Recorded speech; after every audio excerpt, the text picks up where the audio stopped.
investment at in this point, general. yeah, we're talking about investment and real estate. We weren't able to finish up with that particular segment, so we're going to kick up from there. I have Lisa with me. She is a business and developmental manager.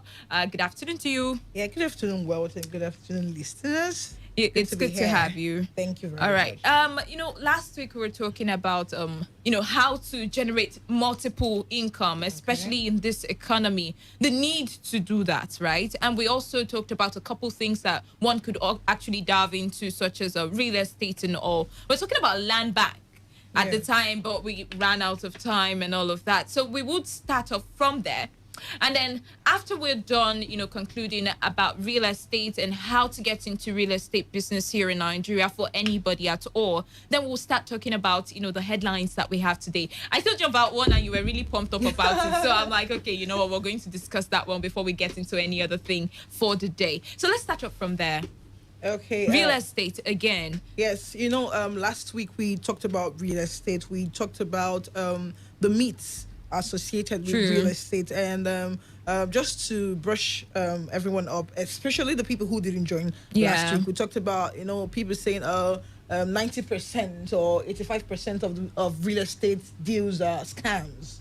People talk about real estate business is quick and easy, and that was why I was like, no, it's not always like that. Some people say, you just put in money now and then boom, it's like, and it doubles up for you. I like to be very, very factual. Sometimes it works like that, sometimes it doesn't. Real estate is something that every business has incubation period, and the real estate is not out of it.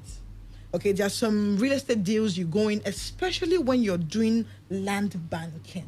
You have to have the patience to wait.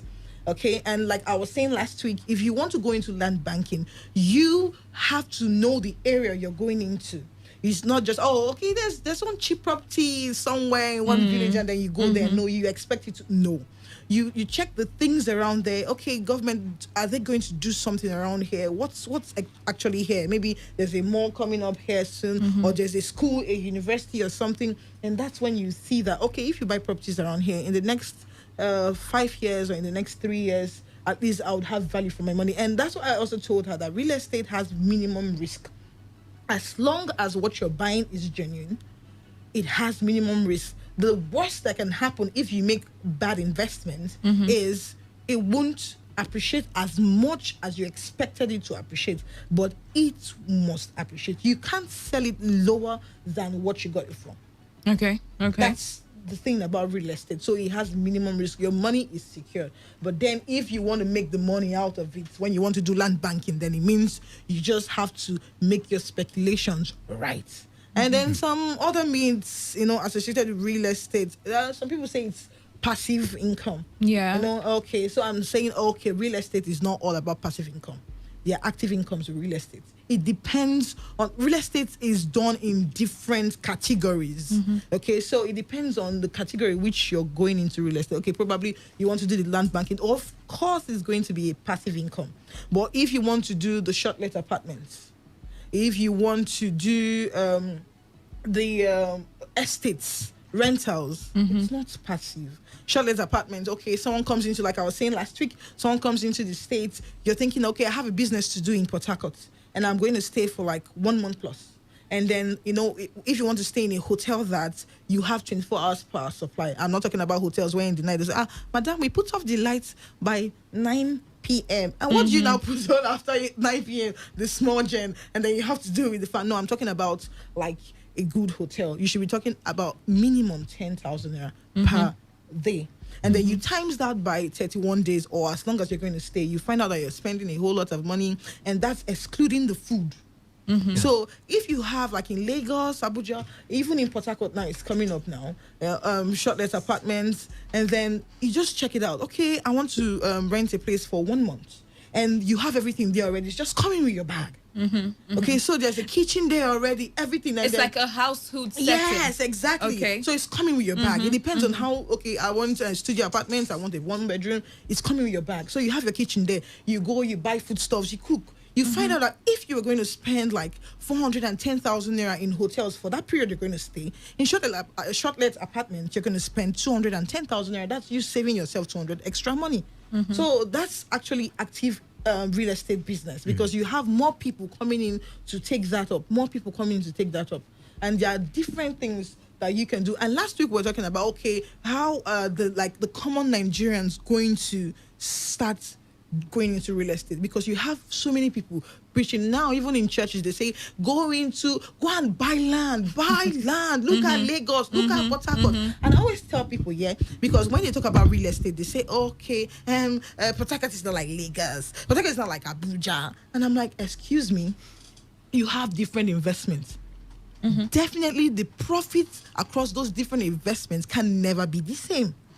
There are some that the profits is always like 200%. Okay. Some are like 100%, some are like 50%, some are 67%. Okay. What matters is there is profit. All right. Now you could talk about maybe you buy a property in Abuja. Oh, I bought this property for 6 million, and do you know after 11 years they are pricing for 400 million per plot? There are areas in Abuja like that. Now, you talk about Lagos, you talk about Port Harcourt, good. We'll talk about Odili Road, we'll talk about NTA, talk about Obirikwere, because I knew some 3 years ago when they've not done that new airport road. It was very terrible. When you tell people about coming to buy properties there, they're like, oh, nothing is happening there. And those times we were selling properties for 2.5 million naira around there. But now you're literally begging for 7-8 million naira. But you had the opportunity. So the land appreciates because of the development coming into the area. And then you find yourself that property that you would have, if you had 8 million naira, you would have used that 8 million naira to buy up to 4 plots or 3 plots. At that time. And that's why early birds always make money from real estate. The people who actually have those insights, the foresights and the vision, they do their real homework. And then now you're coming to buy for 8 million. And when you beg. But that's simply because people did not know that development will be coming there as soon as it did, right? Yes. And a lot of people suffer that as well. Of course. So how easy is it for a real estate company, first off, to convince buyers or clients that, a particular place is going to develop? How do you get that kind of information? Is it from the government? Do you go through the project works or the landscape of what's going to happen for the state in a period of time? Exactly. Now, the thing is, you have to have your ears down. And when you have your ears down, when you get information, you have to confirm those informations. For example, if you're buying a property around the let's say the Greater Port Harcourt area, you don't just buy property, and that's why we're going to talk about getting the good properties where you don't fall into fraudulent people and fraudulent hands. So you want to buy a property, it falls under Greater Port Harcourt. It's simple. You have to go for verification first of all. And then you go for what's called chatting. That's when you get to find out things around there. That's when you also get to find out if the government has something on that particular site. So if the government has something there, we intend using here for a mall. I'm like, oh, really? And if you buy it, even if it doesn't come in the next 5-7 years, just know you get into trouble. When probably maybe in 8 years or 9 years time, boom, the next thing they just start clearing. It will clear you as well. So those are the things that we'll find out. And then, we've got people working on ground as well, coming in. There's something coming up here. There's something coming up there. And then we do our own findings. Now, if you want to buy property, now let's talk about genuinity of land. If you want to buy property from a real estate company, or you want to buy property from an individual, it's not just about, I know him, he's my brother's friend, they were classmates from the womb. No, you have to do proper investigations. No, he's the first son of the family, he should be the owner. So what if he's the first son and then probably out of greed he wants to sell something that belongs to his younger brother? So you actually have to go, if you're buying from individuals, you actually have to go extra miles, because it's your money. Even if it's as low as 510,000 naira, it's your money. You have to go extra miles to do your findings. Ask for the chief. Ask questions. This property, who owns it? Then you go for findings. Oh, if it falls under Greater Port Harcourt, is this thing encumbered? It falls under urban. Is this in encumbered? You ask questions. Do your findings? Go to Ministry of Lands if it falls towards the town area, and go and make findings. Get your facts right before you buy property. And I'm talking about property that don't have C of O anyway. You understand? Because the CFO, then maybe you now have to start checking. Okay, the CFO, has he used it to take a loan before? Is it? You just start asking questions, and maybe you go to Ministry of Lands to find that out and all that. So, but I'm just talking about a bare land, especially virgin lands that are just springing up in the developing areas that you want to invest in and all that. So you have to do your proper due diligence before you buy a property. And now when you buy the property, especially if you buy from individuals, you need to take possession of the property. Like, you need to fence it at least. Okay. And make sure that, because you may not want to develop there, fence it at least. Now, if you have the money, fence it and then do a little gatehouse. Okay. Take possession of that property. And if you're buying from a real estate company, and maybe you're doing this package where you pay in installments, you ask them questions. So maybe it's a 2-year package, it's a 1-year package, is this. So while I'm paying, can I take possession of the land? Take possession of the land how? Like, can I start fencing? Because obviously, if I'm paying for it, you're saying it's my property. So can I start fencing? Okay, no, don't start fencing. Why? 2 years from now, what if you die?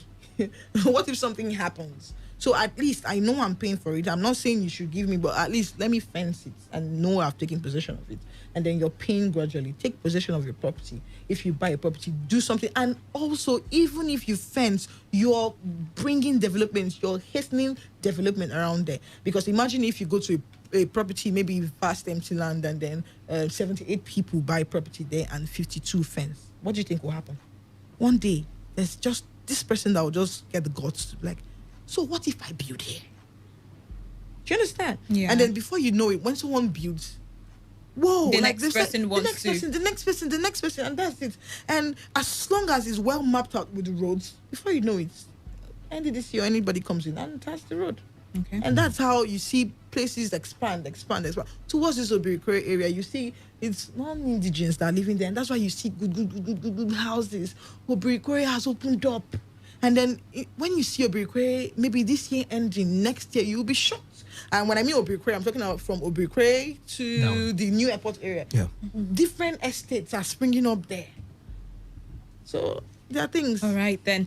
If you're listening and you probably have any question about real estate, maybe you're wondering, how much do you need? That's depending on the land exactly. anyway. Yeah, so I think that's already sorted out. You would have to either meet with an agent, somebody who is into the business, or maybe an individual, as you mentioned, especially an authenticated one, so that you can either buy the land and maybe decide what you want to do with it for the time being. Any question at all on this particular issue, we will be opening the phone lines now so you can ask. You want to know more about real estate? This is the right time. 0817-00000951 or 0810-9510-951. Send in your messages to the number 0701-9339-962. Now, before we start taking calls, right, there's something I said we're going to talk about so that it could be all encompassing, and then we move on to properly taking calls and getting people's questions on what's going on about real estate. Now, if you've checked the Punch newspaper or any newspaper at all, and that's talking to anybody listening right now, you would have seen the federal government's move to immediately effect the payment of 5,000 naira for 6 months. Now, let me just read that out for you. The federal government on Tuesday said about 24.3 million poor Nigerians will get 5,000 naira each for a period of 6 months. This translates to 729 billion naira within the 6 months period.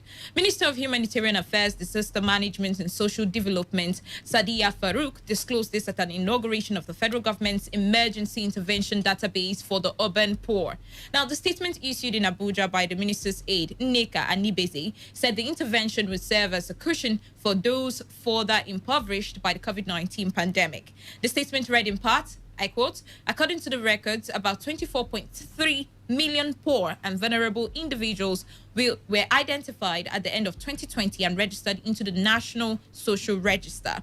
Each beneficiary will receive 5,000 naira for a period of 6 months. Farouk said the intervention database was needed to develop the capacity for rapid response to any emergency, including natural or man-made disaster. The minister said the rapid response register was designed to rapidly identify, register, and provide succor to people who were not previously captured in the social register. Now, it's a long read, so I'll just stop here, and in time, I'll just give you the full detail if you can, source out the news and information by yourself on your smartphone or whatever.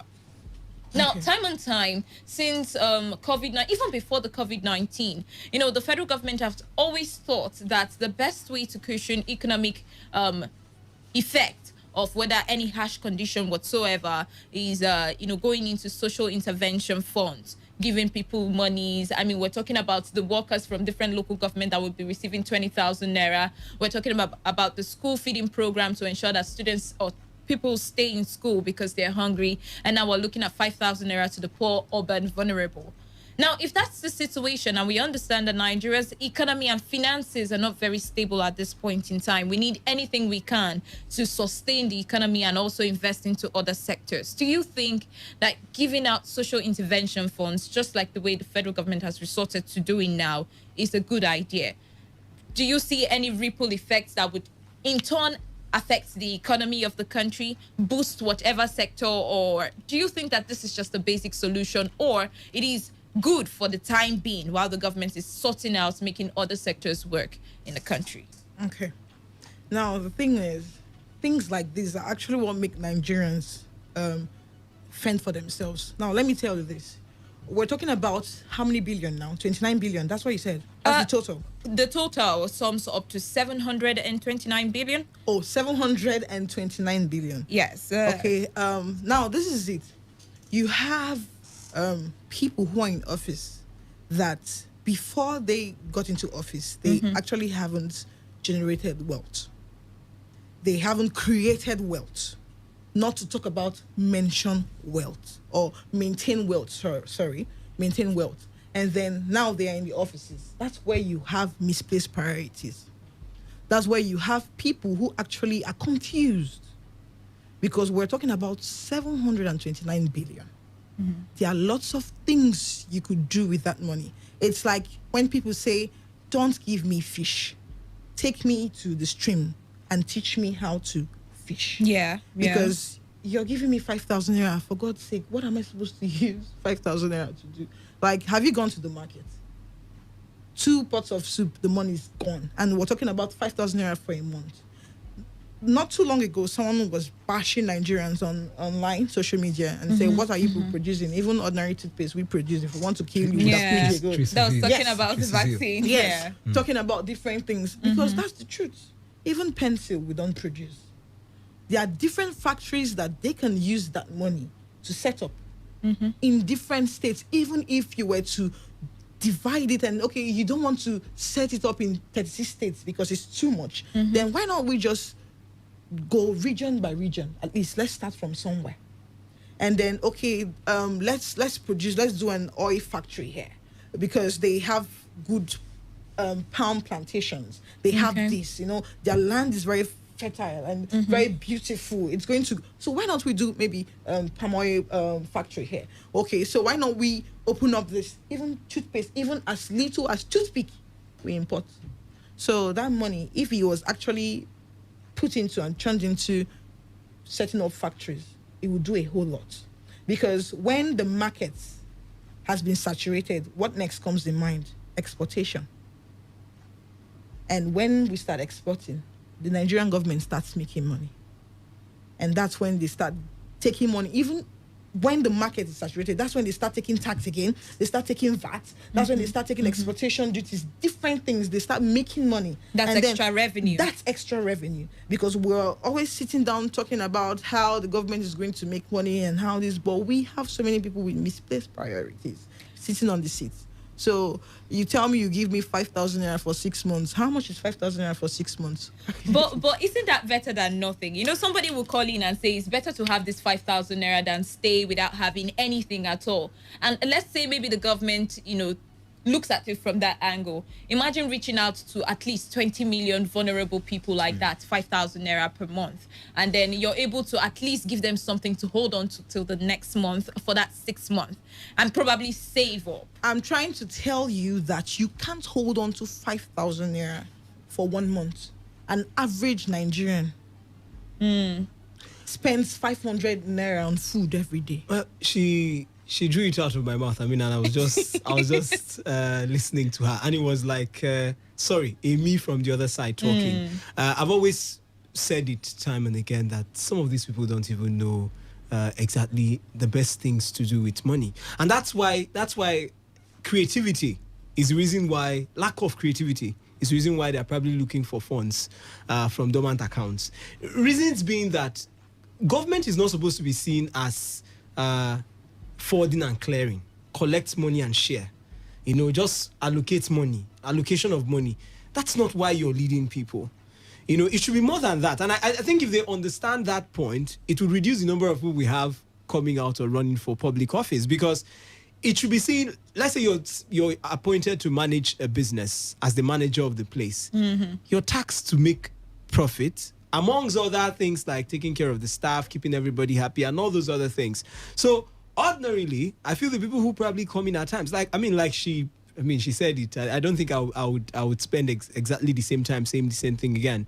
Some of them do not understand what it means to make money, and they don't even understand how best to utilize what they have. It's not because they are bad people. It's because they don't know. You can't give what you don't have. Now, like she said, some of them probably don't have experience. I know we can give an example of what happened in the States, the disaster, the issues with Donald Trump. But if a man has had results before and knows what it means to make some money, he enters a system. I mean, if you've made money before, or you've even lost money or made money anyhow, you've been engaged in something, you definitely can understand what it means to make, because it's a little bit behind time to borrow money to pay salaries. I've said this thing time and again: borrow money to pay for food, to pay salaries. And I'm asking, who would pay for this money? Because you're not creating systems to put this money back into the pockets of the public coffers of the government that the others who are coming in the future would still spend. So if you take 700 and something million, I know some people say they need palliatives. Other countries are giving out palliatives. We should give out. You can't give what you don't have. We did not create reserves. Some of the people who are doing these things have got enough reserves to probably dole out these funds and share. We might not have it. And you look at countries. I mean, Madagascar yesterday, it was headline making the news, the fact that they would need over United Nations would need over $70 million to sustain Madagascar because of the poverty issues and droughts they had. Now, I asked myself after I stepped down yesterday from the news, I said, if Nigeria has this kind of issues, how much would we even need? Madagascar is very small, if you want to compare that to Nigeria. Now, what I'm saying is, we don't plan at all. Nobody's thinking about the future. We are living on, I call it virtual reality. Because let's say you're spending 729 billion. You're spending 729 billion. Now, how much of this, how much fraction now, if you want to put it side by side with what we borrowed the last time we borrowed, and with the proposed, we're hearing they'll borrow from Brazil. What is the difference between this amount and what you're borrowing from Brazil? And if you borrow from Brazil too, and what makes you think it will not also go into causes like states are owing salaries, we need to actually send this money? So what I'm saying is, it's not a bad thing to see how you can help your people, and you don't copy what a man who did it, the intelligent thinker who brought out that idea, had reasons for doing it. You don't just copy what the person did, hook, line, and sinker, not knowing your own atmosphere and what happens with your demographic. That the United States decided to give a particular amount to everybody, or Canada decided to do the same thing to some sector of people, does not automatically mean that Nigeria must toe that line at this point. First, we don't have the same devastating cases like what we had in the United States. I can't say that companies have that. Let's say the sports industry and entertainment industry. The sporting industry, we're not even generating anything. Now, the entertainment industry, they were still functioning a little bit. So even if you wanted to adopt the system from the States, it would not work here exactly, because it's not exactly the same effect. Even if I know it's been actually harsh. Now you're spending 700 and something million, like she said, or billion. Like she said, there are other things you could have done. 5,000, to be straightforward about it, 5,000 naira, she said 2 pots of soup. For some people, that 5,000 will not even last more than 1 or 2 weeks max, and they are back again. So how much would that run? How long would that run? Number one, how effective would it be in pushing Nigerians from poverty, which some of them have even gone into as a result of the last issues of the last 1 year? Yeah, the federal government said come 2023, first off, what they said was in the next 100 years, we will be able to alleviate 100 million Nigerians out of poverty because of, policies that they will put on ground. One time I talked about it as well on Today's Hustle. And, while they were inaugurating this federal government said it. Yes. Did you remember when Yar'Adua's government said by 2020 we'll be among the top 20 countries and economies in the world? Now, while they were inaugurating this one, the vice president said 20 million Nigerians won't be poor come 2023.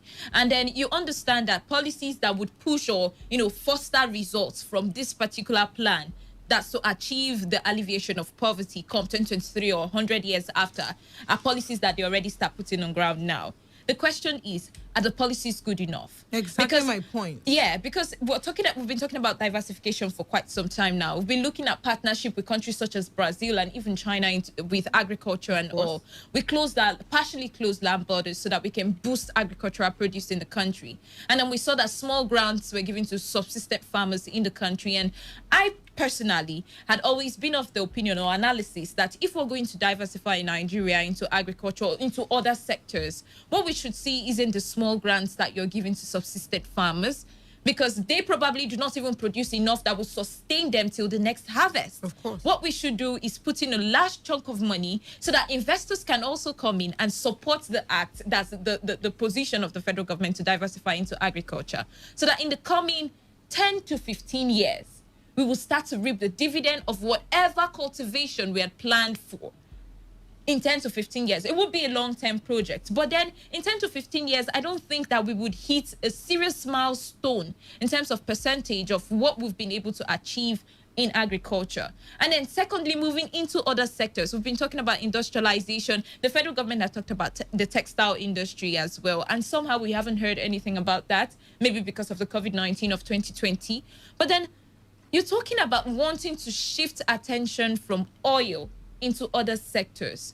What are you doing? What are the policies that the economic team is coming up with? If these are the policies, then it's not going to work. Exactly Honestly, my point.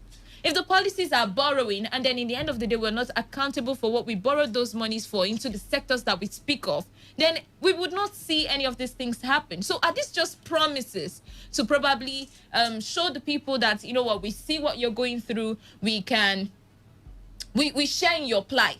So what we're doing now is we're giving you 5,000. Do you understand inflation is still, prices are still very high. You go to the market and you can barely buy anything. So I'm wondering what 5,000 naira would do for poor Nigerians that would help them come out of poverty come 2023, because that's the speculation here. Are we not digging deeper into the same hole?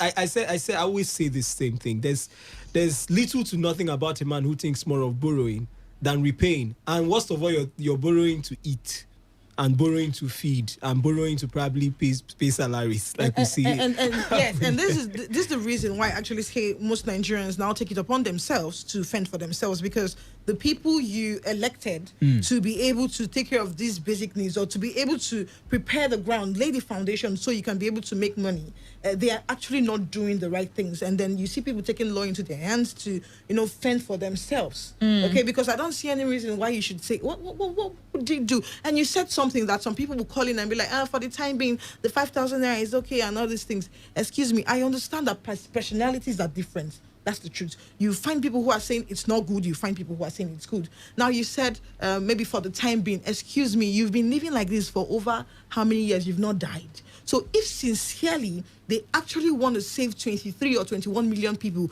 out of poverty come 2023, then it means you have to industrialize. You have to actually put this money as well into different things, create factories. How long? When the money is there, do you know you can build a very big house in 6-7 months? So it's simple. The money is there. We're talking about 729 billion naira. You can actually be able to create even as much as 20 industries, 20 factories under 3-4 months. And that would be able to create reduce even the cost of that of will be able to food create employment. and that's what other I'm saying. things and When the market materials. gets saturated, you now start doing exportation. There are lots of things you can do than to borrow money. And you said the truth that some people would call and say it's good for the time being, and that's still the reason why we're here, because you find out people are saying we don't need this, and then okay, we're talking about maybe the NSAS whole thing, and then people were peaceful protests turned into a very violent one because there were some Nigerians who actually turned it into violent ones, and those are the same people that would say for the time being is good, because we're saying the government, the people in the government, they're not doing what's supposed to be done. And then when the next election comes, those same people will now be the ones that I'm talking about. The people now say, if it's 5,000, let's take it now. Or those same people will now be the ones to sell their birthright, to sell their rights for 1,500 naira and 5 kg bag of rice. And then we're back to square one again, because you see where they are doing peaceful balloting, and then people are peacefully casting their vote, and then someone goes there with guns and with different things to destroy it because they've promised you 5,000 naira and 5 kg bag of rice. And that's why we're back to what we're doing again. But now we're talking about something here, because the truth is, this is what you're doing. Even if we talk from now, probably maybe they may change their minds and decide to go into industries, factories. But if this is what you're going to do, which honestly, you may be here for the next 6 months and you won't know anybody who has taken the 5,000 naira. Do you understand? You won't know anybody who has benefited from the 5,000 naira. We even have other issues like corruption. Exactly. So how are you sure that these thousands of people they mentioned will be receiving the 5,000 naira? So why not you just put this money into factories and different things? Good. Yes. Because we need to start thinking. I just feel, sincerely, we're not thinking enough. I mean, the leadership, be it state, we've talked about the kind of projects we even see, be it the federal side of things. I think we don't have too many people who are thinking. I won't say technocrats, because when you mention technocrats, they bring out their PhD. We don't have people who are thinking enough. Now, I talked about the fact that the only creative thing I've seen, even if I don't think it's going to end too well, was the Empire thing. It was a little bit outside the box. It wasn't a conventional idea. But then, sustainability was one thing. And how do you intend? Because you cannot, there's no way a government can be paying the people for life. It doesn't work that way. So if we are to actually invest in our people, I said the first thing is creating an enabling environment. Like she said, the little you can do in terms of factories, why not start it up? Then, of course, encourage investors to join you. There is nothing wrong if Nigeria has a particular factory and we are partners with a foreign company. We bring half of the money, they bring half of the money, they manage it, they do the thinking and everything, and we just get revenues and get our people employed. I think we need to start. And like you talked about textile. I said this thing. We have too many sectors that can actually give us something than agriculture. Now you're trying to invest in sectors, and number one, the people you're trying to push into those sectors are probably not even as interested. Now you're trying to drive them to get interested in this particular sector. I don't think it's a smart move. We have those who are already there already. Let us see results. There's no way you can tell someone who stays in the city to go to his village and go and start farming when results are not showing. Do your best to encourage them. I think it's also a good way, maybe a good way to drive the involvement of people in agriculture. But we have technology, we have entertainment, we have culture, we have tourism, we have things that if we create, let's say we create some sanity in the system, you can visit, maybe if it's, let's say, Cross River State, you can go to very nice places, Jos in Nigeria, where you pay fees. State government also come into the mix. No, of course, I said it that both the guys in the state, because the projects I see, the accomplishment they list most times although you can tell me roads are good, because everybody will tell roads will always be good. But come on, how long? Biden is going to be sworn into as the 46th president of the United States. I know we are not United States, but we are competing at the same time with them. This United States of 2020 is competing against a Nigeria of 2020. So for you to even take market from some of these countries, you need to produce what the world is willing to buy. You're making roads for factories to pass through and you don't have security. You're making roads for factories to pass through and human capacity is not even being enabled properly. You're making roads for factories to pass through and the factories who are going to locate, maybe find a way to stay, are heavily taxed, from CDC chairman to world chairman. Everybody is feeding on these factors and they cannot even survive in the system. These are things that needs a proper attention and a proper look in. And when if you don't create have security, convincing investors won't come in. exactly, how do they come in? So if you can build all the roads you want, and at the end of the day, nobody comes in to put in anything because the you place is mentioned not state government. Exactly. And then yes, I always tell people, I tell people when maybe we're discussing and having a conversation, I always tell people that most times they talk about federal government. I always tell people that every state government has what it takes to liberate its citizens from poverty, because they have internal revenue. They generate for revenue as well. If you actually wanted to do it, you can do it. Generate okay? more. So we're talking about there are some states where even the money they generate, maybe oil-heavy states, we're talking about, even the money they generate from there is so heavy. But then we're talking, okay, let's look at Ebonyi State. Okay, and then what they're doing now. How much do they allocate to them? How much is their allocation? But look at what's going on there. Okay, so that's what you said. What about the state government? And I'm saying state government as well has a whole lot to play, but they just know how to toil with the average the mind of the people mind and make you think that it's all just for the federal government. Oh, well, that's a very sad reality, and that's the more reason why on the show would always advocate that people learn to get themselves useful, get a skill, do something else. Don't depend on the federal government or the state government, because as you can see, sometimes the policies being put out for your good or economic benefits is not very, very sustainable as you would expect. So once in a while, you just tell yourself, maybe you're part of the people that will be receiving the 5,000 naira, I wouldn't know. Use that money and learn a skill. Go somewhere, tell someone you will pay by installment and learn how to do one or two things that you can work for yourself. Money. Hello, an average Nigerian has a smartphone. But the smartphone has the positive side and the negative side. Of course it does. We, instead of us to, go and take short courses, there are free short courses online. Instead of us to, because the idea or the thing or the craft now, maybe the way, the pattern, the method at which you do it has become obsolete. So you actually have to get abreast with a new method of doing these things. Okay, so instead of you to go online, go on YouTube. There's nothing you can find on YouTube.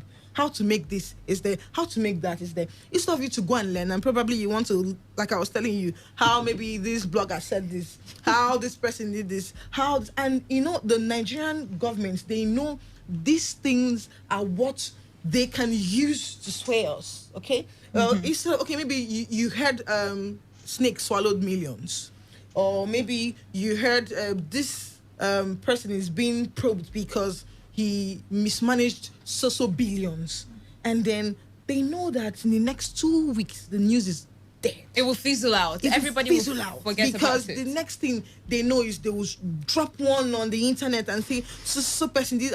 They would leave the important one, and then start following that new trend. Do you know? And because they understand that this is the thing with the average Nigerian government. Now you're making hair, because last week we're talking about, you said, okay, so what about the average Nigerian who doesn't have money to go into real estate? And we talked about lots of things that you could use to generate funds that you could use to invest in real estate, because you have people Leonardo DiCaprio, you have Arnold Schwarzenegger, there are different people Donald Trump, that are heavy investors when it comes to real estate, because it gives them money. Angelina Jolie, there are lots of people. Even recently, Nathaniel Bassey has said, going to, even as much as you want to give God your soul as well, learn to invest real estate and different things, because it's important. Now we're talking about average Nigerians, how they can be able to generate those funds.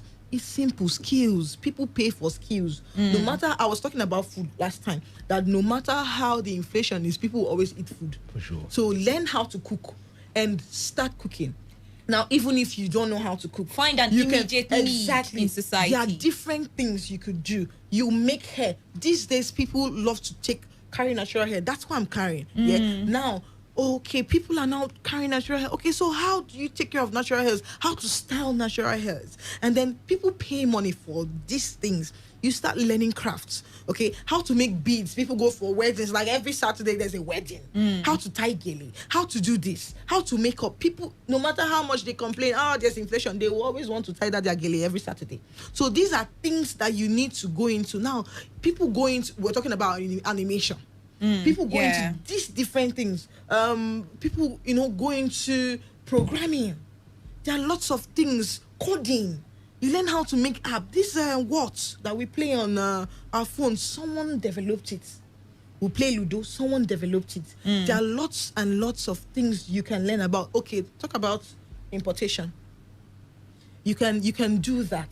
You see people, and you importation, I'm not talking about where you use like millions to import. I'm saying the youths now are importing things from China. Yeah. Because they are cheap over there. When you bring it over there, they sometimes when I even see some people advertise, I'm like, this thing, I know how much they sell it over there. But you see, people are doing, and people will still pay. Now, maybe you don't have the link to go and import. I know someone who goes to... You can just be a middleman. I know someone who goes to oil mill. She buys okay clothes. She would wash them. She got a dummy. She would wash them, iron them, hang them on her dummy, and start snapping and posting on her status. And as she's posting, she'll say size 12, so price. Size 16, so price. So automatically, if you're a size 16, it catches your eyes. How much? As little as 2.5. And this is something she bought maybe 1.7 or something. She's making money. There are different things that you can think of to make money. Even if it's the importation, 50,000 naira, you'll be able, okay, what is it that I could be import? Household items, or maybe clothes, or maybe you say, okay, towels, different things that are nice when you import it. Because there are agencies that teach importation right now. And then probably you come together and say, let's import. There are agencies that teach, okay, they'll tell you different things to import. They'll send you the list and then you choose. There are many youths now going into importation. You see people importing clothes, shoes, different things, hairs. And people are buying because no matter how much inflation, people will still want to look good. Do you know the beautiful thing in all of this? You might not even have the money to start up or import, but you can be the middleman. I know lots of people who know people that actually import a lot of things, and they tell you, see, I sell these things. They don't have it, but they know somebody who sells it, and they tell you, I sell this, and they tell you how much. They take their commission, get it from the real importers, and send it to you. And they start a business. Before you know, they've saved up enough money to even get into the business themselves. No, I'm telling you that it's not even that much, because I'm telling you that you can even start as much as low as 50,000 naira. Okay, and maybe someone wants to come and ask, even the 50,000 naira I don't have. I said it, there are banks that give loans now. Of course, yes. Access Bank. As a matter of fact, while I was living here last week, someone called me, and while we're talking, she just said she took a loan from Access Bank, 79,000 naira. So there are different ways whereby you can generate funds to do these things. And then when you come, let's not deceive ourselves, they make almost double of what they are in China.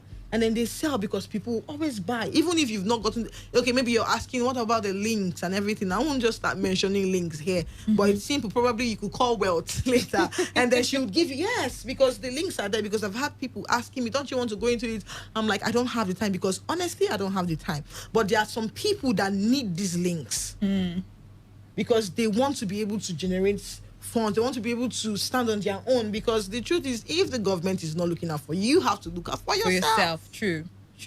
And find out what you do. Let's open the phone lines. I've been looking at it blink the whole time. So let's get to listen to people. First off, if you have any question about real estate, this is the perfect time to ask. And then if you have any contributions as to what you think about the federal government giving 5,000 naira for 6 months to 24 million Nigerians, and saying that at least 20 million Nigerians will be alleviated from poverty come 2023. Do you think that this policy is the policy to be put in place to ensure that 20 million Nigerians are removed from poverty? 0817-0000951 or 0810-9510951. Text messages to the number 0701-9339-962. 95.1 FM. Good afternoon. Hello? Oh, where? Hello? Good afternoon. This is Hart calling from Ahoda West. You're welcome, Hart. Please go on. Well, you know that economy needs serious attention. This fuel price that federal government carry the price go up, that thing is causing serious problem in the life of people in this country, because there is no money circulation, and that is causing suffer. If they bring fuel price down, all the food prices will come down, and people will have hope for their living. All right, then. And secondly, before you talk of employment generation in this country, don't have power. There is power in there is power supply in Benin. Ghana, South Africa, they have constant power supply. Does not come from the power does not come from heaven. The government that makes the power to function. How much will cost Nigeria to make sure that there is constant life in this country, to make people to open industry, that will bring employment for our people? This government, they are killing this country, they are destroying the economy. Thank you. All right, Hart. All right, keep the calls coming in. 95.1 FM. Hello, good afternoon. Good afternoon. What's your name? My name is Imaman. I'm calling from River State. You're welcome, Imaman. See, 5,000 naira is not the problem of this country. It has no value and it has no meaning. Why not use this opportunity and create employment for the youth? Look at the rate of unemployment. You want to elevate some youth out of poverty. Why not to create employment for them? Then you see what I hate and disengage Empire for civic interest. Empire who was contributing for the development of the country. Look at how so many schools in the area have shut down. Now, I'm speaking with you, in my community, no schools existing. They are shut down because they are shut down before the close of the school. And they are not longer in existence. A result of lack of teachers and the absence of government. Apart from the Empire who occupied the rural schools in exchange. No other schools. All schools are committing that those schools existing. As I'm speaking with you, same I get report. All right, then. We're not fooling again. It's not part of what is 5,000 naira. All right. Remember, you should reinstate Empire back immediately. All right. Create employment for the youth. All right, Imaman. 95.1 FM. Lady Well, greetings. Good afternoon, Lawson. You're welcome. Sometimes you are even tempted to say some kind of thing. Federal government came with Empower. It was huge, very huge social program. And there was time limit for that program. You paid for some time for that program. And Nigerians that were enrolled in it sat down, kept earning 30,000 every month, 30,000 every month for, is it 2 years? Over 2 years? And you know that if there is a terminal state, it's terminal. It's a social program to empower people. And yet, you did nothing with the 30,000 you earned for over 2 years. And people are complaining. I don't understand this country. That the essence of that was to develop you, was for you to take part of it, save, invest, and then develop yourself and move on from that point. All right, then. No, they are even saying 5,000. Now, there are people who can't even come up with 500 naira. You are going to be paid 5,000 for 6 months. You know what 5,000 can do for somebody who is business-minded? I don't know. Please tell me what 5,000 a month can do for a poor person who is business-minded. Let me tell you. When you go, for instance, take pure water. Let me use pure water. Go to the factory. Now, there at the factory, you can take 55 baht. You know how much you take 55 baht? You take 55 baht around. It just a pure water suddenly now increased to 4,000 now. It used to be, I think, somewhere around 2,000 something. Then you bring it, and then you move, you distribute, you come back, you distribute, you come back, you see, I am telling you that somebody has used that to earn. Today now, the lady is having a very large, she started with 55 baht, at that time she started was about 2,000 something, that's how much they were selling pure water, and today I tell you, she carries over 100 baht. She has Dinah, she has Mitsubishi, she's living well. Why is it that in Nigeria here, you understand, you people look down on little things, little beginning. You look down, everybody wants to boom, million, boom, billion. That's what you people think of. There are a whole lot of things 5,000 can do. Go back and think. You understand? So for me, we should be saying thank you. You understand? And ask for more. Rather than reject this complaint and then treat it as if it is nothing. All right, it's a social program. So I think that Nigerians should get up instead of sitting on their hands.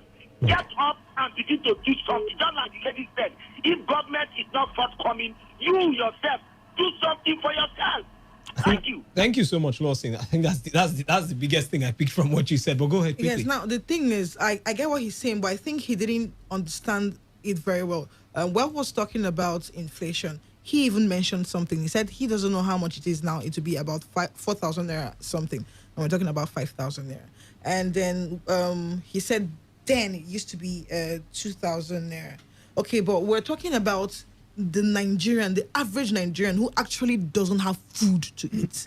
When you get 5,000 naira, when you're poor, when you are poor, like when I mean extra poor, that's because obviously those are the people they're talking about giving this 5,000 naira. What's the first thing that comes to your mind? To eat first. All right, and then you have a family. Now, I get what he's trying to say, and which is what I was saying, that we should learn to start small. And that's what we're talking about. That's why I and Wealth were talking about being the middleman. Maybe you go to this person, you get goods. Because I know someone in my 3 who she goes to where they sell wholesale. She picks goods. She goes to sell on credit because, integrity. And then she sells on credit and she sells to people. And then she gives them back their money. And that's what she's been doing. There are different things to do. You should learn to start small. But what I'm saying and what we are trying to say is instead of give those 5,000 naira out, use that money to better the lives by doing factories and different things. All right, thank you very much. That's the much you can take on the show today. We have to go for the news update now. Do stay tuned as the news update comes up shortly.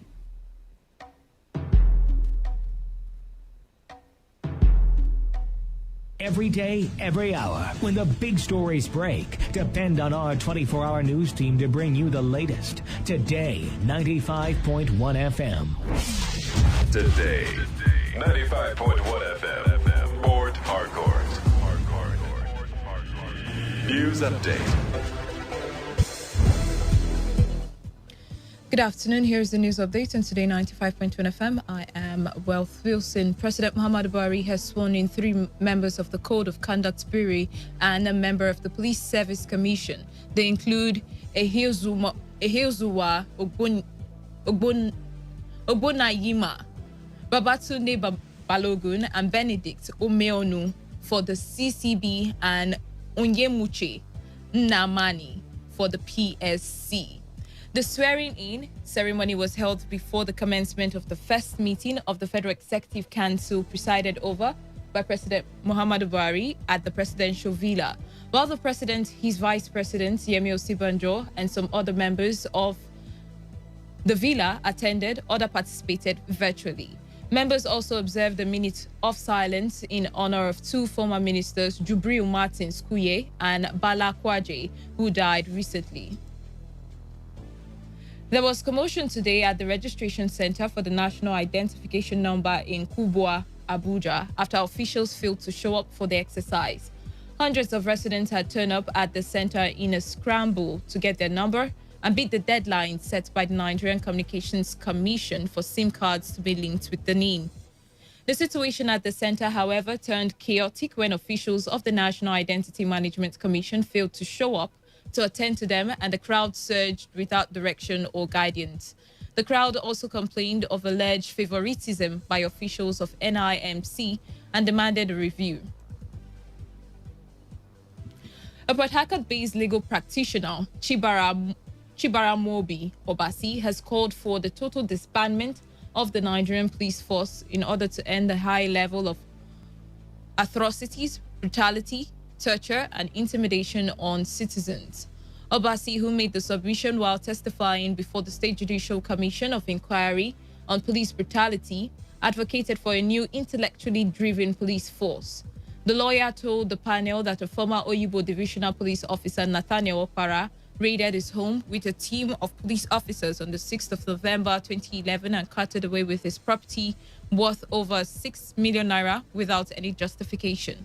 On his part, one Kiribo Ibinabo, who is a member of Okoroma Community Surveillance Group in Trans Amadi, demanded for justice against officers of anti-cultism unit of the Rivers State Police Command for allegedly damaging his left leg during a gunfire exchange which took place on the 24th April of 2018. Our correspondent Chindo Jowo reports that a former councillor of the People's Democratic Party in Ward 13 in Kana local government area, Mansin Tode, also testified before the panel.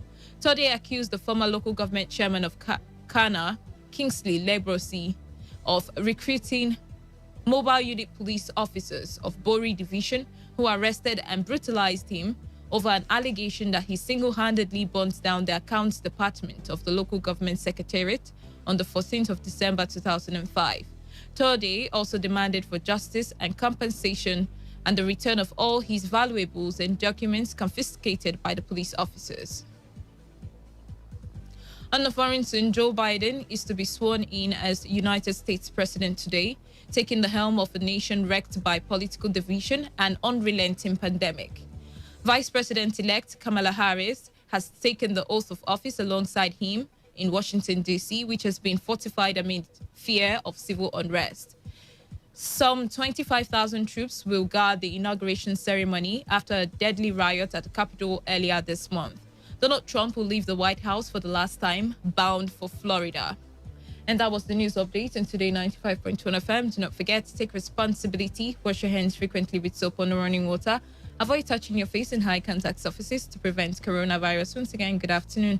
I'm Wealthus. Today's news, today's entertainment, today's sports, today's issues. Today on Today 95.1 FM, Port Harcourt.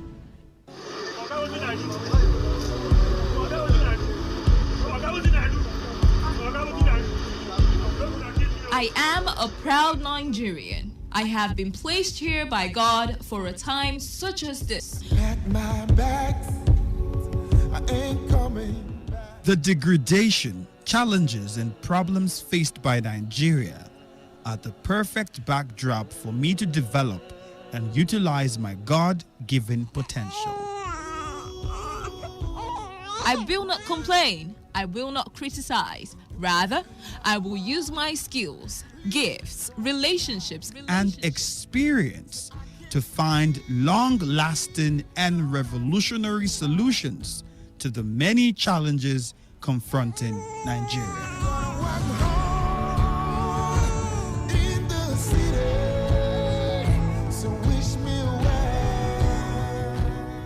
Nigeria will rise again. Because I am here, I will leave this nation a better place than I met it. I will work to make Nigeria a praise on the earth.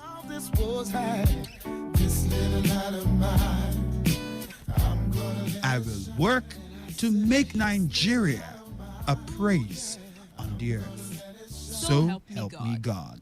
Let me tell you how I got this far. This message is brought to you by Today 95.1 FM, Voice of the People. Ladies and gentlemen, may I have your attention, please? This president's failed. It's about the future of this country. We're going to take it back. We're going to take it back. You asked us to vote you into that position so you can bring about that solution. So when you vote me, then you sleep. Let me see if I can take another phone call. Hello, Today 95.1 FM. Good morning. What makes a policeman to be able to feed is the gun he's holding. They use their gun to extort money from people. Good morning. What's your name and where are you calling from? No longer news that we are truly the voice of the people. Am I not a slave in Nigeria? I refuse if you are. If you say you're a slave. Let's not do that now. So the Nigerian constitution. You spot the difference now? This is today's hustle. One show that embodies objectivity. We raise the bar in examining the good, the bad, the sordid, everything that has to do with society.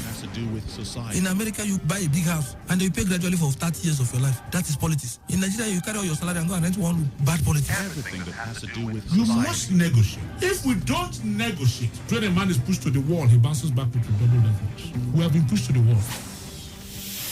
The Hustle. Every weekday from 1 p.m. to 3 p.m. on Today 95.1 FM. This is today's hustle. One show that embodies objectivity. We raise the bar in examining the good, the bad, the sordid, everything that has to do with society.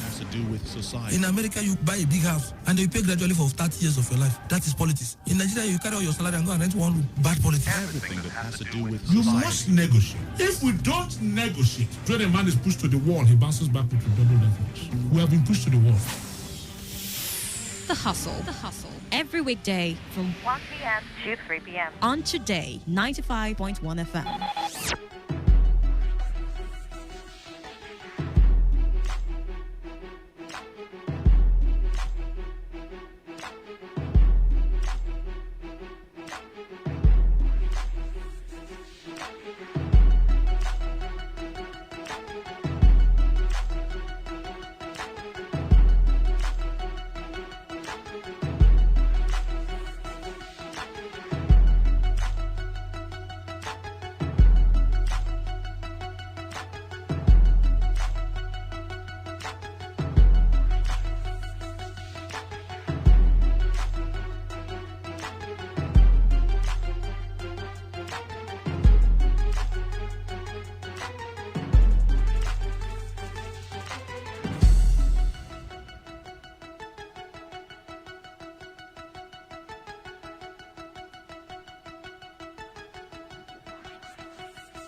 All right, a beautiful afternoon once again to everybody listening. You're welcome to today's hustle. We couldn't have the first half of the show, but rest assured that the second half will still happen. We'll be talking about Rivers State 2023 and the forthcoming elections, not just 2023, the political situation of positions and occupying positions here in Rivers State. That's what we'll be. What is that headline that gave us, stable development in the state? Now, the director of NDDGG, Sabomabo Jack Rich, spoke yesterday in Port Harcourt during the official opening of office and inauguration of the state and local government executives of the union. Jack Rich noted that what the state needs at this point was a total change in the next political dispensation, noting that the people would resist the imposition of a governor by any political leader. Now, he opined that a call for accountability was not witch hunt that leaders should groan about, adding that the state needs only a leader that would be accountable in 2023. Now, quoting him, he says, "We gave you the power to lead us. That doesn't mean that you are more powerful than us. We collectively gave you the power and now you deem us slaves. We are not slaves. So when your current tenure expires and you finish leading according to your style, which you leave, when you leave office, others will decide who to bring in as a new leader, not you. We will not allow you to bring in new leaders because if you do, they will behave like you do." That's talking to the River State government anyway. But you can just simply check it out on any newspaper at all because it's a long read and talking about the forthcoming election would do to ensure that no of all this. In this part of the world, politics as we know it is a game of who is loyal and who to help, because if you're loyal, you probably stand a chance of getting an appointment or getting into any position because, of course, you've paid your dues in the supposed game. Now, time and time, we've seen leaders come in because of preference by the incumbent or godfather or political stakeholders generally in the state or even Nigeria as a whole. Some people even have the opinion that, take for instance, the local government elections. Some people say that before the elections are even carried out, some persons already know who would emerge local government council chairman. Some people even already say that before the next elections for the state gubernatorial elections, some people already know who would assume office as governor of the state.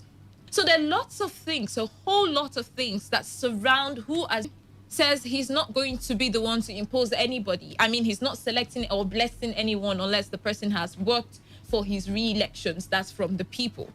And as I said, some people just feel it's just media talk. Because already the political style here is once you've been loyal, whether you've done anything for the people at all, as long as your political godfather, stakeholders deem you fit for the position, they do everything in their power to ensure that you assume that position. So it's not a matter of the people anymore. It's now a matter of who you've been able to please and who you've been able to buy favor from.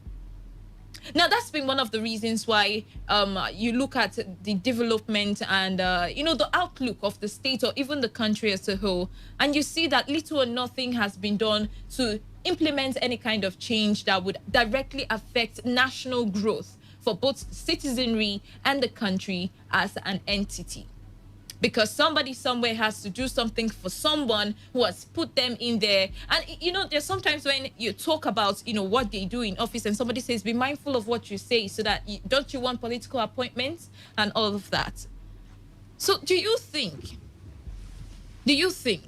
that it is time, or are we gradually getting into, a phase, a position where the people can wholeheartedly decide who comes into office? Now, it may not necessarily be when it's time for elections, they don't come out for elections, but then they assume the office. But there are other ways that they go about ensuring that the person that they want to assume office does assume the office.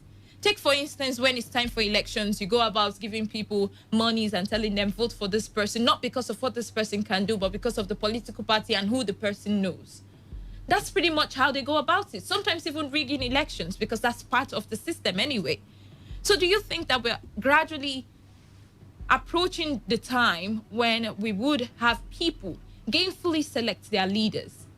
What is the possibility of having an election with a local government that is to come very soon, I think in April, and governorship elections that's to come 2023? What is the possibility of not having the incumbent or having any stakeholder decide or select leaders for the people when the people should be doing the selecting themselves?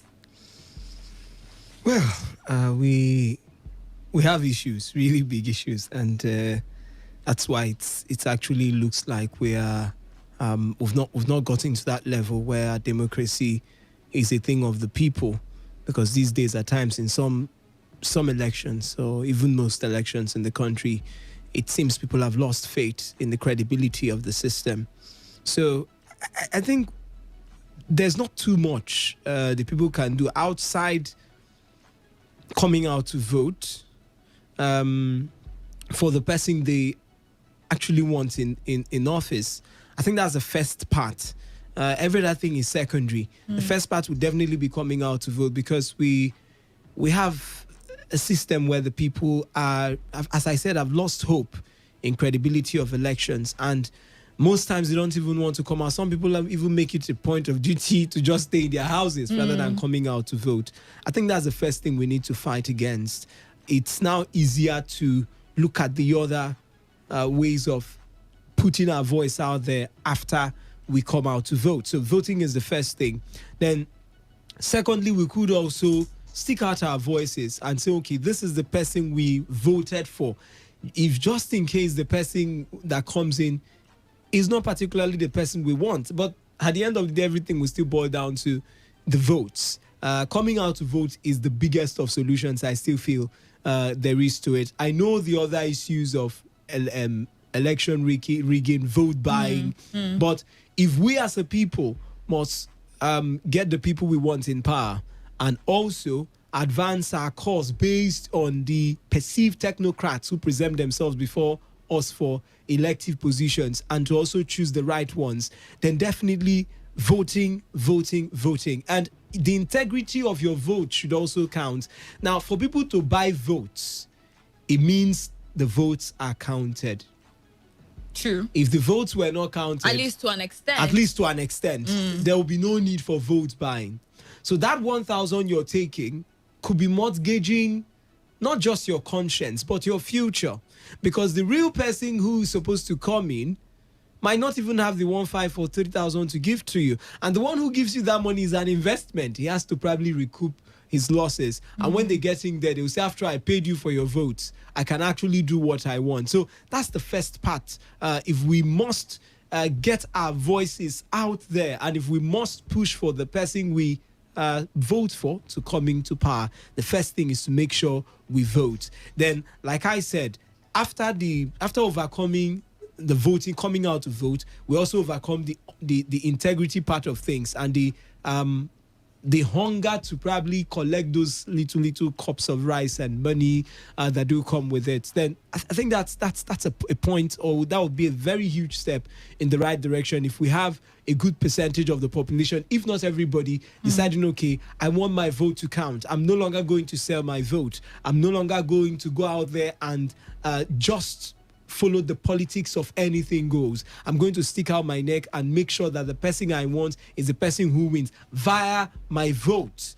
That one vote. But that would take a lot of sensitization and awareness. That is making the people or the populace understand how much power their vote wields. I mean, time and time, every time we come here, we talk about the fact that the people have it in their hands to decide who comes in or who doesn't come in.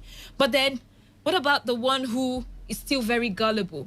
What about the follower who would just vote because of political parties, or because somebody told them that the godfather or somebody that he's loyal to likes this person, so just vote for the person? So a lot of these things need a lot of, hard work. Now, for the group that has come out to say that they would not allow the governor impose anybody on them, honestly, imposing a candidate doesn't necessarily have to be that by the time he's leaving, he carries someone's hand and said, this is the person that would take over when I'm gone. That's not it. That's not actually the literal way in which they do it. As I said, what they do is, after blessing the person through allowing them win primaries or what have you, they go around and tell people, see, vote for this person because he's wearing this clothes. Take this one. The both of you are now the same.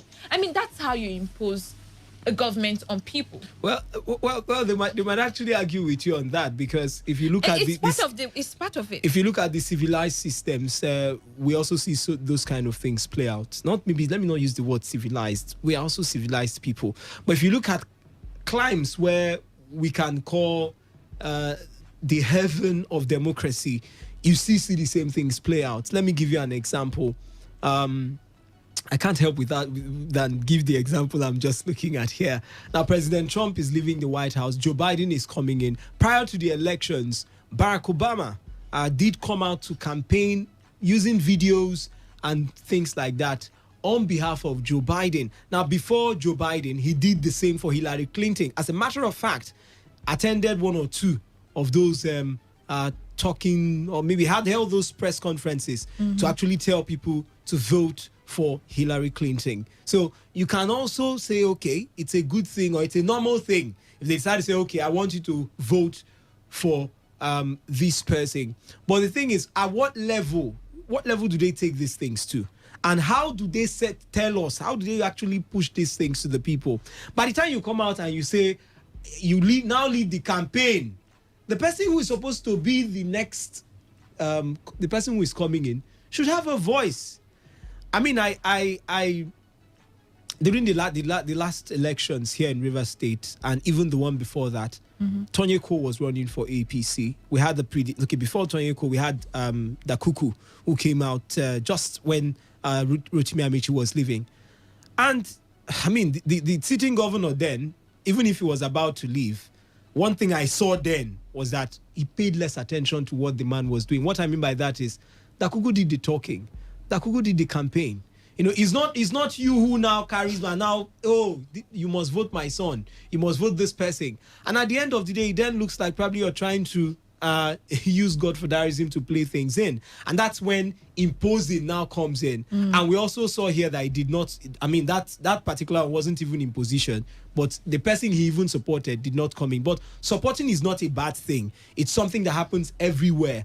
Maybe you're living and you're a member of a particular political party. The next person who is coming after you, you definitely want to support the person. And you also try to give a little in terms of your campaign and your voice, knowing that you have followers already in the system who can actually campaign for them. But where I actually fault some of those kind of issues, when a sitting governor is about to leave and you have somebody who you want to come in before the time, and the person even beats the primaries, which means even the political party and the party members do not have a say in that particular system, then that becomes a problem. You now say, okay, I want this person to take over, like we saw in some other states here in Nigeria, where I want my person to come in because he's my brother or he's my friend. He should be coming in. He's the person I've chosen. He's the crown prince. No, this is not a monarchical system. It's democracy. It's democracy that starts from the party. Even within the party, we can decide we don't want this person to be our flag bearer.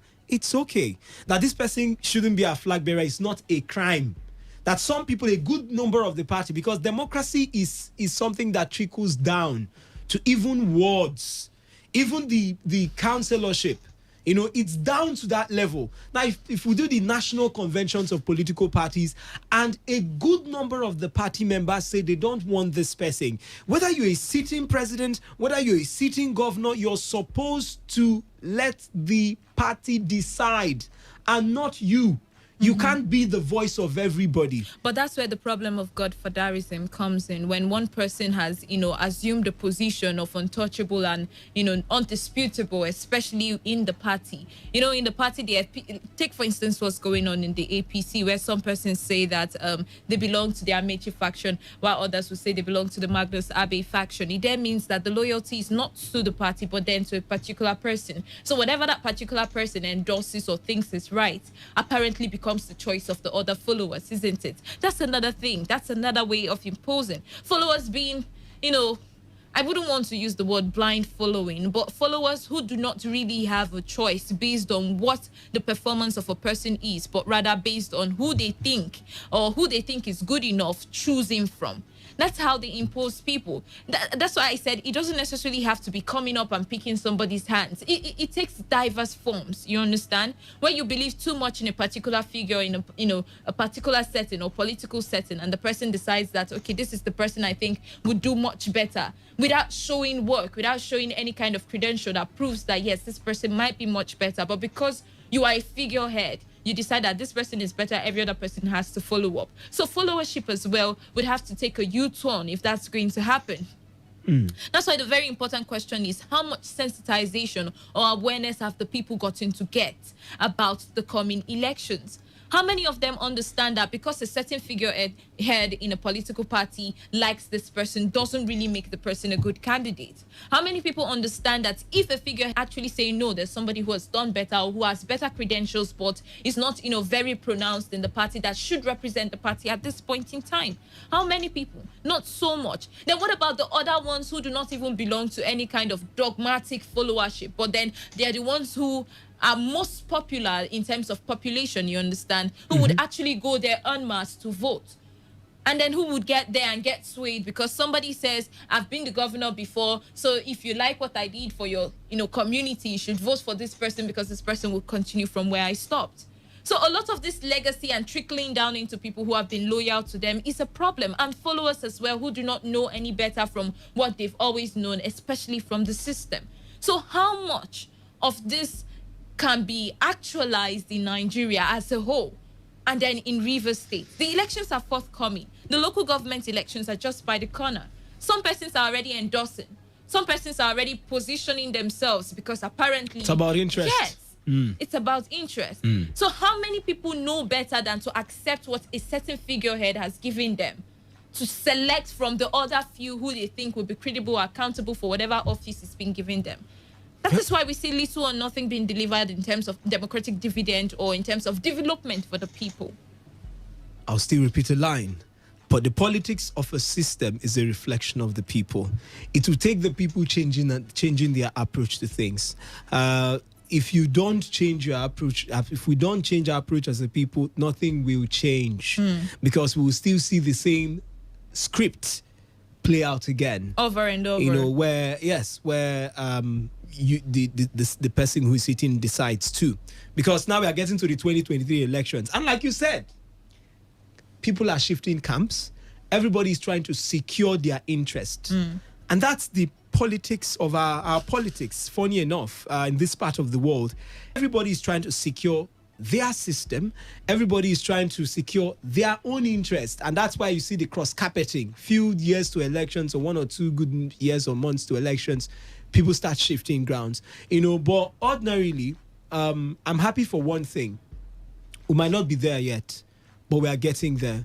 Our people are growing in terms of their thinking. People are beginning to see reasons why things should be in a particular way and why things shouldn't be in a particular way. But for the two big political parties we have here in Nigeria and the other political parties from APC to PDP to ABGA to DPP and the other political parties, I think first we must understand one thing, that we owe it as a duty to the Nigerian people, the party chairman, to make sure that the best person comes out. Because you might be shocked what will happen in the next election. Now, the NSAS protest, the hashtag NSAS protest, now like the Mali call it, was the first time I saw Nigerians, maybe not all Nigerians, because we had those two who were not really interested. But a good number. Really unite, yes, for a particular cause. And some were willing to give their resources for it. It tells you one thing. These people have improved. And I know one thing our politicians have always done. They've always stepped up their game too, to impress the Nigerian people. Because everybody's selling youth now. As the demands come, they adjust. I saw some governors holding some little media talk during that period. Everybody's selling the youth thing. Everybody's trying to impress the youth because they are also scared of the power of the people. And that's what I feel the people do not understand. Now, they're also scared of the power of the people. Now, it is this same power of the people that could, take out Laurent Gbagbo. Right there in Ivory Coast, that could take out. You can go on and call the names of those who have been deposed in Africa as a result of their cases holding on to power for too long. So I feel if our people can first try, because it starts with us. We are the people that produce the governors. We are the people that produce the senators. It's still the same people. They are not from Mars. They are not from Pluto. They are from within us. If we can start from our little circles to say, okay, we are going to stand for what is right, then it gets to, in quote, the party chairman. Nobody should come in because, like I said, 2023 is a very, very... It's going to be an interesting movie to watch. Let me put it that way because I don't want to use bad words. It's going to be an interesting movie to see. Because in some parties, it's funny, but we have different camps, even under the same party. It's funny. Rocha Zokorocha was here in River State, and he was saying they could, this. He gave us some little signs that maybe there could be something cooking in the pipeline now and all that. Now, if that is true, I don't know if all members of the PDP are towing that line. It means even the PDP are not united. Now, you go to the APC. Some people are saying, no, we want power to come from, it should be based on competence. Even if Wisdom Obina feels that it should be based on competence, it's not because they really want it to be on competence, it's because they want themselves to still produce another president. Now, some people are saying, no, we want it to come from the Southeast. We have people, it must be from the Southeast. Now, some other camp is saying, no, it must come from the Southwest. South is South. It must come from, and at the end of the day, it's looking interesting. But if those who are the national party chairman, because at this point, I think they do have a say. Yes, we have leaders of political parties, even though they are not party chairman. A state can tell you that this is the leader of our party in the state. This is the leader of our party in this region, Like, I could call some really strong power brokers. You go to the Southwest, Tinubu is a voice. You come to the South these days, we are seeing different names too that are making headlines. You can talk about Rotimi Amici, the Minister of Transportation. You can talk about Nyesom Wike too, who is also, pushing when it comes to national politics. But it shouldn't be based on what these leaders think. It should be based on what the party members, if they can throw it open. But the funny thing is, it trickles down at times to even the parties that they even buy people's minds, even before they go for the national convention of the party, to even vote or choose who would be the delegates that they send in to actually vote for who would be maybe the gubernatorial candidate or the presidential flag bearer of that particular party. That's where we need to start. Else we'll just be revolving in circles. But with the camps we have now, I know for sure that some will become united fronts. What we normally let me play out the script a little bit. When Obasanjo was going out, then PDP was the mega party. There was little to nothing the others could do. Abga had, I think it was Ujuku at the time. We had some other people from the other parties coming in. Even the sitting president ran under some parties at the time. We can go back to when he started, CPP, ANPP, and those other parties. Now, we had some names like Rabiu Kwankwaso, some other guys who were coming out then under the same PDP. Now, but at some point, some people say, no, I'm stepping down because my brother, I want to make sure this person wins. And I think that's what will still play out at the end. Because if we stay in 2021 to look at 2023, you might think we might end up having over 7 political parties. But I think it might still be 2 or 3, as the case may be. But coming back to what we're talking about, when it comes to who would lead the people, I think we must start allowing the people to have a voice. Even though we must, as a party or as a group of people, send our own person who we feel is the best person for the job. It would also be nice for the future of your own children too, because you're not going to be there forever. How many presidents have produced presidents in this country? How many even military leaders have produced children who became presidents or even governors? You can handpick them. So it could also be for your own future and the future of your generation yet unborn.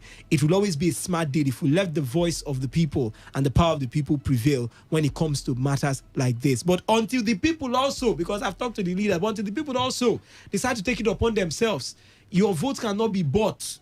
You must decide also that you would not follow the politics of anything goes. Just because this person is supporting it, it's our brother, we must support him. No, we should get past that level. It should be a thing of competence, yes. Someone who can actually do the job, yes. Someone who has proven in the past that he knows what to do with those kind of positions. I think that's what we, the people, should also be focused on. Rice and 1,000 naira or 2,000 naira should not determine who we'd vote for in the coming elections. All right, it's time for us to open the phone lines now and get your opinion on this. Do you think that we would be able to move past a situation or the current situation of politicking style in this country where either the incumbents or stakeholders or figureheads in political parties get to select or handpick people that they think are competent enough to lead the people? Or do you think that a time will come, or we're close to the times when the people would select their government by themselves, void of any kind of persuasion from anybody, but because they understand from what they've seen the credibility and the accountability of the person that they want to rule them? 0817-0000951 or 0810-9510-951. Do send in your text messages or WhatsApp messages to the number 0701-9339-962. 95.1 FM. Hello.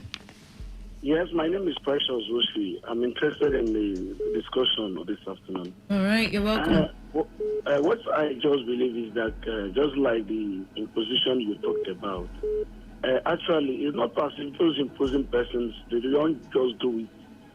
It's not a thing they just started. It's something that they build. There is what they call structures in political parties. And I want to say that if you feel that you will not want anything like imposition, that is why there are a lot of political parties too in Nigeria. If you feel that probably the governor, maybe like in PDP, has imposed somebody and you don't want it, there are political parties you can join, and if you feel you have that popularity to be able to turn things around, So I still believe that a time will come when these impositions and the rest of them will not work. By the time people begin to vote based on people's ability to be able to deliver. All right, then. Thank you very much. Thank you very much for your contribution. 95.1 FM. Good afternoon. Good afternoon. Wealth and wisdom. You're welcome, Gift. Thank you, my sister, my brother. Listening to that your statement, or the statement from Jacques Segoma, frankly speaking, I don't even know where to start from. As a person, you should stop. I know the type of insults Wiki has received because of him. I respect him a lot as a freedom fighter, but people kick against Wiki. Go to records, people will tell you, look at the kind of person Wiki is bringing into office and all the rest. It's not that Wiki brought him. Wiki only supported because they are of the same PDP. And today, sounding as if who from Peter Obile to Amechi to this very Wiki, it was because of a particular court judgment go and vacate it. You are in PDP. Then at the same time, you have the right to me, with my own knowledge and understanding, you have the right to criticize if things are not going well. But don't find as if you are that holy. We know ourselves. Outside that, what you and the wisdom is saying is the truth. Like here in my essay, it played out. As a PDP person I am, I support PDP because of the person of this leader. Go back to the records. And we won at the end of the day because we know what we have passed through. You understand? So me, I'm not that type. There is one slogan in River State, I'm making it to follow. But they will be the ones criticizing Wiki as if they are not playing that type of politics. Just wait after my call. Hear from them. Thank you. All right, Gift. Send in your messages to the number 0701-9339-962, WhatsApp and SMS, 95.1 FM. What? Mascot, you're welcome. Good afternoon to you. Thank you so much. Wisdom Obina, good afternoon. I greet you. Welcome. Honestly, let me grip the indulgences of two of you. Before I proceed, there is only one APC in River State. The national leadership of APC has come out to say that the one led by Isaac Abbott Obobula is the authentic leadership of APC in River State. And that APC will not participate in the local government election. So there is no faction. For your question, leadership and the followership, and how the followership will influence the actions of leadership. I want everybody to emulate a mascot and the people of Imo State. The people of Imo State, with wealth and wisdom, they have done it before. In 2011, when an Emmanuel Iwanya insisted that Hakim must come back, the people of Imo State went to a place called the Uzu Kedru, blocked the already completed ballot papers to ensure that Rochas Okorocha emerged as the governor. When Rochas again wanted to install his in-law and make the APC a family dynasty, the people of Imo State, even the implosion started even in APC. By then I was in APC. I lost my position at the local position at the local government level just because we refused a position. At the end of the day, the rest is history. His son-in-law is not the governor. So for me, I want everybody under the influence of the sound of my voice to emulate the people of Imo State. And by extension, a mascot who will always stick true to power without minding whose ox is of, and without minding the political party he belongs to. So for me, wealth and wisdom, that is my own take to tackle leadership in Nigeria. Thank you, and God bless the duo of you. All right, thank you very much. 95.1 FM. Oh dear, sorry, we lost that call. I'll just quickly read some messages here. This one says, Madison, I'm begging the government to... Oh, okay, that's for the first half. This one says, Wealth, Wiki and head of service is asking civil servants from 1 to... This is all for the first half. I don't know, is the network that bad? All right, Mr. Law says some Nigerians have destined themselves to be followers all their lives. They never thought about becoming leaders at a time. That is why we keep hearing in Rivers State, Rotimi Amechi is our leader for more than a decade now, even when it is clear to them that they are being led as slaves. Okay, that's coming from Mr. Law, and that's his opinion. This one says some Nigerians, it's high time we, the people, should cautiously avoid collective money to vote bad people into power. But the challenge is that bad politicians that have ruled before are with people's money to influence the system. We should avoid being Esau. I pray for God's will to intervene this time. Thanks. And that's coming from Ambassador Nwabweze. This one says, send him the same old message. I've already gotten that one. Let's listen to this caller, 95.1 FM. Hello, well. Yes, hello, good afternoon. Good afternoon, everybody in the studio. I'm Prince calling you from Oklahoma. You're welcome, Prince. Please go on. Yeah, the shout of Shoboma Judges, just for me, it's a empty shout. Because if you want to aspire for anything, nobody said you shouldn't aspire for whatever. I remember Jack Rich, the Wike picked Jack Rich ahead of people in his own local government as a caretaker chairman. And then Wike refused to maybe use him again, either for executive chairman or whatever.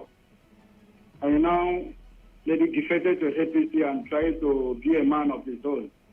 So it's right. See, if he want to contest for whatever, he can open his own. If he's too popular, he can go to any party or APC. We are not talking about people who want to vie for their positions. No, we're talking about imposition and the people having to choose their leaders. Just stick to the topic. Nobody has the power to choose candidates for any of the political any of the political parties. I mean to say, are you with me? So whether the party in position whosoever, that is party choice. Are you with me? Anybody who want to aspire under the platform of particular party A or B or C, whatever. All right, Prince, I've gotten your point. A party can position anybody he wants. So that was not an issue. It's not anybody's problem. All right, thank you very much. 95.1 FM. Yeah, my sister, good afternoon. Good afternoon. Yeah, Lugaman calling from the chair. Yes, first of all, let me dwell on the APC first. We don't have two APC in Rivers State. We have only one APC. You can't dwell on it. Just talk about the imposition and the people who have to select their leaders. Yeah, the statement of Soboma about Jackie is a good one. Because the imposition of candidates, more especially in our state here, has become maybe order of the day. And you can see that that is what the transportation minister has been fighting for and making sure that the position of candidates does not exist in Rivers State. And in the position of my governor here, look at the past local government chairman. All of them were all selected by the governor. And that is why you can hardly go to any local government today and see a structure built or constructed by a local government chairman. Because all of them, the people did not vote. The people did not choose them. It's only one man who chose them, and that was why they are not performing. And for me, as a person, I'm calling on the followers because I know there must be a leader.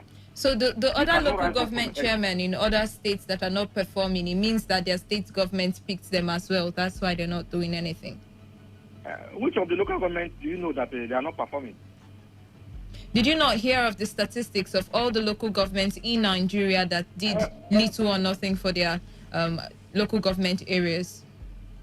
For me, the little I've heard about local government areas in other states, I at least they are working. But for River State here, I've not seen any structure.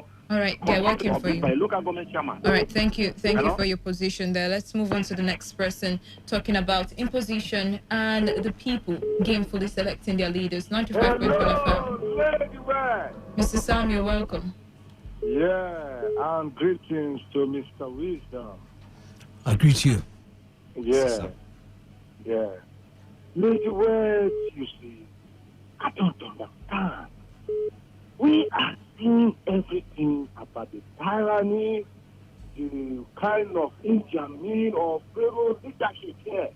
And the man Jackie came to say something, people are twisting it. Why are people so like this? Are you going to go on and talk about the issue, or you want to talk about people's opinion? That is by the way anyway. Lady Wade, you see, looking at how leadership is being enthroned today, you see everything that is done about leadership. We have what is called the people's will and permissive will of God. So now that it has been the permissive will of God, what will happen in 2023 will be the people's will. And the people's will be directly on what God will also allow to be. So whereby these politicians, these old cargo politicians, are now kind of mesmerizing the name of strategizing to see that they come on board 223, I tell you, God will disappoint all of them.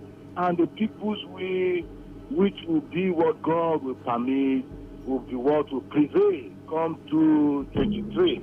And I'm telling you, I'm going to come on board that 223 as the president of this great nation. All right, Mr. Sam, thank you. Thank you very much.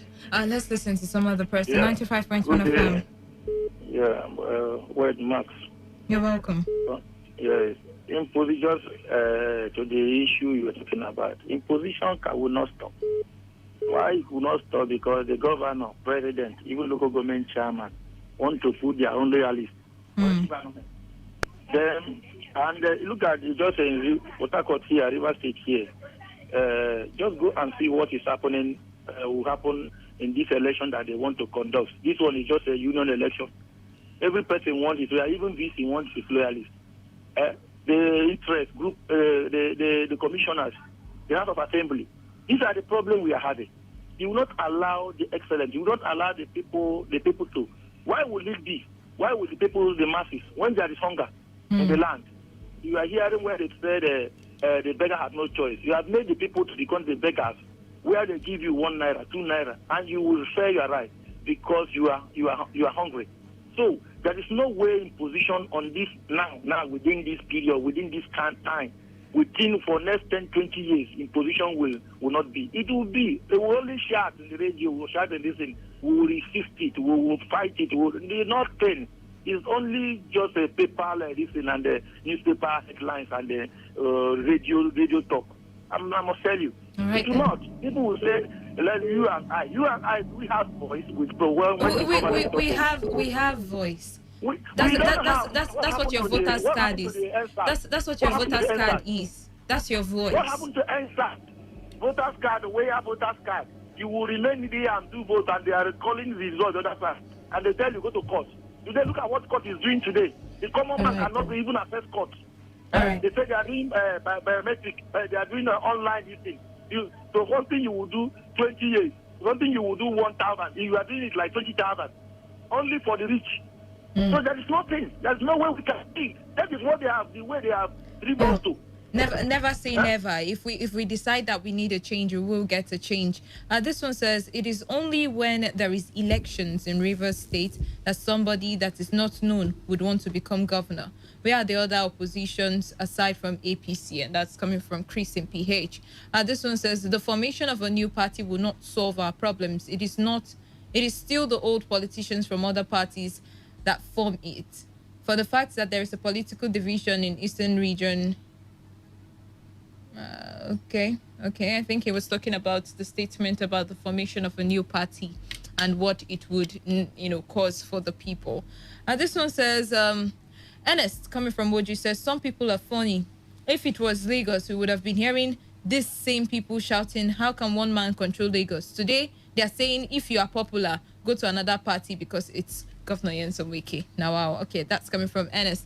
It says the power is in the hands of the electorate, so the electorate should decide to get good candidates during elections and stop collecting monies of any form of gratuity, but insist on good governance. It's possible if the electorates mean it. Again, they should cancel the method of few individuals choosing flag bearers in the name of primary. Everybody should be involved from the primaries to the general elections to get the best candidates. And that's coming from AZ in Port Harcourt. Madison says, Rivers people in strong terms begs the governor to stay away from us. We can never tolerate this level of impunity come 2023. All right, let's check what we have on the WhatsApp portal. But while we're trying to get that open, let's get to listen to you. 95.1 FM. Well, I came in peace. You're welcome. Yes, Prince Andy remains my name. Well, let me align myself with the last caller. I think so. Well, for today, we don't have that willpower. That's just the honest truth. It's enshrined in the Constitution, but we are not making use of it. Probably because of hunger or because of where we have aligned our conscience. If not, ordinarily, it's our right to vote whatever. But if it's where you've aligned your conscience, it's simple for you to get it right again. All you have to do is tell yourself, you know what, the next elections, we're just going to go for somebody who is competent and credible enough. Well, to say it now, but how many of us can implement it? Look at Wike. Let us draw an example between Wike and the local government chairman. He has been shouting, it's not a news. My problem is that they will say alleged. It's not a news. Wike has been shouting. You walk, you go. You do like this, you go. Already Wike, today he's feeling that it's no other party. That whoever that has walked in his own voice, in his tune, that will go back. Let's assume tomorrow comes and we can say, okay, based on loyalty, or one person passed through the back or whatever, he said they are buying his parents' rights and goods and whatever. Let's assume he now use that as a merit of going back. It will equally work for him. Nobody will question him. If he said because you have worked, he doesn't care. He don't care at all whether the people want you or probably you work one or two things, but it's not okay to the people, or you are even working, you are rude to the people. You don't come home. You don't enter into a meeting with the people. You don't know what the people want. The people want A. You are giving them B. We can say because I have said you have worked, and because you have worked, you will go back. That is his own basis of assessment, which is probably out of it, which is automatically out of it. What is supposed to be is that the power belongs to the people and the people should vote him. But you have been hearing him, and lastly, well, you have no option than to see you people. You people will keep calling APC fashion because you people have refused to. All right, Prince Andy. If we continue to hear issues in the APC and people call in and say, I believe in the Amechi APC or in the Magnus Abe APC, I have no other options than to say faction. 95.1 FM. Lady Wells, I greet you. Good afternoon, Wilson. Superman, my man, he's really working. He's working hard. I greet you, Wilson. Yes, I know we'll still meet by the 3 o'clock mark. Yes, we'll still meet there. Lady Wells, seriously, some things are not just possible. Imposition of candidates cannot stop, just like some other callers have suggested, have said rather. It cannot stop because for you to get into any position, you must pass through a political party. Nigeria don't have that independent candidate team, no. Until we have the provision for independent candidates, then you can see maybe these people with quality emerging. So long as it is through political party, these political parties are owned by people. There are cadres, yes. There are cadres. You don't even just come into a political party like a youth, for instance, Wisdom now. If he joins PDP, he has to grow through the ranks. All right, then. Starting people, looking after and all that until maybe at some point those that own the party, that controls the party, maybe you will get a look in. But if not, you cannot go into a party and no, you must be picked by the leaders of the party. There are leaders of these political parties, all of them. All right, so that's why we will not be able to get followers who would say no.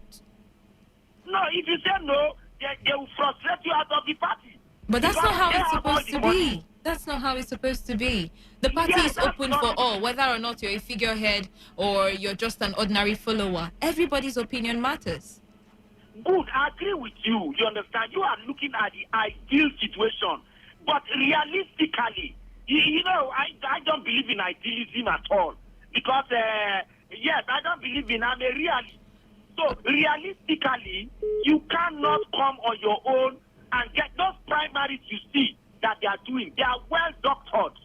If it is not, you are not the chosen one, you can never emerge. You understand? Sometimes they can even decide and say, okay, we are not like the River State governor. Listen, we're out of time.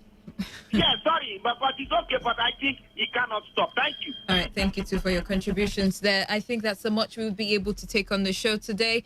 Do stay tuned as today's Sports Live comes up next. Reliable Reliance already on standby. Thank you very much for being a part of the show.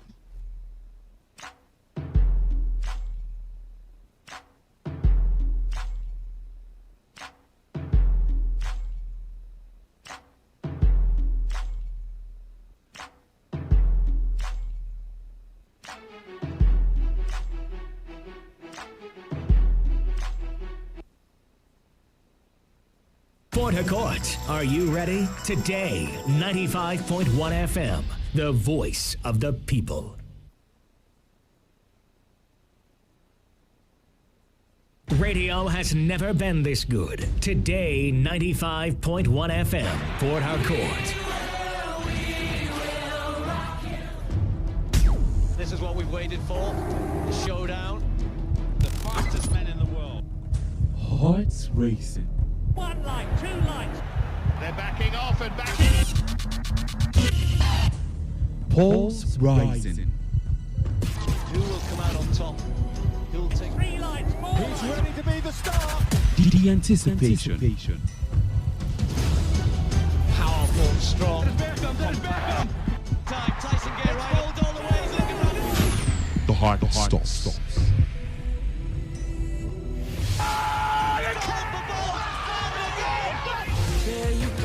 Catch the sports game on Sports Attack Mondays through Fridays, 7:30 a.m. and Today's Sport Live, 3 to 4 p.m. and also on the weekends, 1 to 6 p.m.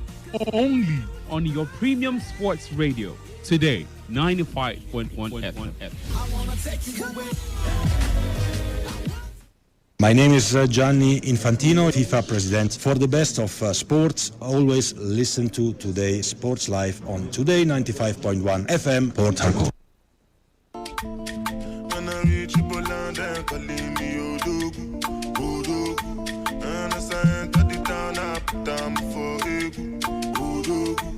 Nobody can stop you. So we dey fly past you. Over any obstacle, it be Odogu. Say now they draw the map, Odogu. You are looking at the champion, Odogu. Why they just with the person with the cash, Odogu. Ajay.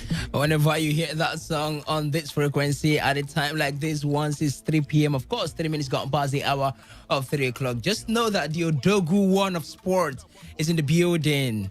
Not the Odogu of music this time around, but the Odogu of sport. Yeah, there could be so many Odogus when you're discussing sports, but this is actually the number one, the Odogu one of sport. Emeka Dena is his name. Good afternoon to you. It's the midweek edition of today's Sports Live, reaching you from this frequency today from 95.1.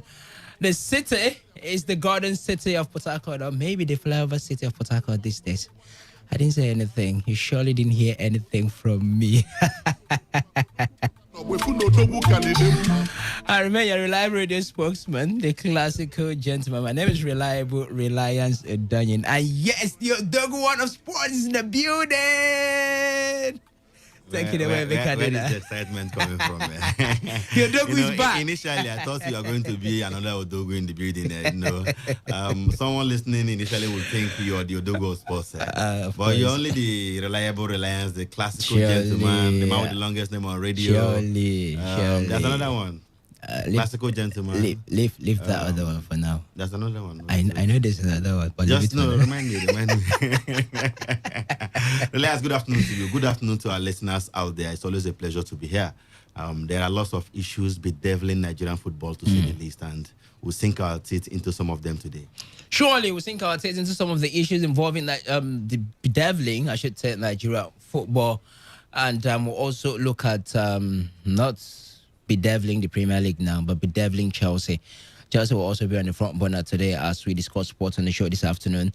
Like I mentioned, it's today's Sports Life. And there is a Chief Justice who does justice to sporting stories these days. His name is Chidubem Mjoko. He joins us at this point in time. Chidubem, great to have you join us.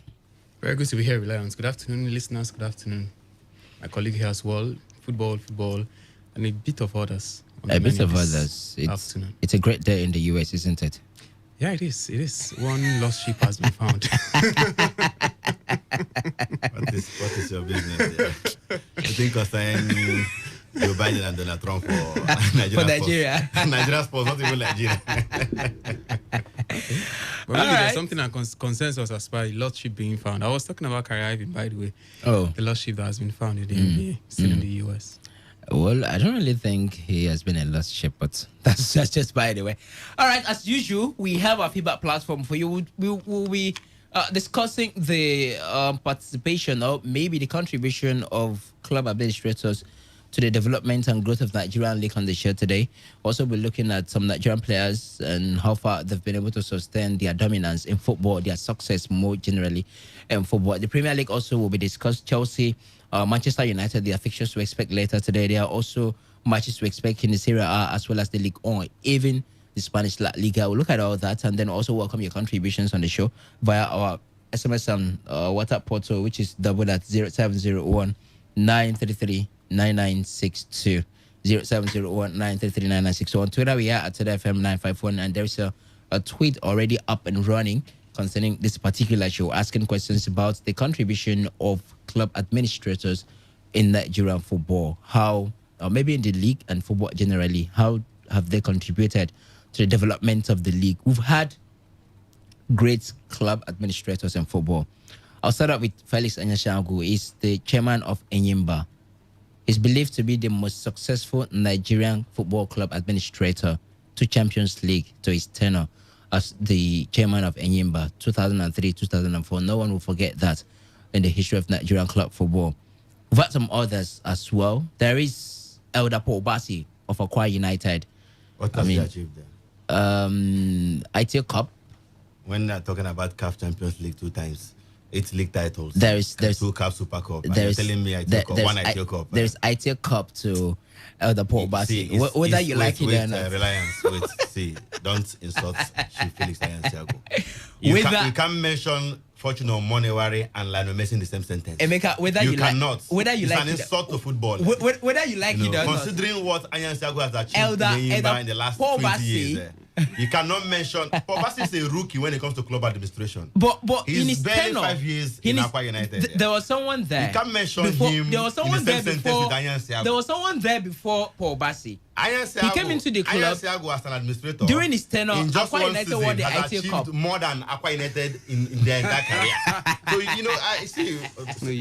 I mean, Reliance, I'm angry with you. You don't want to go to battle with them. I'm angry with you. But by the way, you can talk about Ignatius Okahelam of Heartland. And this man of I mean, we have so many administrators that have done well. We've seen clubs who did well on the continent, in the league, and what have you. But no, don't. He can. Okay, Paluku has achieved more than what's his name? Anyways, there's also Okay Paluku is a seasoned journalist, no doubt. There's also translated into Okay Paluku of Rivers United. There's also Okay Paluku of Rivers United. There's also Davison Owumi of Rangers International of Enugu. Although they are reporting he might be stepping down from that position, but no official statement. No, there's an official statement. Reliance NFF has given the go-ahead for him to become the CEO of the LMC. So in the coming days, he will officially replace Nundoka as the CEO. So it's a done deal. So he will be stepping down as the chairman of Rangers International of Enugu. That's clearly what it means. But there have been a lot of seasoned club administrators in Nigerian football. By the way, Emeka just took that to a different angle because there was no comparison whatsoever. What I was doing and Paul Bassi in the same sentence. What I was doing was just to state that there have been club administrators in Nigerian football who have at least taken their club to some certain level of achievement and success and all that. And I had to, why wouldn't I mention the Paul Bassi? Whether you like it or not. I mean, you're celebrating a high mountain. I have a small mountain. Let me celebrate it. Leave that one to me. Anyway, so we'll be looking at all that. So we welcome your contribution on that particular topic. How have these club administrators contributed to the growth and development of Nigerian league and then generally football in the country? I'll start with you, Emeka Dina. Well, when it comes to development of football or the league, I think they have done little. They have won titles, no doubt. I mean, the case study has got to be Anyashangu. He's been there for 20 years now. This year makes it exactly 20 years since he became chairman of Enyimba. And in his reign as Enyimba chairman, they have won virtually everything. 8 league titles, 4 ITO Cup, 2 Champions League, 2 CAF Super Cup, lots of other domestic titles, including the Abia State FA Cup and what have you. All those minor trophies here and there. In total, they've won over 25 major titles, as it were. But now, that's about titles. It's good for the club's pedigree, but what's on ground at Enyimba? You go to the club, what can you boast of? You understand? Enyimba, as to speak, they don't have a training ground. They don't have their own clubhouse. You know, it's just Enyimba is just at the Enyimba International Stadium. You've been there before, the Enyimba International Stadium in Aba. That's just the club, nothing else there. You know, their social media presences, they are still struggling. The website just came up a few months ago. This is a club that won the Champions League 2003 and 2004. Look at what Simba of Tanzania are doing on social media. Van Dresa is even the most followed club in Nigeria. Sure. Van Dresa FC in the NNL is the most followed club on social media in Nigeria. You understand? You know, Enyimba, I doubt if they have a YouTube channel. You know, you look at other aspects of the game today, they have not done well. It cuts across all the clubs. Enyimba cannot boast of a shared sponsorship deal as we speak right now. They're the league defending champions, like you pointed out the other day. What's the name? Plateau United did not win the league last season. They were not awarded the title. So by default, Enyimba are still the league defending champions. Yeah. They have won it a record 8 times. The only Nigerian club to have won the CAF Champions League. In fact, go around the Nigerian clubs in the MPFL, 20 of them precisely. Only Rivers United have got a shared sponsorship deal. It's a big shame on the faces of these club administrators. They haven't done anything. They haven't really done anything to develop the game. Development to of boost the game. Our best players are still running after South African clubs, Ethiopian clubs, Zambian clubs, Vietnam. They are going to Vietnam to play football. You understand? What are the administrators doing here? 5-6 years ago, the current Abia Warriors chairman, Emeka Iyama, was still the Abia Warriors chairman then. He said something that was on record, it was on TV. Yeah. He said the problem with Nigerian football is the club administrators. That they are using the money given to them by the government to do something else. Emeka Iyama said it on record. A club chairman said that. He is equally guilty of it, I mean, if you want to put it that way, because they are all the same. You know, they are all about the money, what they can get from the government. The clubs are not run like business ventures. That's not what is obtainable over there in Europe or in other climes. In Africa, Europe is far. Go to South Africa. Go to Congo DR. I mean, TP Mazembe can boast of their own private jets. AS Vita, they're self-sustainable. You know, they sustain themselves. You know, you saw the Simba guys. They have their club TV. Which club in Nigeria can boast of a television station? You know, at least a club TV, like we have Man United TV, Arsenal TV. Simba have got Simba TV. KCCA of Uganda, they have got their own, club TV. They have 3 major sponsors: Star Times, MTN, and one other sponsor. You know, what are our own clubs doing here? What are the club chairmen doing here? The league, organizers are equally not doing their bit to help things matters. But what individually? How about the clubs? What are they doing to take the game to the next level? For the average club chairman, he's keen about only the 3 points. Get monies from the government. Get the 3 points. Yeah, get the 3 points. Bribe officials and what have you. You know, that's why the league is still in a mess today. You know, we need to take it to the next level. And I can say for a fact, these club chairmen have not done anything to remedy the situation. They haven't really done anything to take the game to the next level. Just a few of them. Abia Warriors can boast of the fact that they have structure, but what has it resulted to? You know, their stadium is in comatose. You know, they are not playing at home. They played few games in Aba, and now they're in Okigwe because their ground in Umuahia, over the years, they have refused to, do anything about it. The state government have refused to refurbish that ground, regrass it or whatever, I mean, that is not how you go about professional football.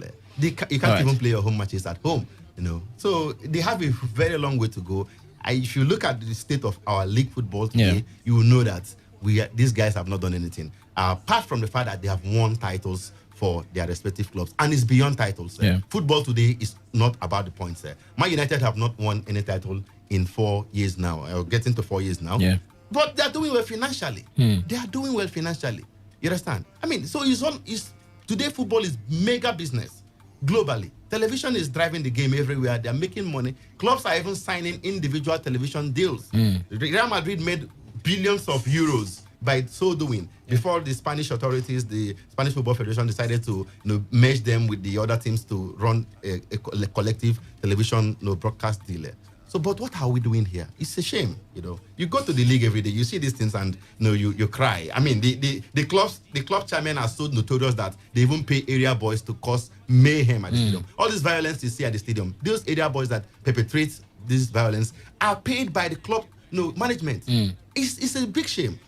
All right, Chidubem, I'm one for providing solutions. Emeka has highlighted some of the areas that they are found wanting, and some could also argue that there are stakeholders, apart from the club chairman now, there are stakeholders with their respective responsibilities in developing the game in Nigeria a case study or a quick mention would be maybe the LMC, maybe the NFF, and all other stakeholders who are participating in the growth of football in the country. So, precisely now, what can they do?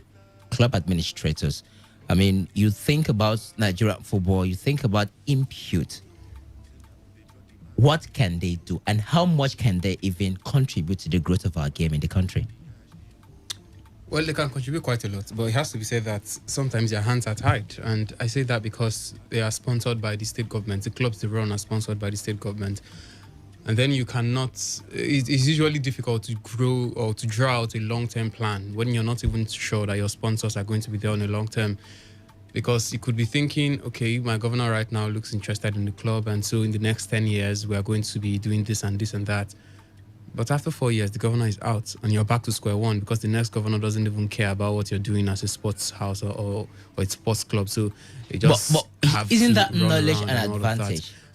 Isn't that knowledge an advantage? So that when you're drawing out your plans, you just know you keep things within the 4 years. These things we've talked about are not things. Most of them are not things achievable under 4 years. They are long-term plans because it's capital. Most of them are capital-intensive projects.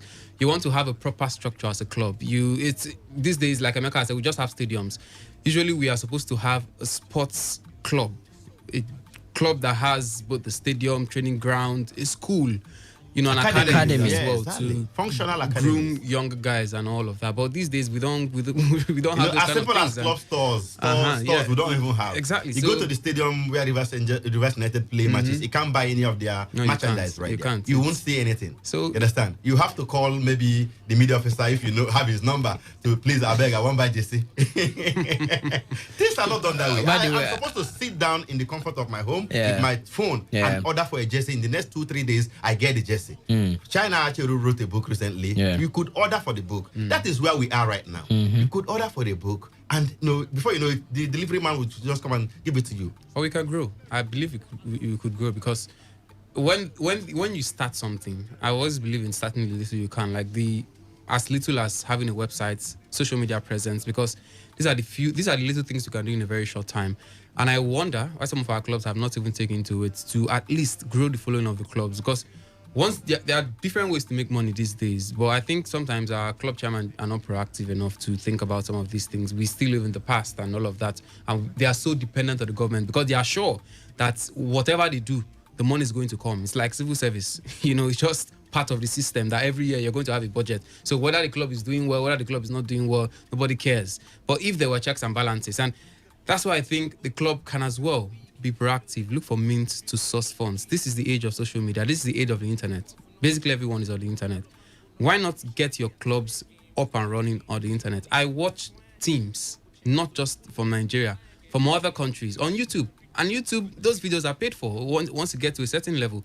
Those are sources of revenue for the club. So if you have a huge platform on social media, you can make monies from them as well. So there are different ways of selling jerseys as well. We've said that already. There are a lot of persons in Nigeria now, even in Port Harcourt, that need the jerseys of Rivers United. Of Imba. Imba has a very vast following in Nigeria.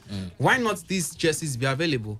You go to local stores where they sell jerseys and you see foreign jerseys of foreign teams. You don't find those of local teams. And if there are those of local teams, people will be willing to buy. Because these are players to bring this one in, sorry, on the jerseys. 2-3 seasons ago, Enyimba had replica jerseys. But it was too expensive. 15,000 naira for how much is the foreign one? 15,000 naira for a jersey coming in from Spain. I mean, it was too expensive. Nobody could buy it. They had to even return to the sponsors. I mean, I couldn't even afford it at that point. You understand? So do something that the fans can relate with. They can easily afford. 3,000, 3,500 at max 5,000. Reduce the quality if you can arrange with the sponsors. I mean, things are difficult. A fan that cannot even pay 200 naira to go and watch a league match. How do you think he will get 15,000 to buy a copy of a jersey? No, it doesn't work that way. You're overrating themselves. You're overrating themselves. And there's a lot, so many people to produce jerseys in Ava, for crying out loud. Well, I don't know. There was a time Enugu Rangers tried that in that stadium. They started selling things and exactly. I think I bought the popcorn, the Rangers popcorn in Enugu. These are means of making money. You could do pure bottled water and what have you, brand it.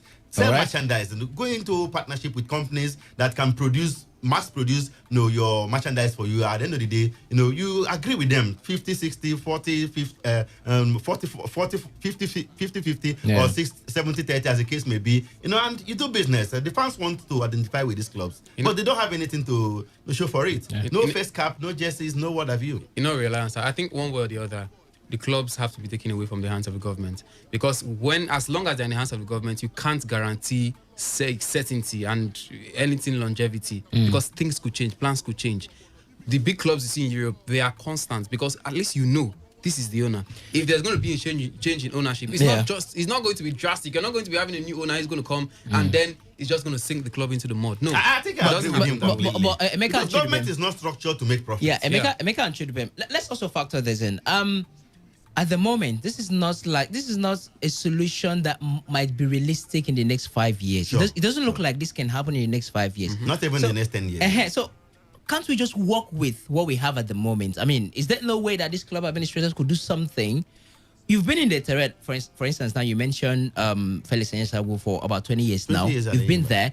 Elder Paul Obasi, I mean, as much as I can remember, I think about 5 years or thereabouts, Davison Owumi, as long as he has been there. So he has managed different clubs, Rangers, Warriors. You've been in the system. League, You've been in the system. Okay, Luka has been around from Sharks to Dolphins to Rivers United. Can't you understand your system and understand that this is how it works at the moment, and then factor something out to work with? Even if you have to draw a plan of maybe 4 years plan, depending on. I mean, there are lighter things you could do. There are the heavy ones you could just shove aside at the moment and work toward them. But there are lighter things you could do. I mean, can that be achievable by these club administrators? It can be achievable. It's just a question of drawing out a blueprint for whatever you want to achieve. You can sit down, set up a think tank team and, come up with a plan going forward. What do you intend to achieve in the next 10 years? Look at where we are right now. This is what we have to do to be where we are supposed to be and all that. Give it a 10-year plan. I mean, you have to back it in the finances as well. These clubs are owned by governments. Majority of them. We have 20 clubs in the MPFL. 18 of them are owned by the government. If Anyoba wants to make profit, MFM wants to make profit, as much as the church owner wants to also empower the youth, they also want to make profit. But that cannot be said of the Enyimba's of this world. They are not keen about the profit.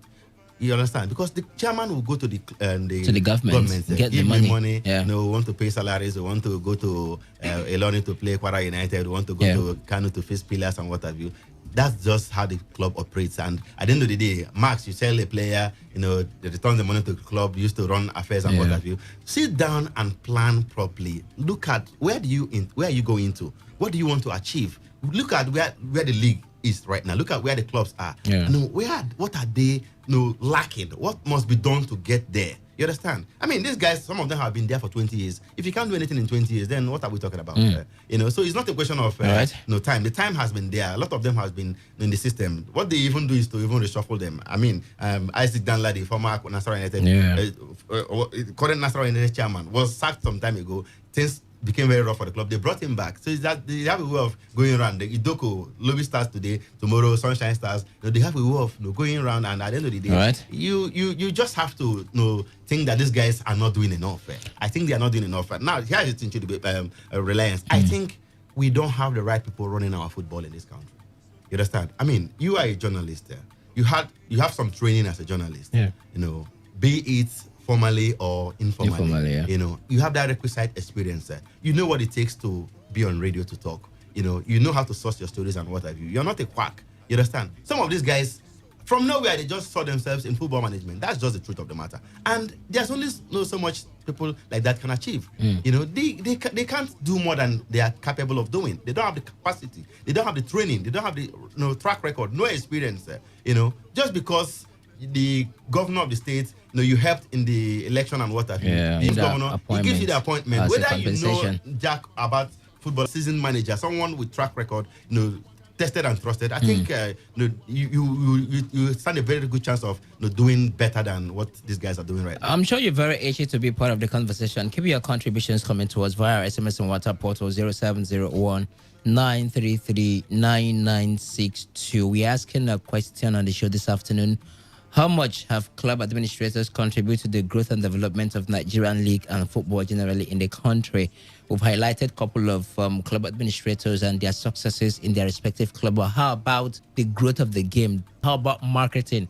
of the game. There is a scheduled match today. Kwara United taking on Enyimba. Recall that match was rescheduled due to Enyimba's participation in the CAF Champions League. Yeah.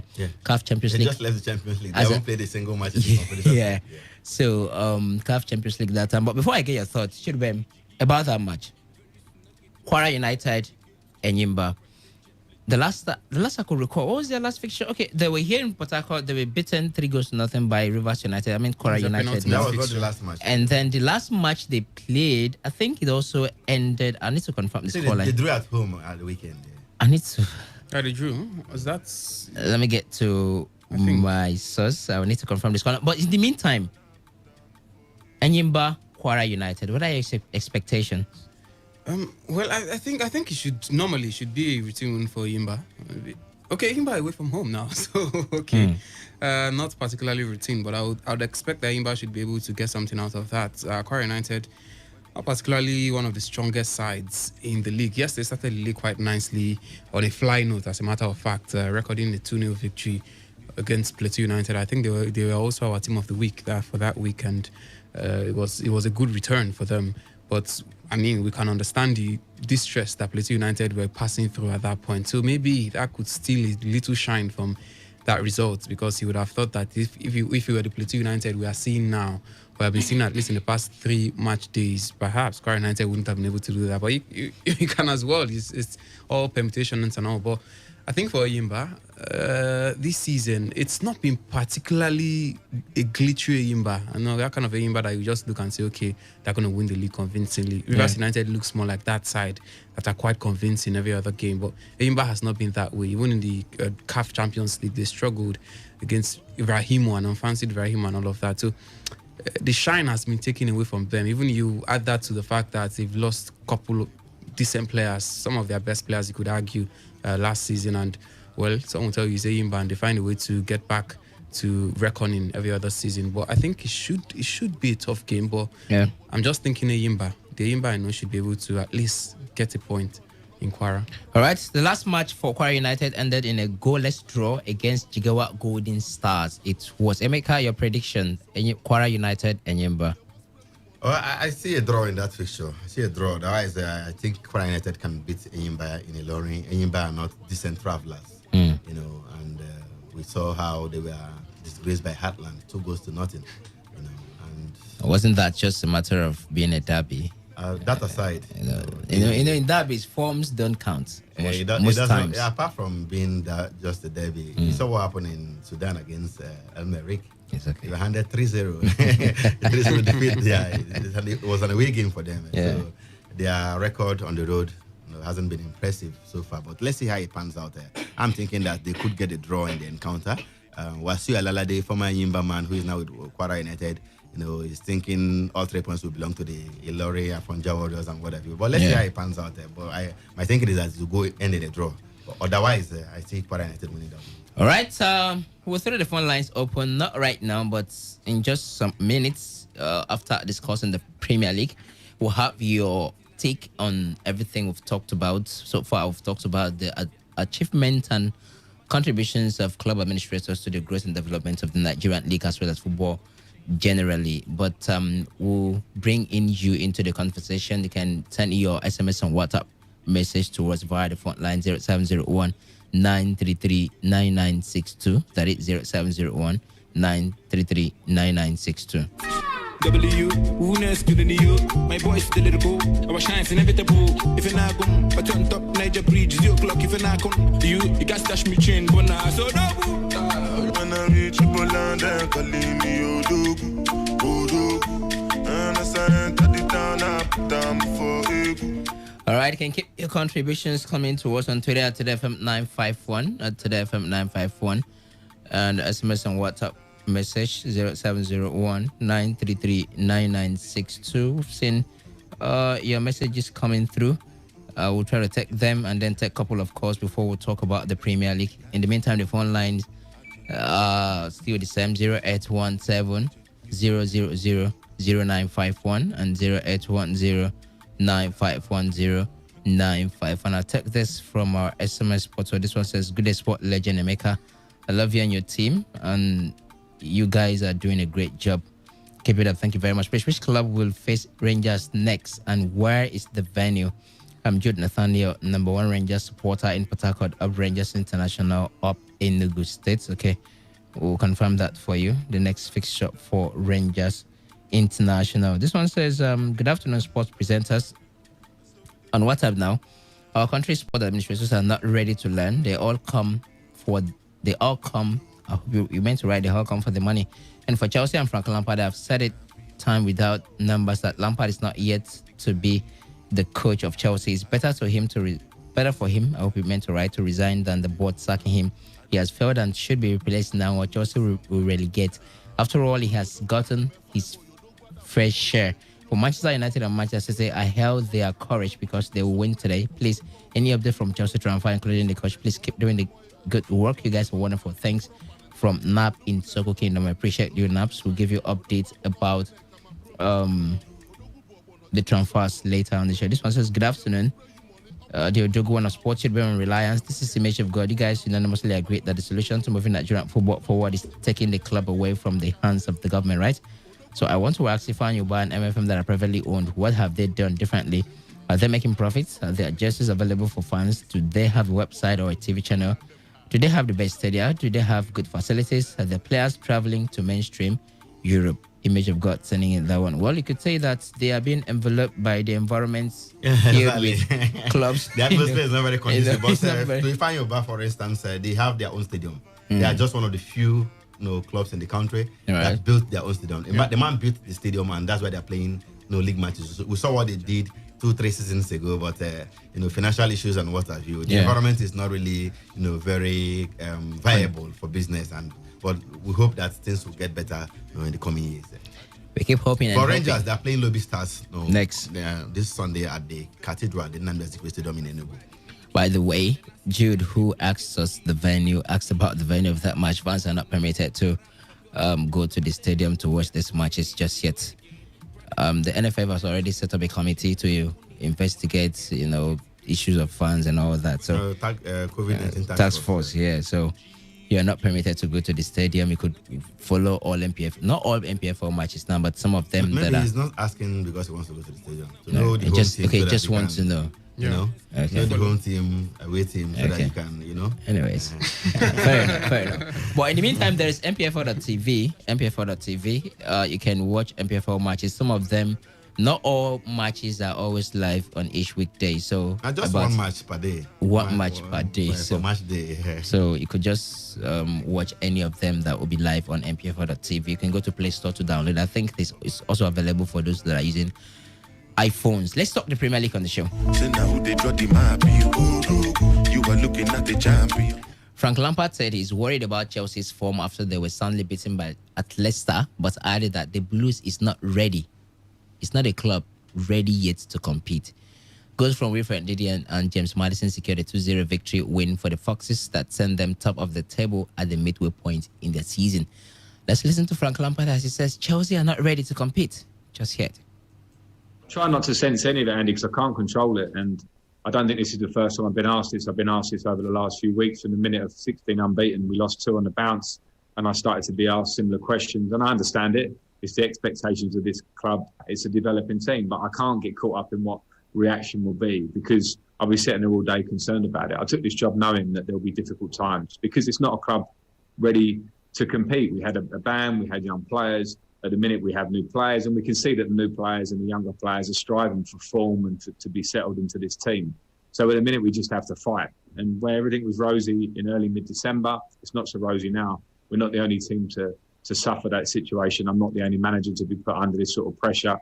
The lucky thing for me is that I'm good at handling the pressure. Don't like it. I want to win games. I want everyone to be talking about how we're moving towards the top of the league like we were a month ago. But the reality is for me that I could sense these periods will come.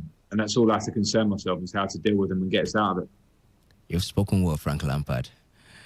When asked about his Chelsea team, he rose to the defense of his players, stating that they are just a bunch of young players. Let's listen to him once again. It's not for me to compare necessarily. I think it's just a fact. It's a fact of where we are as a club, for sure. And if you look at the composition of the squad, then you can see there are young players, or there are players that were in a different league or were on loan or in the Championship within 1 or 2 seasons ago. So you're asking a lot. You're asking a lot to them for them to become, I don't know, prime John Terry overnight. It doesn't happen. It doesn't happen that way. You have to build towards that, take knockbacks, take setbacks, and get stronger. That's just the way of football. We're not that squad. We know that, and that's why we are probably in the fight that we're in now. Because to find consistency and to try and find that is the next level for it.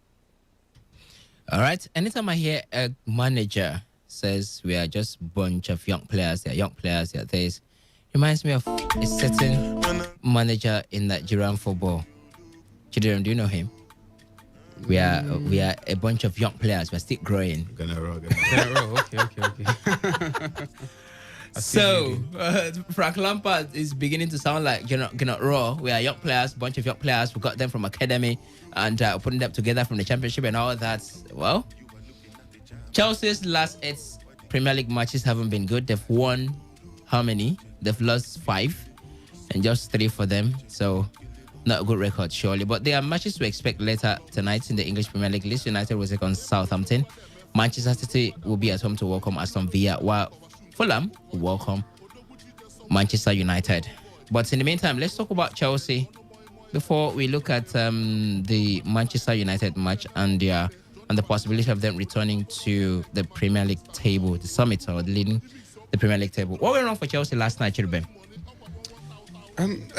Well, it's difficult to just pinpoint a thing and say, okay, this is exactly what made Chelsea lose yesterday. But I think they were playing against a very decent Leicester City side. This season they've been very good, especially against the sides that ordinarily you would think are above them. They've beaten Manchester City, Arsenal, beaten Manchester United as well. They got a draw in that one, rather.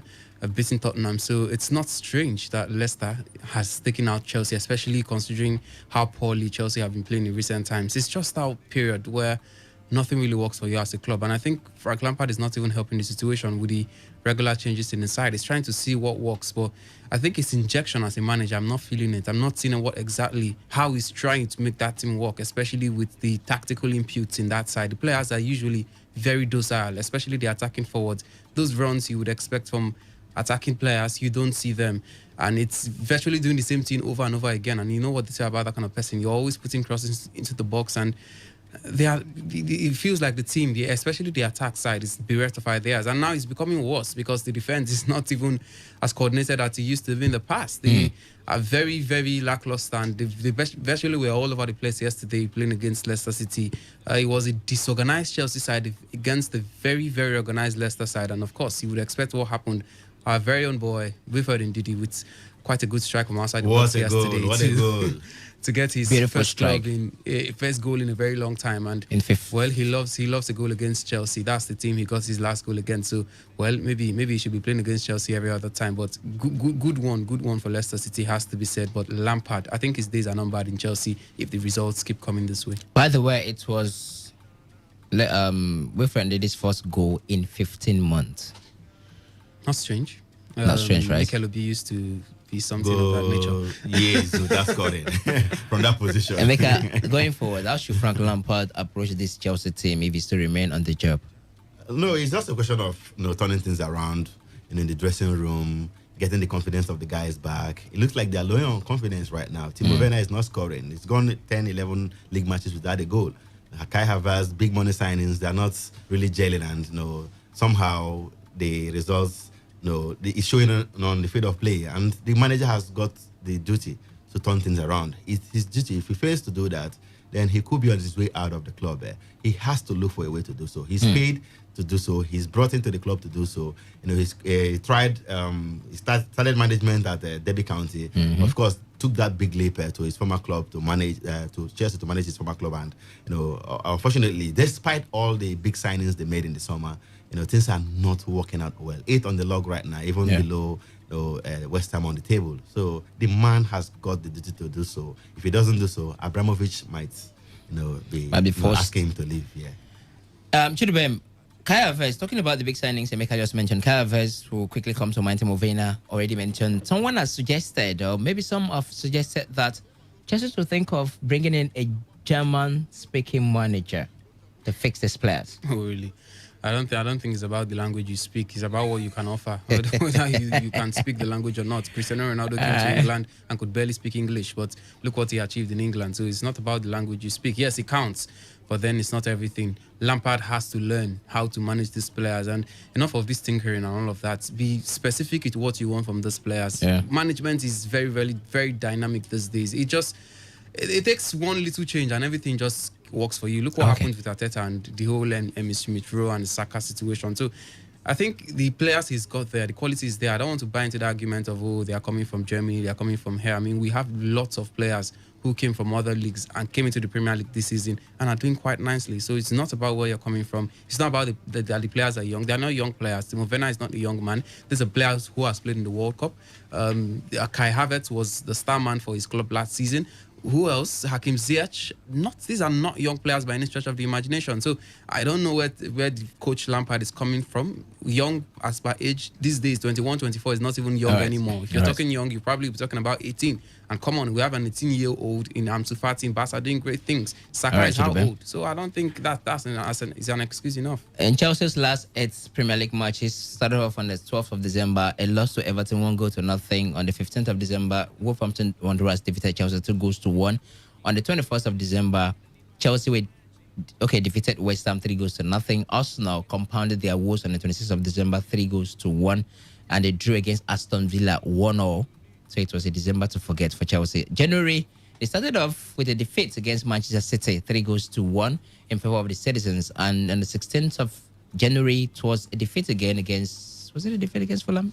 Yeah, Chelsea defeated Fulham 1-0, and yesterday 2-0 in favor of Leicester City. They've not taken any. They've not beaten any team in the top 10 this season. That's shambolic, man. 0817-000-0951, 0810-951-0951. Phone numbers for you to call to be a part of the show. On Twitter at Today951. Keep your messages coming through. I've seen quite a lot of them on our SMS and WhatsApp portal. I'll read them out.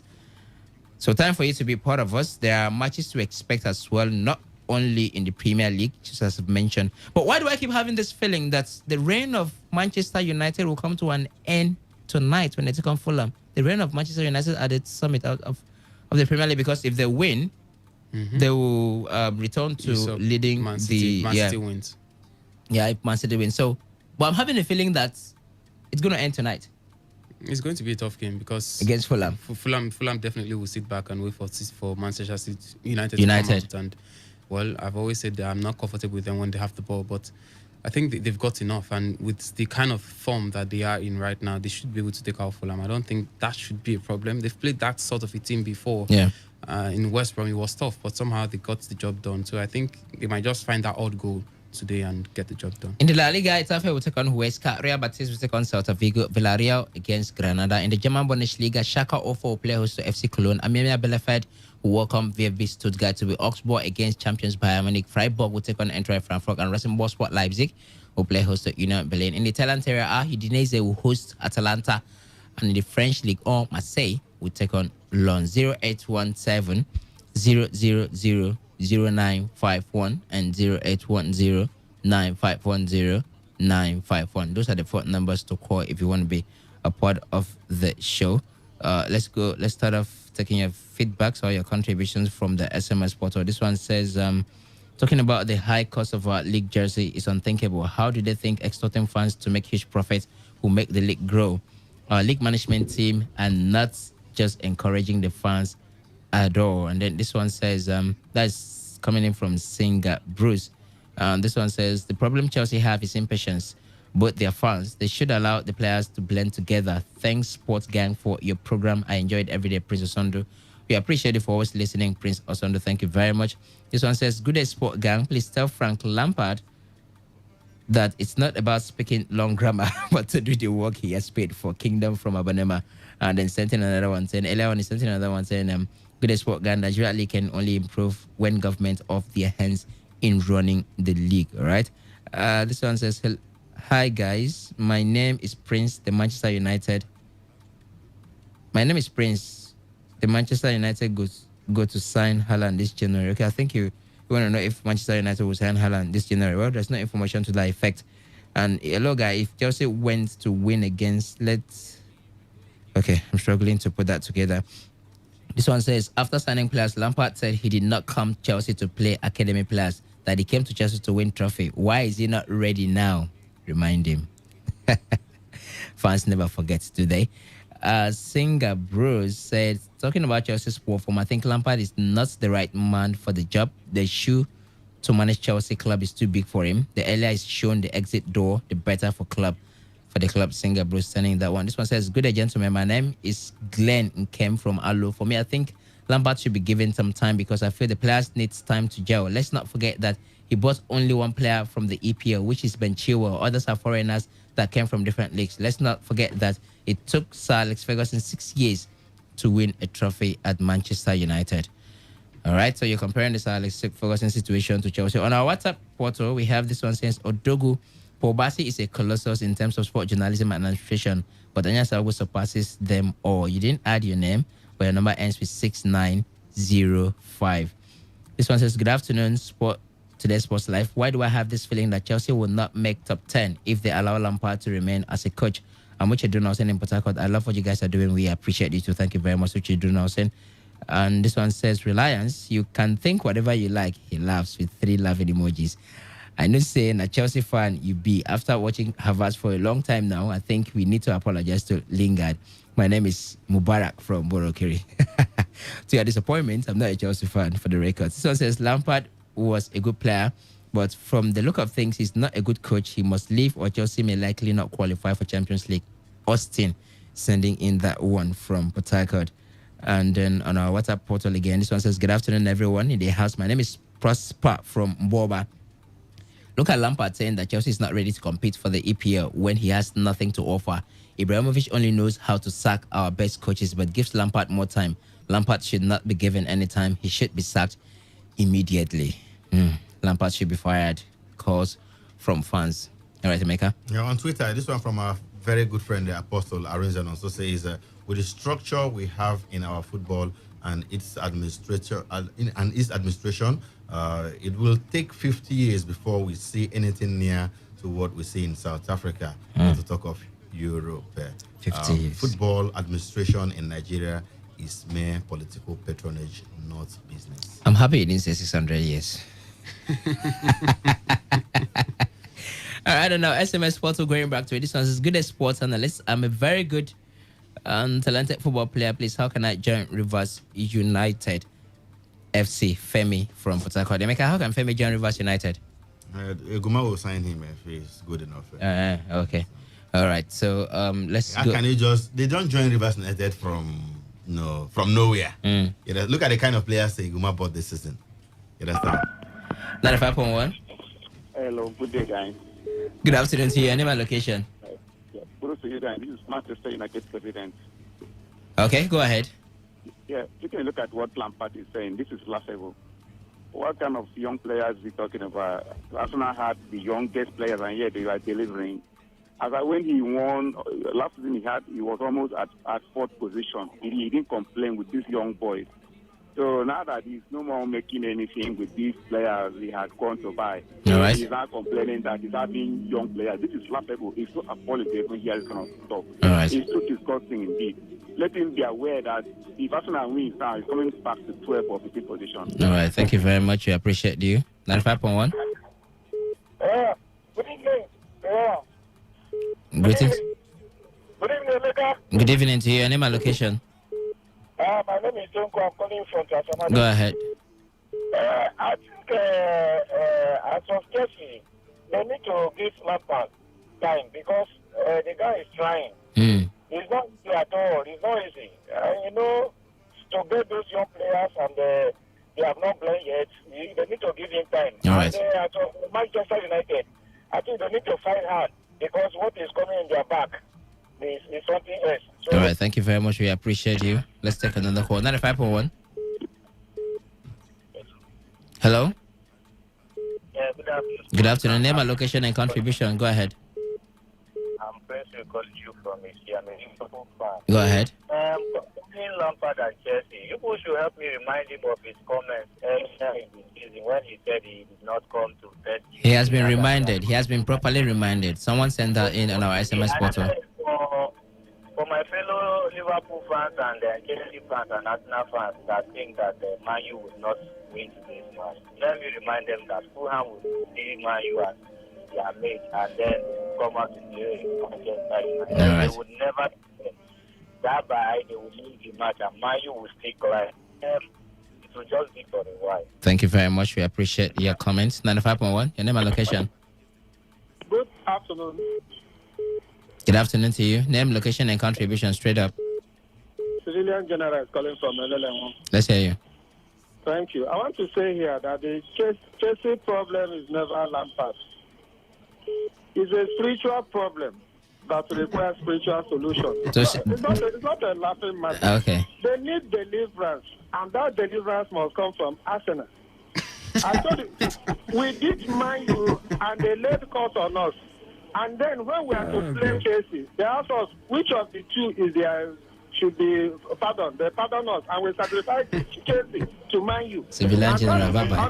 Let me ask you a question. Civilian General, are you a comedian? I don't know. Are you a stand-up comedian? Look at it. All I'm telling you is Bye-bye. this spiritual clip. Bye-bye. We don't hear. Bye-bye. 95.1. 82, let's hear you. Good afternoon. Greetings. I don't know what Frank Lampard is talking about. As for me, I'm not concerned of his talking. I'm tired of his talking. I was with one of the person that was clamoring for him to stay. But when you say in someone that, and the person telling you that your stay is over welcome, Frank Lampard staying in Stamford Bridge is over welcome.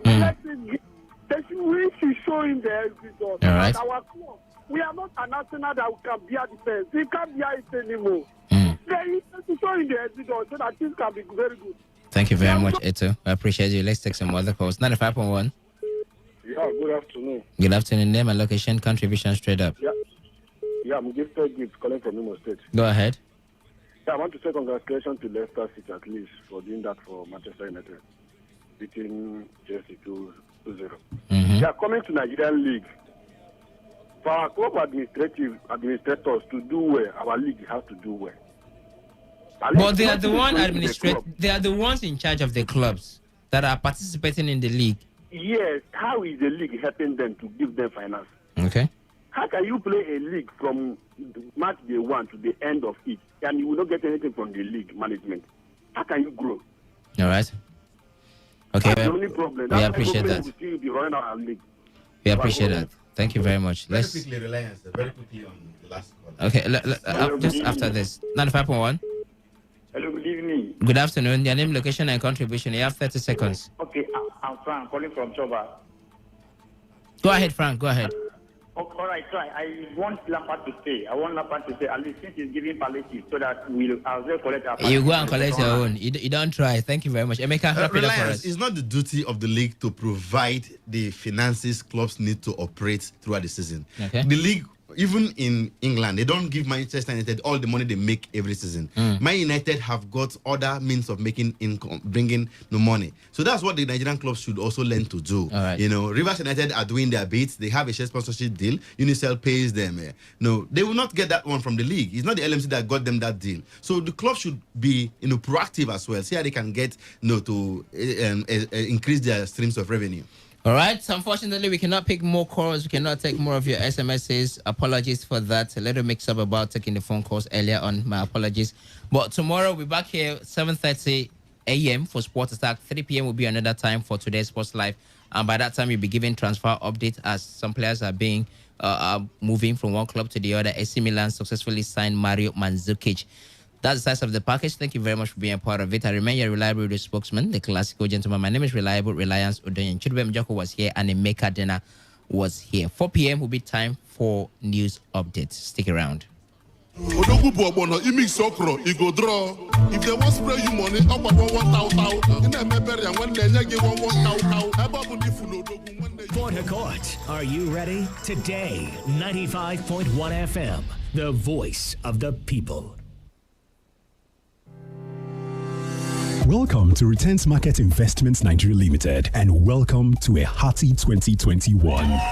Returns Market Investments Nigeria Limited is a home of financial freedom that has impacted lives, homes, and companies for the past years and still counting in Nigeria by simply delivering 10% and still delivering an assured 10% monthly return on investment to our clients consistently and efficiently. Individuals have used this income to develop their houses, purchase lands, establish their own companies like tissue paper production factory, table water factory, and a real estate consultancy firm used this income to acquire properties for its businesses. This is just to mention but a few. Let's talk about achievements in 2020. We assured 10% monthly return on investment, and this was fully delivered and is still delivering till date. It is an obvious fact that lots of investment companies could not sustain their unreasonable promise in respect of return on investment. Hence, the said companies ran down the drain in 2020. But because we are focused on efficiency and professionalism, we grew into better phases by acquiring fixed and movable assets worth millions of naira, opened 3 branches outside Rivers State, got certifications from regulatory bodies, and our SEC registration procedure, which has been fully complied with, is now awaiting the issuance of a SEC certificate. Of course, we know that we at Returns Market Investment Nigeria Limited care about you, and we also offer financial advisory services to our clients. Here are some factors you should consider before investing in 2021. First, check if the firm is regulated, of which Returns Market Investment Nigeria Limited is. Second, check if the company has assets, of which Returns Market Investment Nigeria Limited does. Third, check if the company is insured, and Returns Market Investment Nigeria Limited has insured over 300 million naira. Yes, you heard that right. Now let's talk business for the year 2021. If you are looking for security of your funds and consistent delivery of 10% monthly returns on investment, then Returns Market Investment Nigeria Limited is your best choice. Returns Market Investment Nigeria Limited is strictly into the international capital trade market business, where we trade and invest in 2 sectors. First, trade and investment in the stock and shares market, which includes trading and investing in the New York Stock Exchange market, European stock market, and Asian stock markets. Second, trade and investment in the commodity market, which includes trading in the crude oil market, natural gas, and gold market, etc. In Returns Market Investment Nigeria Limited, we are ready to do business with 3 categories of people from Monday to Friday. Client A is one who is a novice about the international capital market, and he or she is looking for a reliable and credible platform to learn the trade secret and how to make consistent profit on the trading floor of the international capital market. Then Returns Market Investment Nigeria Limited is for you. Client B. This is a client who have done this business before, but he or she is not making profit in the market, because what we have around is people training, but they do not know how to trade in the market. Then if you are in this category, Returns Market Investment Nigeria Limited is for you. Client C. This is one who wants to invest his or her money in the market, but wants the company to manage his or her portfolio of funds to earn good returns on investment. Returns Market Investment Nigeria Limited is also for you. We have looked at different people's financial objectives, and we came up with different investment plans. We have the short-term investment and the long-term investment. First, the short-term investment. This investment is strictly for 3 months. During this short-term investment, the company offers 10% monthly return on investment on any capital. Long-term investment is from 6 months to 2 years, and the company offers 10% return on investment on a monthly basis. The long-term investment is divided into the following: a 6-month plan, 1-year plan, 18-month plan, and a 2-year plan, all of which offers the client 10% return on investment with a minimum capital of 300,000 naira only and a maximum of 100 million naira only. The sustainability of the capital market has to do with the fluctuation of price. As long as there are fluctuations of prices in the stock market, commodity market, and shares market, we are also bound to make profit on the trading floor of the market. For example, the crude oil price of today can never be compared to the crude oil price of tomorrow. That is, $1 per barrel movement on the trading floor is a lot for us that trade on the market. The reason why Returns Market Investment Nigeria Limited is different is simply because of the live trading services we offer and the constant delivery of 10% return on investment we have been offering our clients for the past 4 years. For more inquiries, visit Returns House at number 33B, Rumuola Stadium Link Road, after NNPC filling station, Rumuola, Port Harcourt, Rivers State, or a branch office at number 10 NTA Road, Rumokuta Checkpoint Junction, Port Harcourt. Harcourt, Rivers State, or call us on 0903 652 7708 or 0903 4614 444 or 0815 518 9002 or visit our website at www.returnsinvestmentnigerialimited.com. Returns Market Investment Nigeria Limited believe in a Nigeria beyond oil and gas. So think earnings, think profit, think Returns Market Investment Nigeria Limited.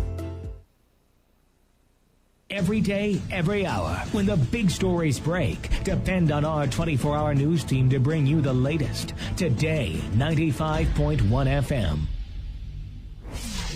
Today, 95.1 FM. Port Harcourt.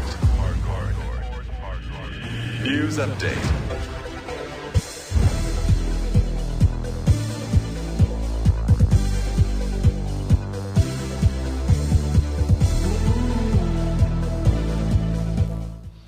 Good afternoon. Here's the news update on Today 95.1 FM. I am Wealth Wilson. The last has not been heard about the controversy around men of Inspector General of Police Monitoring Unit in Alu in Ikwere local government area of Rivers State for allegedly accompanying some persons to destroying some properties in dispute. Just yesterday, the officers of IGP Monitoring Unit were fingered in destruction of properties in a disputed land behind the former SAS office in Rupoku in Obiakwa local government area. Today, family members and residents of Ekwene land in Igbo Gwasa clan in Igbo Eche Kingdom in Eche local government area of Rivers State have been rendered homeless after their properties were destroyed by men suspected to be IGP Monitoring Unit Alu. Our correspondent Uchindo Jowo was at the site and reports that properties worth millions of naira were brought down. The paramount ruler of Ekwene, Eze Innocent, alleged that operatives of IGP Monitoring Unit in company of a lawyer and unidentified men invaded the community, demolished houses before arresting two members of the family without any court orders.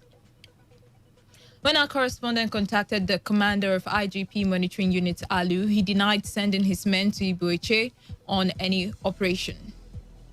A Port Harcourt-based legal practitioner, Chibaram Muobi Obasi, has called for the total disbandment of the Nigerian police force in order to end the level of atrocities, brutality, torture, and intimidation on citizens. Obasi, who made the submission while testifying before the State Judicial Commission of Inquiry on Police Brutality, advocated for a new intellectual-driven police force. The lawyer told the panel that a former Oyibo Divisional Police Officer Nathaniel Okwara raided his home with a team of police officers on the 6th of November 2011 and carted away his properties worth over 6 million naira without any justification. On his part, one Kiribo Ibinabo, who is a member of Okuroma Community Surveillance Group in Transamadi, demanded for justice against officers of Anti-Cultism Unit of the Rivers State Command Police for allegedly damaging his left leg during a gunfire exchange which took place on the 24th of April 2018. Our correspondent Suchendo Jowo reports that a former councillor of the People's Democratic Party PDP in Ward 13 in Kana local government area, Manson Torde, also testified before the panel. Torde accused a former local government chairman of Kana, Kingsley Leborsile, of recruiting mobile unit police officers of Bori Division who arrested and brutalized him over an allegation that he single-handedly burnt down the accounts department of the local government secretariat on the 14th of December 2005. Torde also demanded for justice, compensation, and return of all of his valuables and documents confiscated by the police officers. President Muhammadu Buhari has sworn in 3 members of the Code of Conduct Bureau and a member of Police Service Commission. They include Ehiozuwa Ogbonayima, Babatunde Balogun, and Benedict Umeanu for the CCB, and Oyemuche Namani for the PSC. The swearing-in ceremony was held before the commencement of the first meeting of the Federal Executive Council, presided over by President Buhari at the Presidential Villa Abuja. While the president, his vice president Yemi Osibanjo, and some other members attended from the villa, others participated virtually. Members also observed a minute of silence in honor of two former ministers, Jubril Martins Kuye and Bala Koje, who died recently. On the foreign scene, outgoing United States president says the incoming administration of Joe Biden is going to be successful. Trump made the observation while declaring his final speech as a sitting president shortly before departing the White House. The U.S. president said his administration has laid a good foundation for the incoming Biden administration to ride with.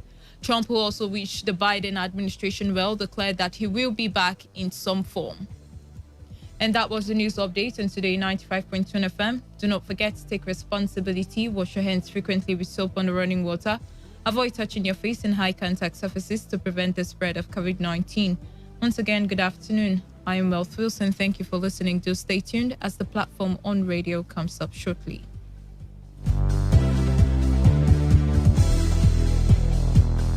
Today's news, today's entertainment, today's sports, today's issues. Today on Today 95.1 FM, Port Harcourt. Fire incidents have become a regular occurrence, with thousands of lives and millions of properties lost every year in this country. Hardly a day passes without news of a fire outbreak in some part of the country, causing fear and panic among the people. Needless to say, we need to remind ourselves of the possibility of an outbreak at any time. This is what is likely to prevent us from being taken by surprise. Always put off appliances when not in use. Do not overload electrical sockets. Fuel your generator before, not when in use. Avoid fixing electrical faults personally when you apparently do not have the skill. Keep the candle on a candle stand. It takes only a minute for a fire to get out of hand. In case of a fire outbreak, please call the fire service hotline 070-315-221-99. This message is brought to you by your premium talk radio station, Today 95.1 FM, Port Harcourt, voice of the people.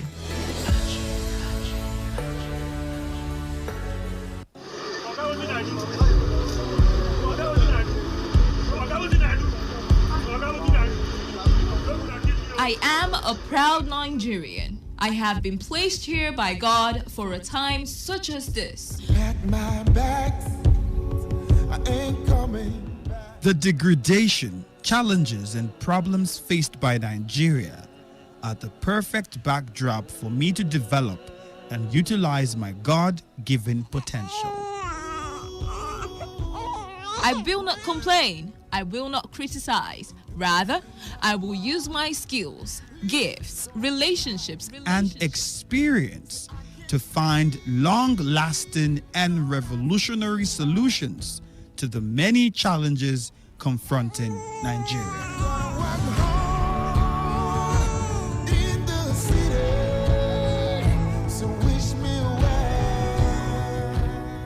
Nigeria will rise again.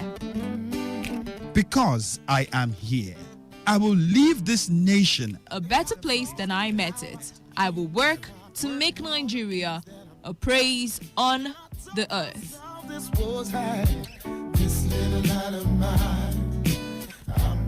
I will work to make Nigeria a praise on the earth. So help me God. Let me tell you how I got this far.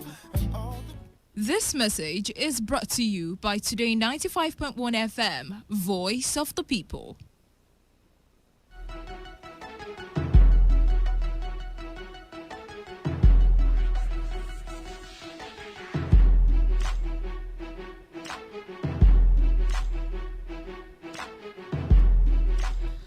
All right, a beautiful afternoon to everybody listening. 9 minutes gone past 4 o'clock, and it is not yet time for the platform. Although we have some beautiful people here with us in the studio, I have with me Sisi Boma and Nathaniel from You Fit Fly Limited. Good afternoon. Good afternoon. You're welcome. Thank you. Thank you. All right, so talk to us about You Fit Fly. What's it about? Okay, You Fit Fly is a travel agency. It's basically what it does is arranges flights, okay, local and international flights. Yes, but majorly You Fit Fly arranges tours. Okay, so by this we arrange, proper vacations to, destinations, different tourist destinations around the world, and it's basically anywhere you can think of. But it doesn't end there. You Fit Fly also helps even students to get, scholarship and also to study abroad. In fact, anything travel. It's covered by You That's Fit why Fly. it's called You Fit Fly. When you think of flying, think of You Fit Fly. That's it. Okay. So what distinguishes You Fit Fly? Because I mean, there are other outlets that allows for tourists and travel for people and even scholarships. So what distinguishes You Fit Fly? Okay, so there's so many things that distinguishes You Fit Fly. First of all, it's how they are very transparent in everything that they do. I mean, You Fit Fly is one travel agency that is ready to start processing your visa even before you pay. Really? Yes, they do that. They do that. So You Fit Fly has earned the trust of so many people around the country. They are very transparent. And when it comes to top-notch service, You Fit Fly is the name to go. I could go on and on and on, but for time, I just have to stop here. But You Fit Fly has proven itself to many people over and over and over, and it has left a lot of people without any doubt about their top-notch services. All right, you were talking about scholarships as well for students, and I'm pretty sure that has gotten the interest of a lot of people as well who want to go for academic tours or even go for school outside the country. So okay, so how do they, how easy is it for them to, you talked about transparency, so how easy and how easily accessible would You Fit Fly be for students, especially people who want to travel out for their studies? Well, at You Fit Fly, one thing we assure students is your admission is sure and also your visa is guaranteed. These are two different things. Any country things. whatsoever? Any country. However, we have countries that are countries of strength because in these countries we have partnership with these schools. And these schools actually ensure that scholarships are given to African students that come from our fame. What countries? We're fine. We have UK. We have partnership with schools in the United Kingdom. We also have in Canada. We have in United States of America. We also have in Italy. We have in Ukraine. We have in Spain. We have in Lithuania. We have in Estonia. Come on, we have in Poland. Can I still keep talking? We have in Turkey also. All right. Yeah. So that's our top notch. But today we have leading brand ambassador for the South here, who happens to be, the beautiful Sissy Boma, you guys. Thank you. So what we do is today we're talking about the Zanzibar trip. The Zanzibar trip is interesting. It's coming up on the 13th to 21st of February 2021. Just next month during the Valentine's period, and that is why we're here. And that is why she's also here to talk about the Zanzibar trip. All right, let's really get into the Zanzibar trip now. How do you qualify? Is it like a promo kind of thing, or are you sponsoring? What's it going to be like? Okay, so Zanzibar is a destination, and I would say it's on promo. It's on promo because it's literally the cheapest thrills you can get right now at the time when everybody needs to chill, just take a while and just relax. And not only that, we're going during Valentine. So imagine spending Valentine in one of the most beautiful beaches in the world, in Africa. That is Zanzibar. When you think of Zanzibar, it's one of the best places to visit in the world. You can check the list. And also it's a tourist destination for anybody in the world. And also it has great wonderful places to visit, tourist attractions. I'm looking forward to the beaches because that is one thing that Zanzibar is known for. So we're going to kill it there. All right, quick one, yes. How does one qualify for this promo to Zanzibar? Well, so far you're a Nigerian, you have your international passport, you're good to go. However, that's just all. All we need is your biodata page, and then you have your passport photograph on a white background, and then of course you test negative to COVID-19. Very important. That's very important. So now the trip is 650, and 650 is all inclusive. Can I say this? A lot of people were in my office the last time we came here, and even up to this morning, and they found it difficult to believe that we've been duped. We've had our fair share, by other travel agencies in the state, and then they've been lied to in such a way that they hear the truth and they still seem it's a lie. That is what is actually happening, and that is why we have to bring her here to also hear from the horse's mouth as well. Yes. 650 covers everything. Boma, what's in the cover now? It covers your flight, to and fro. To and fro. 650 to and fro. Yes, to and fro. It covers your accommodation. It covers your feeding. It covers accommodation at 4-star hotel. Yes, 4-star hotel. No be bed. I still have to hammer 650. 650,000. Yes, it covers literally everything. Covers your visa. Visa. Covers your airport transfer. Exactly. Covers your Valentine party. Covers party by the beach, and then another dinner party again. That dinner is a private dinner for couples. That means if you want to go with your spouse, there's a discount for you. Exactly. You understand? There's a discount for you because we actually wouldn't want you to go alone. But even if you want to go alone, you can connect. Find big exactly. Beautiful ladies. European just like myself, and more. And myself too. Yes, me too. So it's a good place to connect even as a single person. It's a good place for even business people because you don't know who you meet on trips like this. You can just meet somebody that might just give your life a turnaround, a better story, even business-wise. And let's not forget the golf competition. Yeah. So that and a whole lot more. And then for me coming, that's another added package. You get to hang out with Sisi Boma. Yes, so that's an added package. Then let's not forget that we'll also have Lateef Adedimeji, the actor. Yes, he's going to be there as well. So it's going to be awesome fun all the way. If you have people like I and Lateef on ground, then you know that you're about to have fun all the way. And also, one more thing is, You Fit Fly asked me to tell you that if you go on this trip to Zanzibar with us, the whole world is celebrating Biden today. Because, we say that. The thing is, there is a free visa application to the United States for you if you go on this trip. Now, this trip serves as a travel experience on your international passport, which is one of the major factors in you getting all these A-list countries. Is there like a number limit to the persons who can either qualify for this promo to travel to Zanzibar, or it's open? It's open, but we have limited slots available. 10. We have just 10 left. So it's open for the first 10 persons. Our office is at 49 Iwofe Road, opposite First Bank, just at the George by Pepperoni in Port Harcourt. We have offices in Lagos, we have in Abuja, we have in Ilorin, we have in Oshogbo, we have in Akure. Come on, we have in Abeokuta. These are places that we've been, and we've been flying for 16 years. So we know our onions, we are masters of the game. So if you want to reach us on this game, you want to travel with Sisi Boma, you want to hang out with her, you want to spend time with her, not the Valentine spending night time, not that one, but just want to hang out with her. Yes.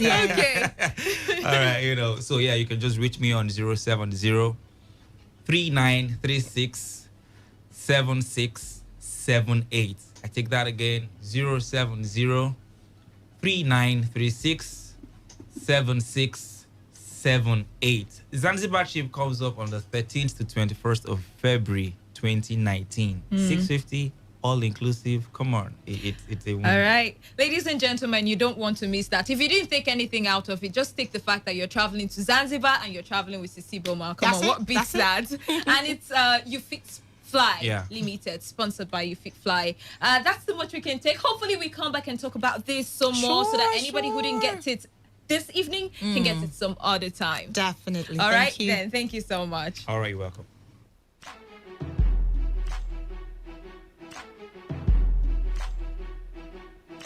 This is Today 95.1 FM, Port Harcourt, voice of the people.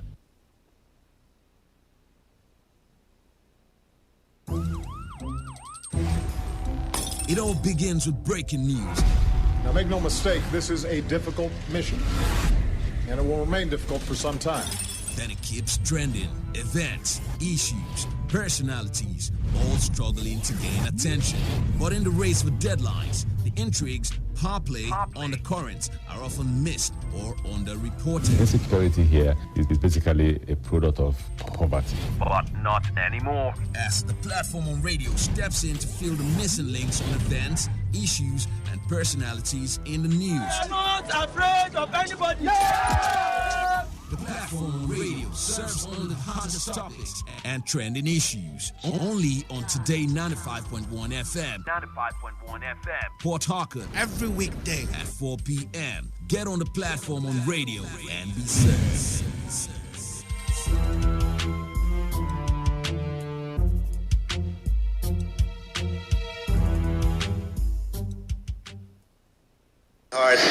This has been an incredible 4 years. We've accomplished so much together. I want to thank all of my family and my friends and my staff and so many other people for being here. I want to thank you for your effort, your hard work. People have no idea how hard this family worked. They worked, and they worked for you. They could have had a much easier life, but they did a fantastic job. I just want to thank all of you, everyone. I want to thank Mark Meadows, who's here, someplace right there. I want to thank Mark. But it's been something very special. We've accomplished a lot, and so popular with the people. So popular with the people. In fact. So it is my greatest honor and privilege to have been your president. I will always fight for you. I will be watching, I will be listening, and I will tell you that the future of this country has never been better. I wish the new administration great luck and great success. I think they'll have great success. They have the foundation to do something really spectacular. And again, we put it in a position like it's never been before, despite the worst plague to hit since, I guess you'd say 1917, over 100 years ago. And despite that, the things that we've done have been just incredible, and I couldn't have done it without you. So just a goodbye. We love you. We will be back in some form.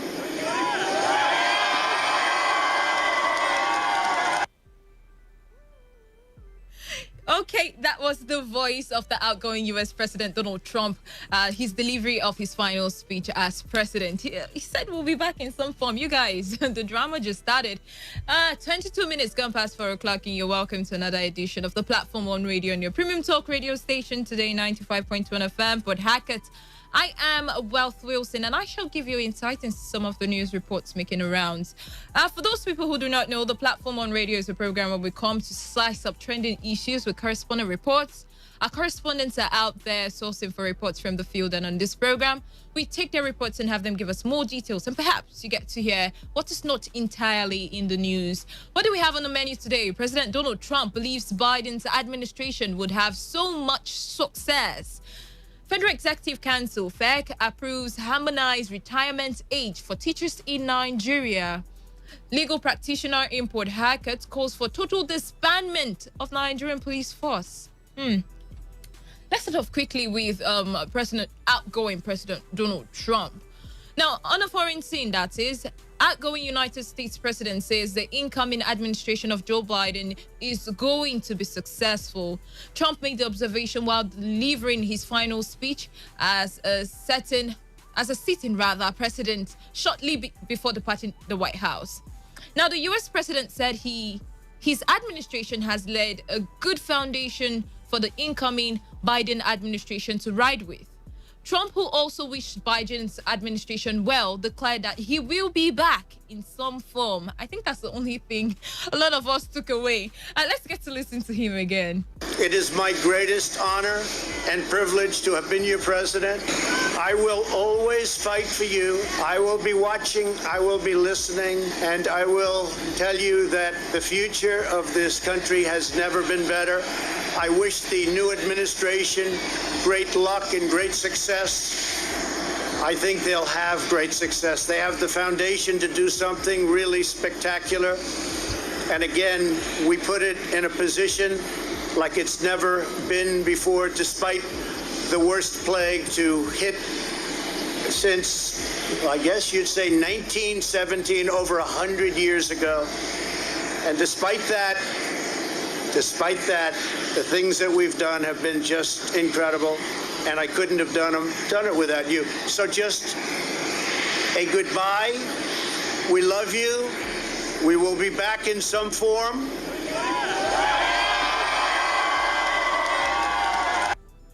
Well, the president praises himself as to what they've done and the achievements that they've, set for the people of the United States, as well as the foundation that he's laid for the incoming president of the United States of America. So what would Trump be remembered for? As an onlooker, right? outsider perspective, look at America, employment rate, economy, whatever. What would he be remembered for while he held sway as the US president? Do you see him coming back as US president? I mean, some people, as I said, held on to that last part of that statement. We will be back in some form. I mean, he said he'll be looking, he'll be watching. Maybe it could simply just mean that he would always be involved in the affairs of, leadership of the US one way or another. But do you see him coming back as US president? Or do you just expect that, he's just saying that for controversy's sake? And what are your expectations from the incoming Biden administration? Let's get to hear from you, 0817-0000951 or 0810-9510-951. Text messages to number 0701 and 96339 95.1 FM. Oh dear, we lost that. 95.1 FM? Yes, well. You're welcome. Good evening. Oh, afternoon. Still afternoon. Yes, my name is Ololoki, calling you from. You're welcome. Well, are you there? My name is Ololoki, yes, calling you from. You're welcome, Ololoki. Please go on. Let me tell you, Donald Trump should go. His administration is to fight President Muhammadu Buhari. You should go. His administration is to do what? To fight President Muhammadu Buhari. He has been a criticism to President Buhari, so he should go. He's the one that caused this mayhem to Nigeria, telling us that we have a lifeless president and this and that and that and that. He should go. Okay, he's gone. Let Joe Biden come with his new vision to America, and we believe that he's going to bring goodness of democracy to Nigeria. We welcome him. He should go, Donald Trump. All right, he will extend his good dividend of democracy to Nigeria. I don't know. Oh, 95.1 FM. Dear me, why am I missing all of these calls? Keep the calls coming in 0817-0000-0951 or 0810-9510-951. Hello? Hello, Wes. Hart, you're welcome. Thank you very much.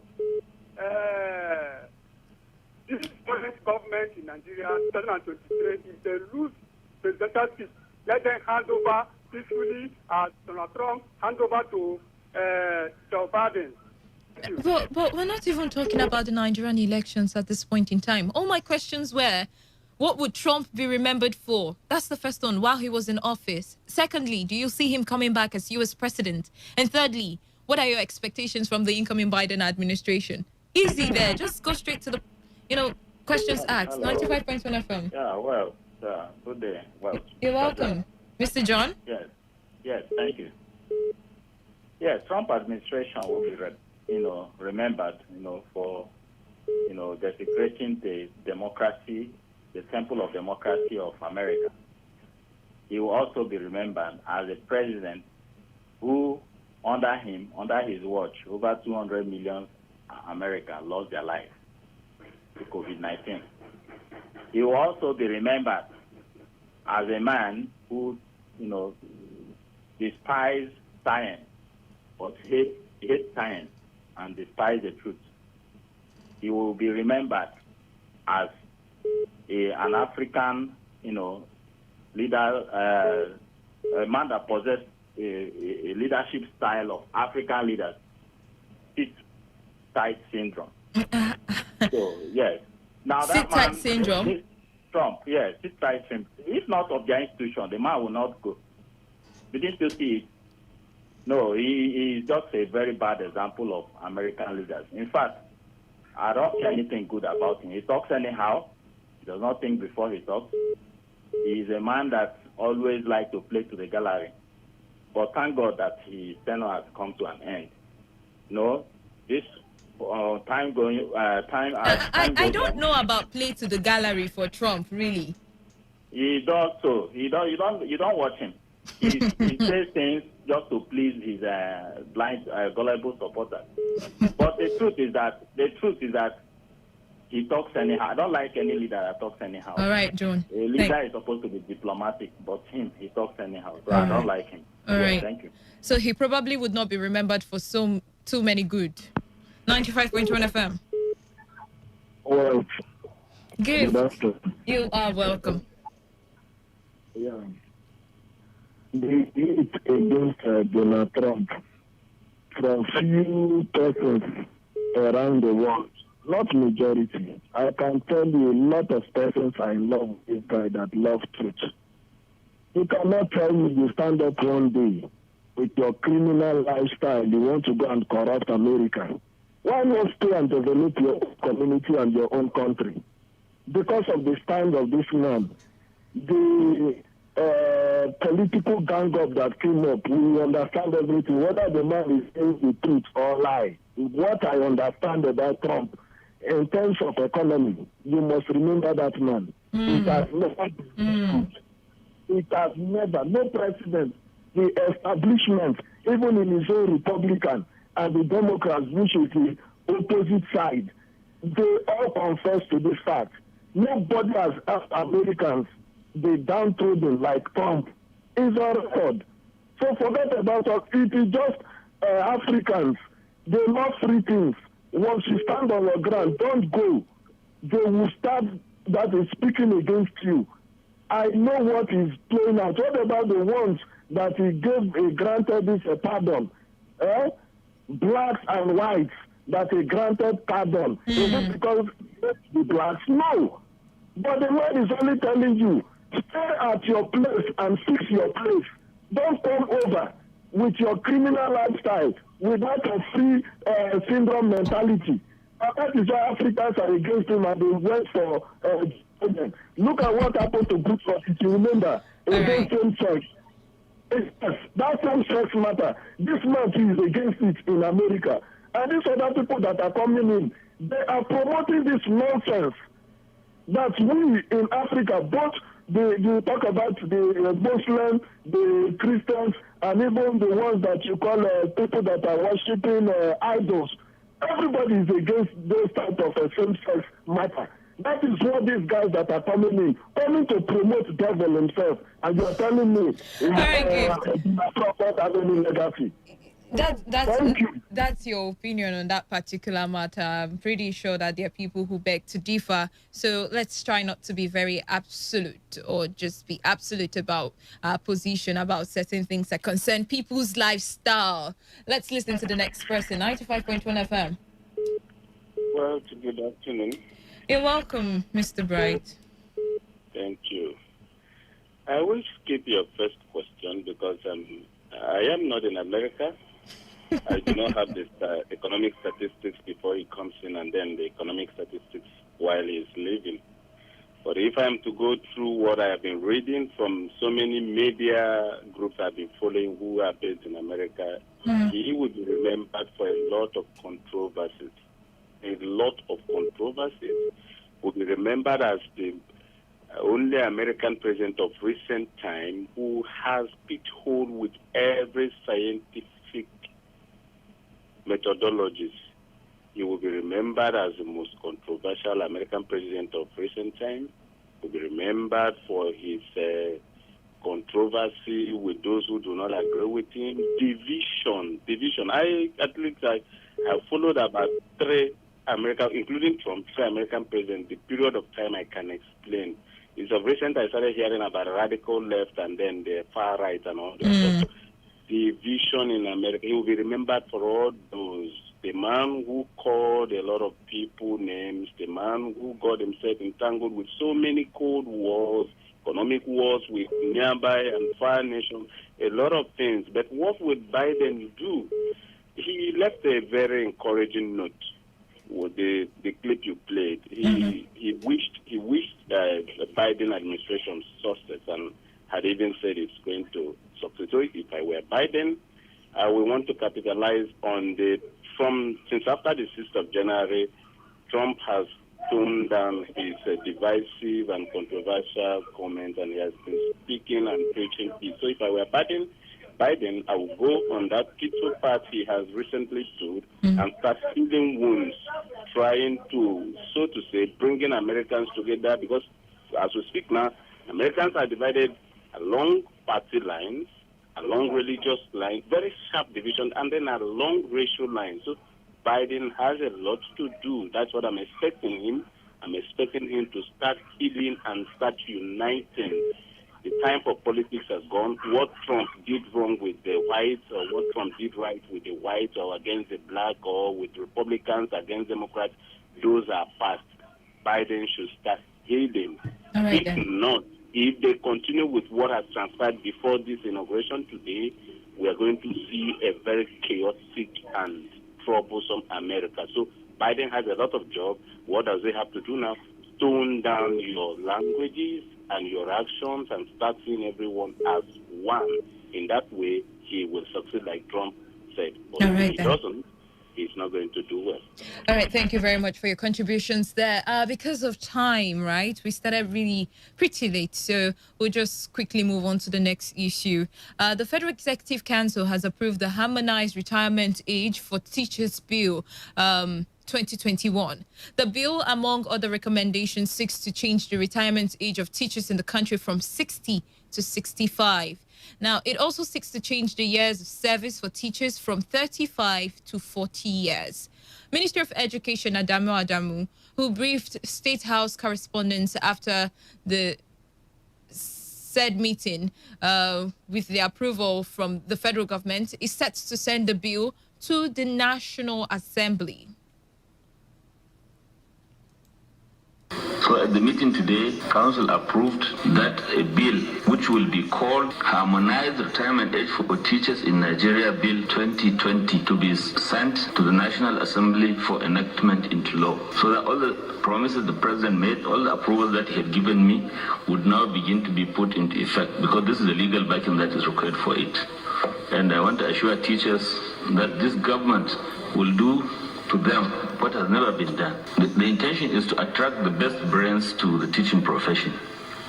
For that, the President approved the reintroduction of bursary awards, which I told you here last year, improving teacher quality, funding teaching practice now from TED Fund. He approved an enhanced entry point for teachers, and then he approved that there should be some special allowances that will allow teachers at least to be posted to places like that you can consider hardship posting, rural posting allowance, science teacher allowance, and then of course we had the Teacher Registration Council of Nigeria, TRCN, under us, that has professionalized the profession. All right, there you heard from the minister himself. Do you think that this move will help to improve the quality of education in Nigeria? Do you think that this will foster some sort of commitment in, on the part of the teachers, especially to encourage the quality and, the style of education in the country? Do you think that this is a good spur to improve quality of education in Nigeria? Let's get to hear from you now. 95.1 FM. Lady Wells. Austin, you're welcome. Honestly, this is a great story. What a great story. Great story. When people call us, Buhari don't love education, he doesn't like education, this is where it should have started from long ago. Don't forget the lecturers, it was poor too. They fought. They did a lot of things to get what they have, but it should have started from the foundation, which is the primary school and the secondary school. They have been struggling for this. Even people who were lecturers have come and gone and did not. Yaratua was a lecturer. We expected him to improve on our educational system. No, Jonathan is also a lecturer. You understand? And improved on nothing when it comes to education. This is where it starts from. At least now, there is quality. He has brought back quality, not only the number of years, even they are now special case. You understand? So people will now begin to, before, teachers, because of the poor condition of service, most of them concentrate on farming. They leave the school, they go to farm. They leave the school because they have to do something to augment. But at least now, just like the lecturers who are on special skills, there are lecturers who earn as much as even 800,000. Some of the lecturers even earn more than medical doctors. Do you understand? Like in places like River State, Bayelsa, the lecturers earn more than medical doctors.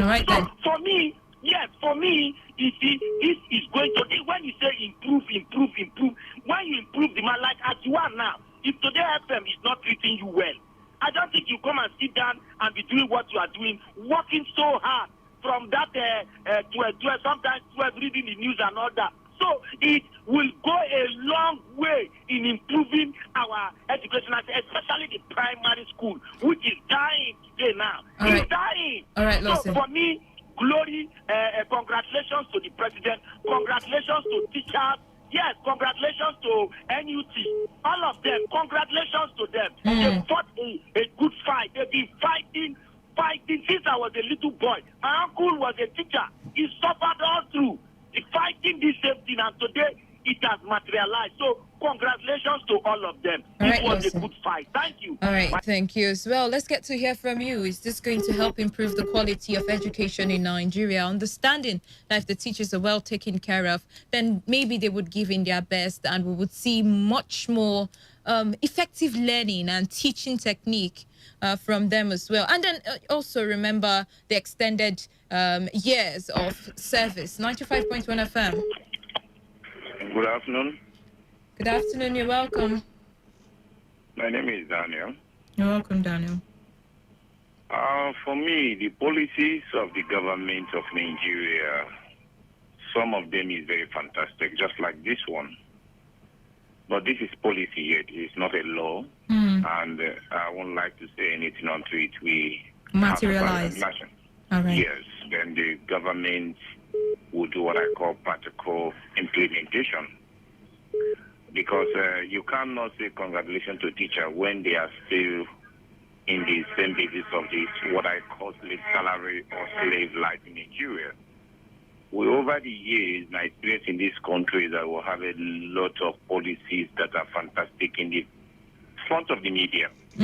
But when you come in terms of executing it looks like the executive just put it like a paint, a picture to the mind of the people, but in reality you won't see it.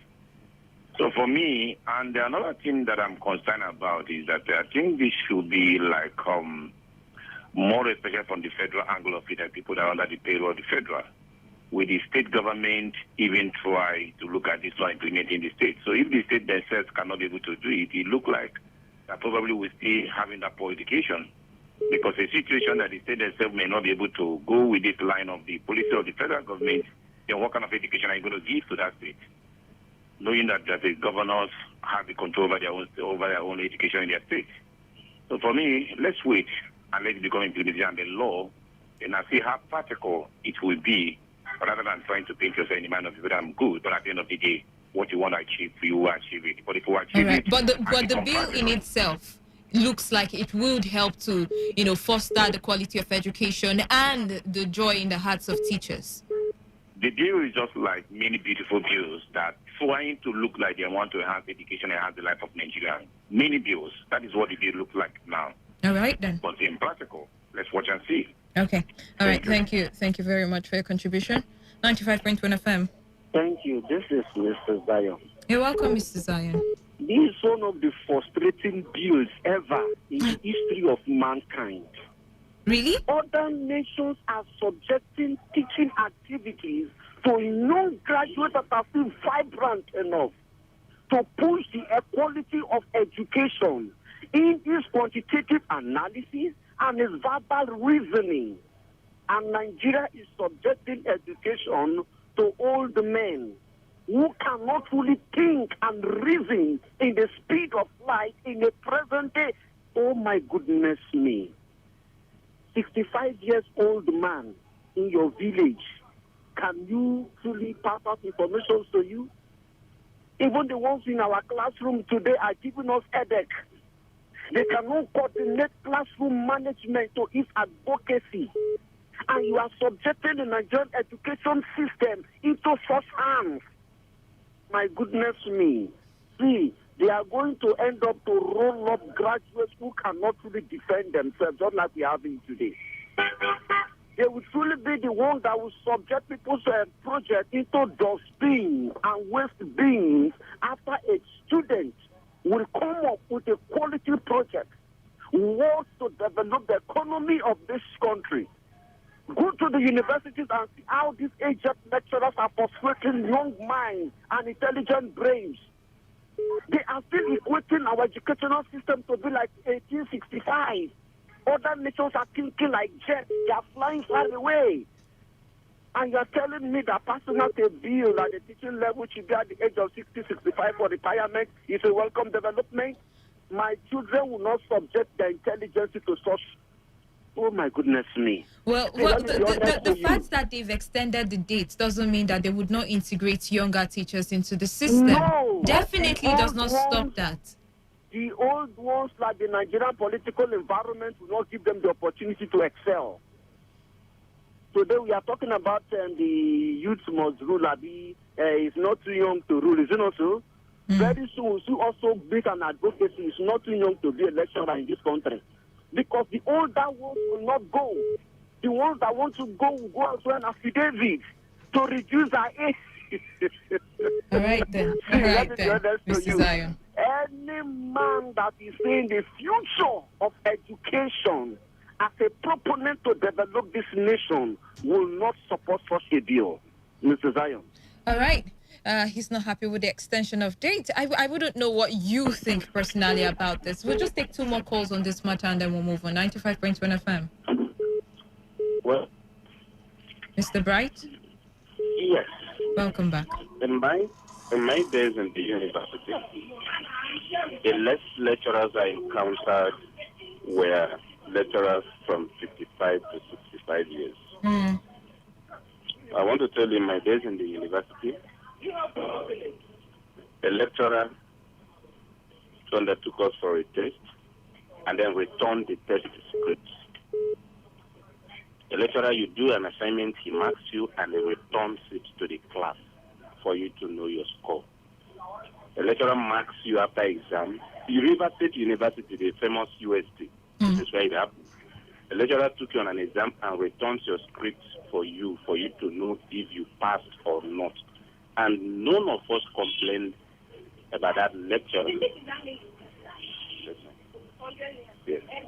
So the younger lecturers. Mr. Bright, are you there? All right. I really wanted to, put all of, the stories together so I understand where he's coming from and where he's headed. But I said 2 calls, so we'll just take 1 more. 95.1 FM. Yeah, well. Yes. Mr. John, yeah. I want to join my friend Lawson. Say congratulations to Nigerian teachers. They have been fighting for this for a very long time. Those of us that have followed up, the struggle for this, improvement in working conditions, it has been on. Even through the time of Jonathan Yaradua, who are lecturers. That was the time I thought they would have done this, but they couldn't do it. Those lecturers, it is, the president that they claim that he is not educated, that is doing this for, beloved teachers, our beloved teachers. We thank him very much. Those are our fathers and uncles suffered in teaching professions. Most of them retired poor. And they were still strong. Some of them will have to go and take up jobs in private institutions. But now, PNB has done it. All right. Congratulations to teachers and thank you, Mr. President. You are doing the right thing. Continue. All right. Let's quickly move on. Some people believe that improving the welfare of, teachers and also making sure that, they reap the dividend of their hard work in the end of the day by the time they retire is a good idea. Extending the date, years of service also is a good idea for some people, while others think no. Well, as I would always say, that doesn't stop the integration of younger persons or younger teachers into the system. Never does. Schools are very much available. Schools are, built every single time, every single year by different administration. And of course, we would need to integrate some more teachers. But then what matters is working on their welfare and ensuring that they're happy enough to carry out their duties so that they do it without any setback or any reason to, hold back bestowing knowledge on the lives of these younger ones. Let's quickly move on to the Port Harcourt-based legal practitioner. Chibaramuobi Obasi, who had called for the total disbandment of the Nigerian police force in order to end the high level of atrocities, brutality, torture, and intimidation on citizens. Now, Mr. Obasi, who made the submission while testifying before the State Judicial Commission of Inquiry on Police Brutality, advocated for a new intellectually driven police force. Now, the lawyer told the panel that a former Oyibo divisional police officer, Nathaniel Okpara, raided his home with a team of police officers on the 6th of November 2011 and carted away his properties worth 6 million naira without any justification. Let's listen to him. The heart of the road. It is the greed of the big offer. He will do what he's asked to do. If you collect bribe and you share with your guy will not have any moral justification to tell you to be a good man because he's not a good man. That is the problem. The problem is that the DPO will give returns to the person higher than him. That one will bring returns to the next person. That one will bring returns to the next. Where do these returns come from? The solution. You are ready for the truth. The truth is to disband the Nigerian police force and create another police force that is brain-driven, intellectually driven, sophisticated, efficient. We have the men, we have the women. Totally disband, he said. Now, on his part, one Kiribo Ibinabo, who is a member of the Okoroma Community Surveillance Group in Trans-Amadi, demanded for justice against officers of anti-cultism unit of the Rivers State Command Police for allegedly damaging his left leg during a gunfight or gunfire exchange, which took place on the 24th of April 2018. Let's listen to Kiribo Ibinabo. I was on my duty. Before I know, I saw anti-cultism came and shot me on my left leg without nothing. That's why I came to this honorable commission to come and appeal with them that let them at least to compensate me because I'm a family man. I've suffered a lot since 2018. So because of them, I lost my mom. So I'm talking to I have 3 kids. They are going to school. No, it's the Okurama community that assisting me. I'm suffering. No crisis. No crisis. We are community security at Okurama, Trans-Amadi, Port Harcourt. No crisis. The police just came in. I don't know what happened.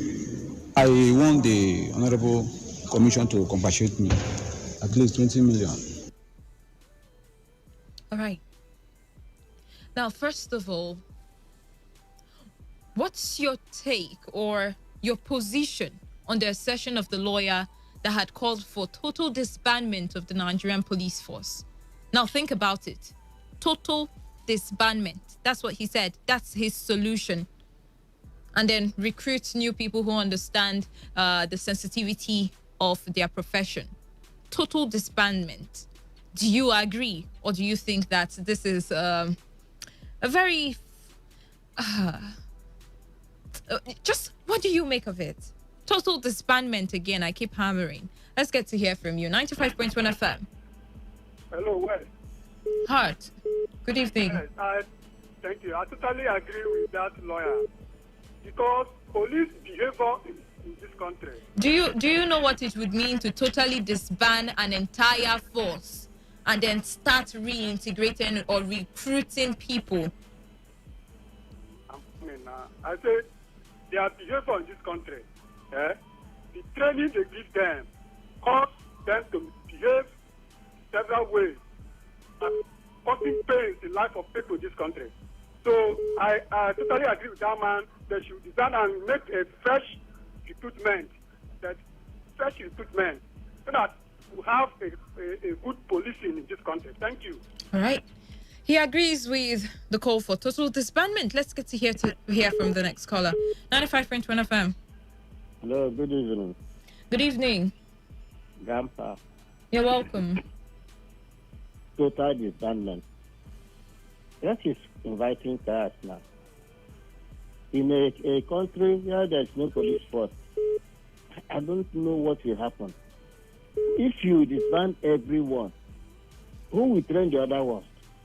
How are you going to recruit? How do you know that the ones you want to recruit are better than the ones that are there now? That idea looks to me as childish because it's just like a child will tell people, I will tell my father for you, I will tell my father for me. So what that man has said is not talk like a lawyer. because you know that the police has a job to do, and that job, if you remove everyone, there is vacancy. How will you get the people to do the job? Who will train them? If you go from an IG to the last police person, where would they be? Even if you send them out, if you have the people to do, what would these ones be? Are you not going to increase crime? So the best is to reform police, retrain, reform, and make them more professional so that they can do their job professionally. And then there'll be peace. What is happening now is that we have bad eggs in police. There are many good policemen, very, very good.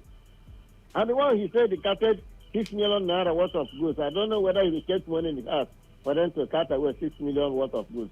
So properties, his properties put together. That's what he was saying. Okay. I thank God for him. All right. So I want to say that we should remain focused and allow the good police to do their work. Why it is reformed and the bad ones are removed. In every society, even lawyers, there are bad ones as lawyers. Very, very many of them that are bad. Charge and best. That can even help the armed robber to go free. I can help kidnappers like the notorious kidnapper in Lagos who has been on trial for what he did, which he accepted. There is lawyers on his back. All right. Is he not the same thing? All right, Grandpa. We've gotten your point. Thank you. Thank you very much. Let's listen to another person. 95.1 FM. Lady Wells. Lawson, you're welcome back. Yes, why is it total disbandment? Total. Let us take it, say yes, agreed. We want to disband the entire police force. From where are we going to get these officers back? Is it not from the same Nigerian society? Well, where are we going to bring people from heaven, for Christ's sake? Are we going to bring people from heaven? It's just like what Grandpa said. I underline one thing out of everything he said. To reform the police force. To reform. That's what I expected the man to say. Really. Yes, disband everybody and then get who from where. Don't forget these people are coming from within the society. The Nigerian society. And if you look back at the Nigerian society, how good are the rest? How good are the rest? So we just have to keep reforming, as Grandpa said, keep reforming, because there's nothing we can do.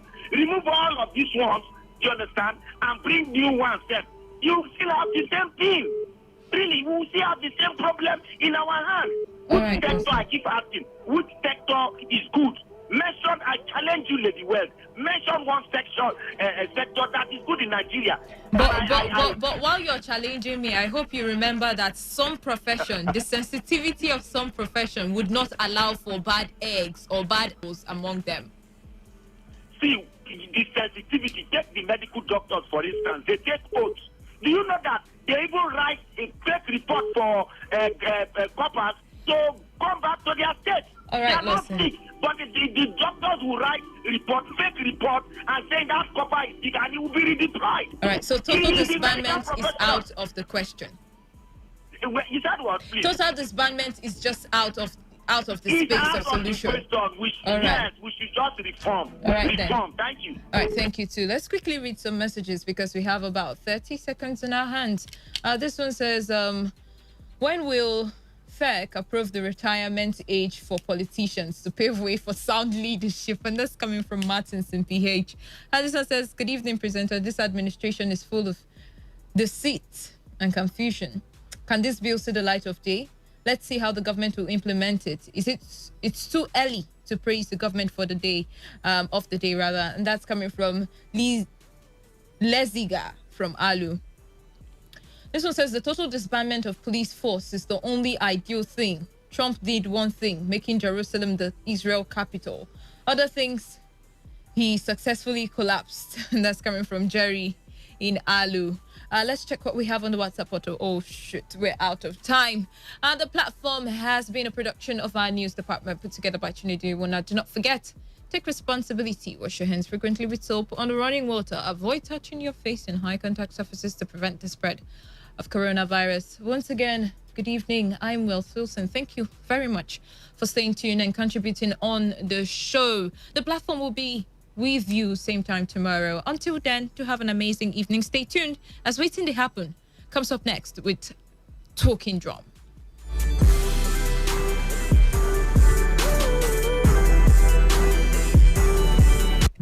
is Today 95.1 FM, Port Harcourt, voice of the people. Fire incidents have become a regular occurrence, with thousands of lives and millions of properties lost every year in this country. Hardly a day passes without news of a fire outbreak in some part of the country, causing fear and panic among the people. Needless to say, we need to remind ourselves of the possibility of an outbreak at any time. This is what is likely to prevent us from being taken by surprise. Always put off appliances when not in use. Do not overload electrical sockets. Fuel your generator before, not when in use. Avoid fixing electrical faults personally when you apparently do not have the skill. Keep the candle on a candle stand. It takes only a minute for a fire to get out of hand. In case of a fire outbreak, please call the fire service hotline 070-315-221-99. This message is brought to you by your premium talk radio station, Today 95.1 FM, Port Harcourt, voice of the people.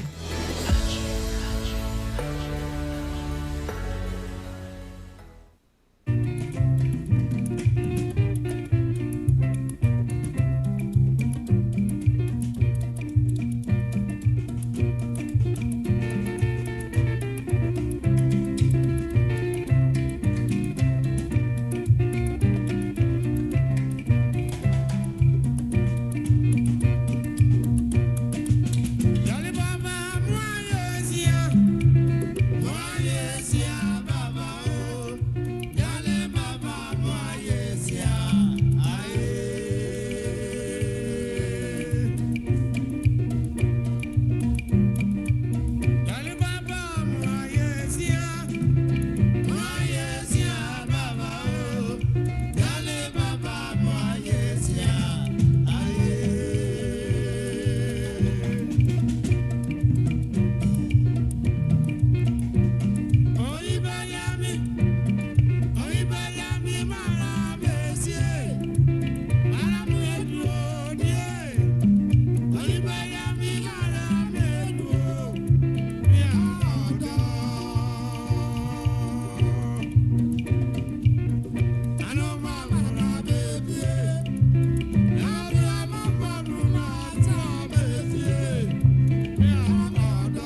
All right, with the song where you hear for background, you gonna say true.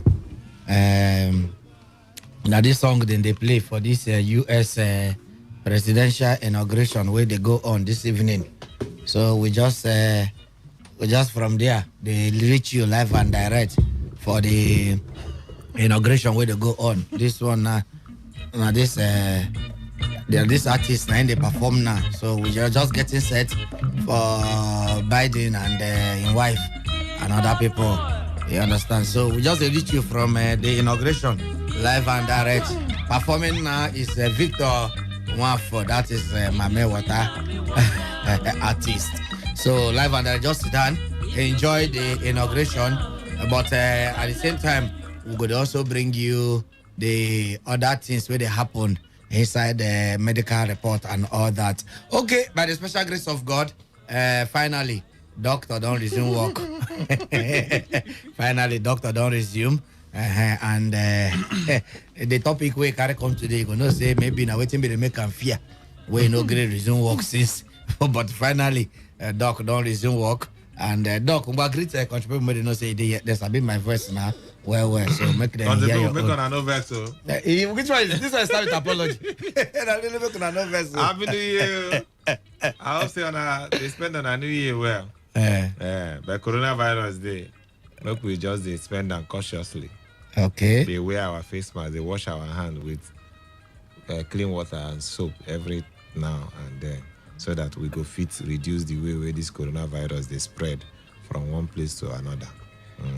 Okay. Yeah, so you better say the thing they happen far, say no near us. Okay. We try play our own role. Our own role, Abi. Okay. All right. That one I just hear from Doc now. And, my brother. Doc don't reduce. He don't resume work today, and he don't come apologize, governor, and all that. Okay.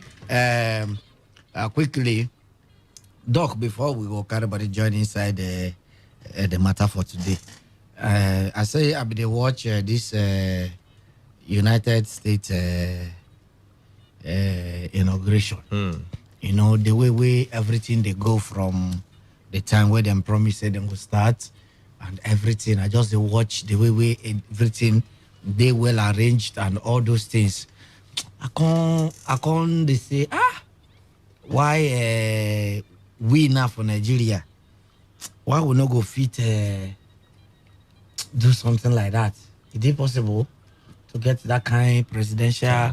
This is going sweet here, but Yeah, just like that. You understand? Like you know, they go say like right now, President Trump is about to take his final ride on the presidential jet, and say from there he go do his last speech to him that's in fans and all those families. He go bid them goodbye. From there, they say he's departed to Florida. Then they come from there, show Biden enters church for church service. Then from the church service, before they will come go ready.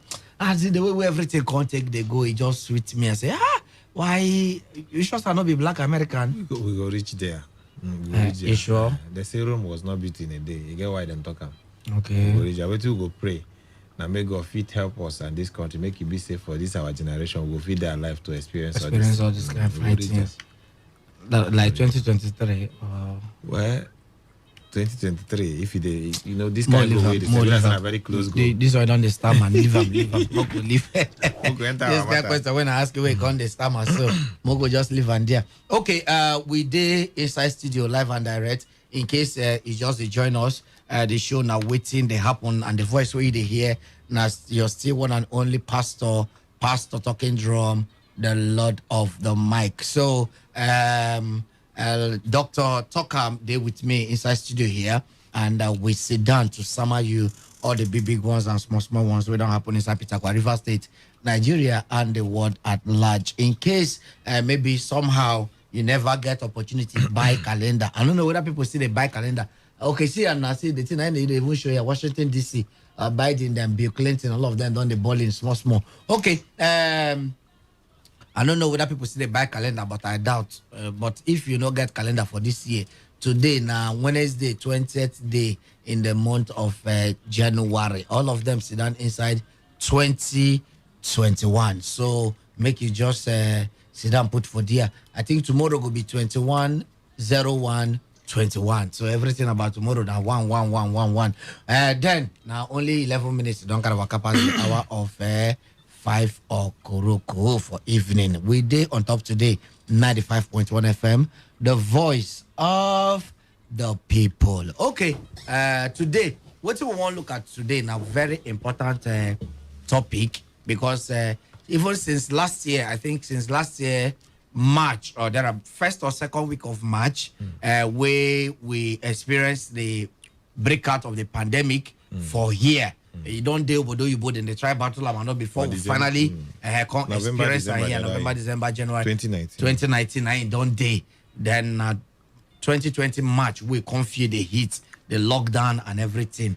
And up till now, you know, some people never still believe say you get anything like that.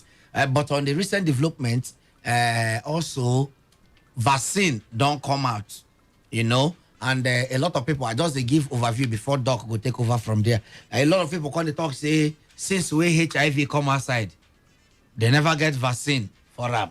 Since we malaria, they keep people, they never get vaccine. You know, they mention a lot of things where why be say they no work hard to get vaccine for these things, but no. COVID-19 will just come out, they don't get a vaccine for them. This one, that one. Some people will tell you say that vaccine, say na antichrist movement. Some people will that for our Christian brothers and sisters. Some people will tell you say this one say na Bill Gates, na his sponsor. A lot of controversy where they for this vaccine. What would they talk about? So, but now, Doc will start from Doc.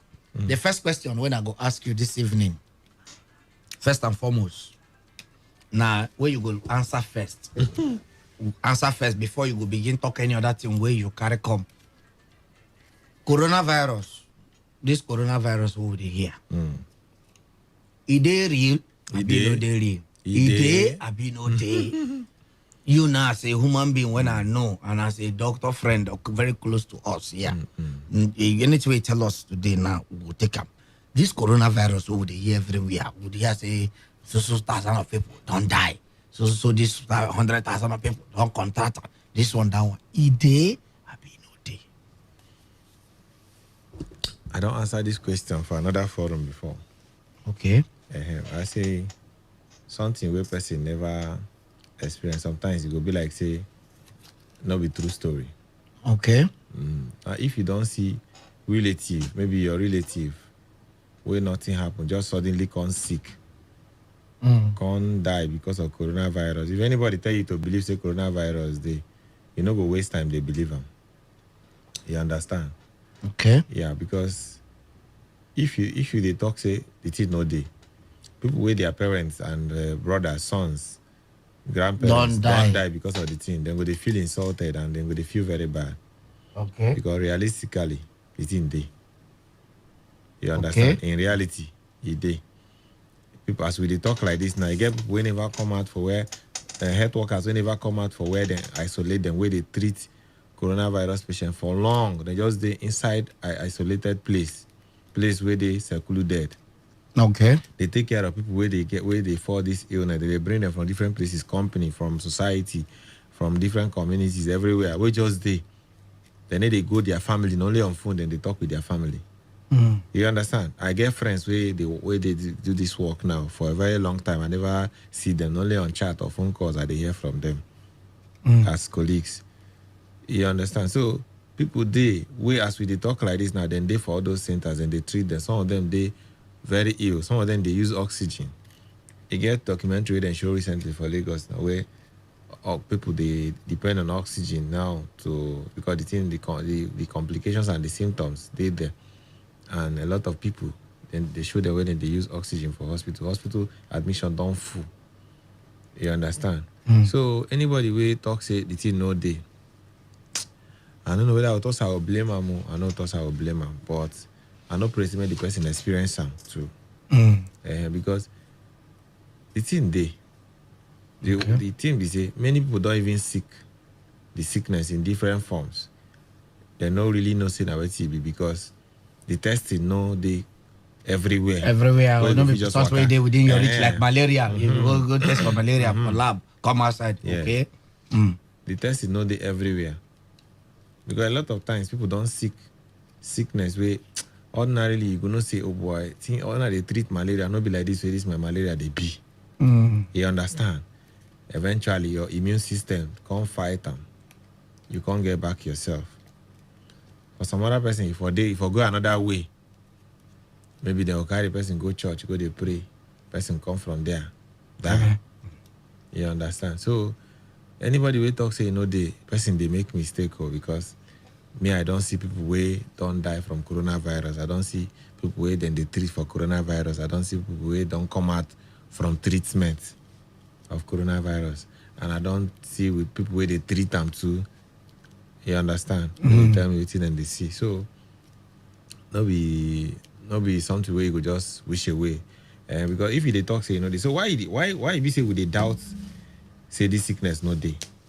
Now new thing, we will get Ebola here. You understand? Ebola come.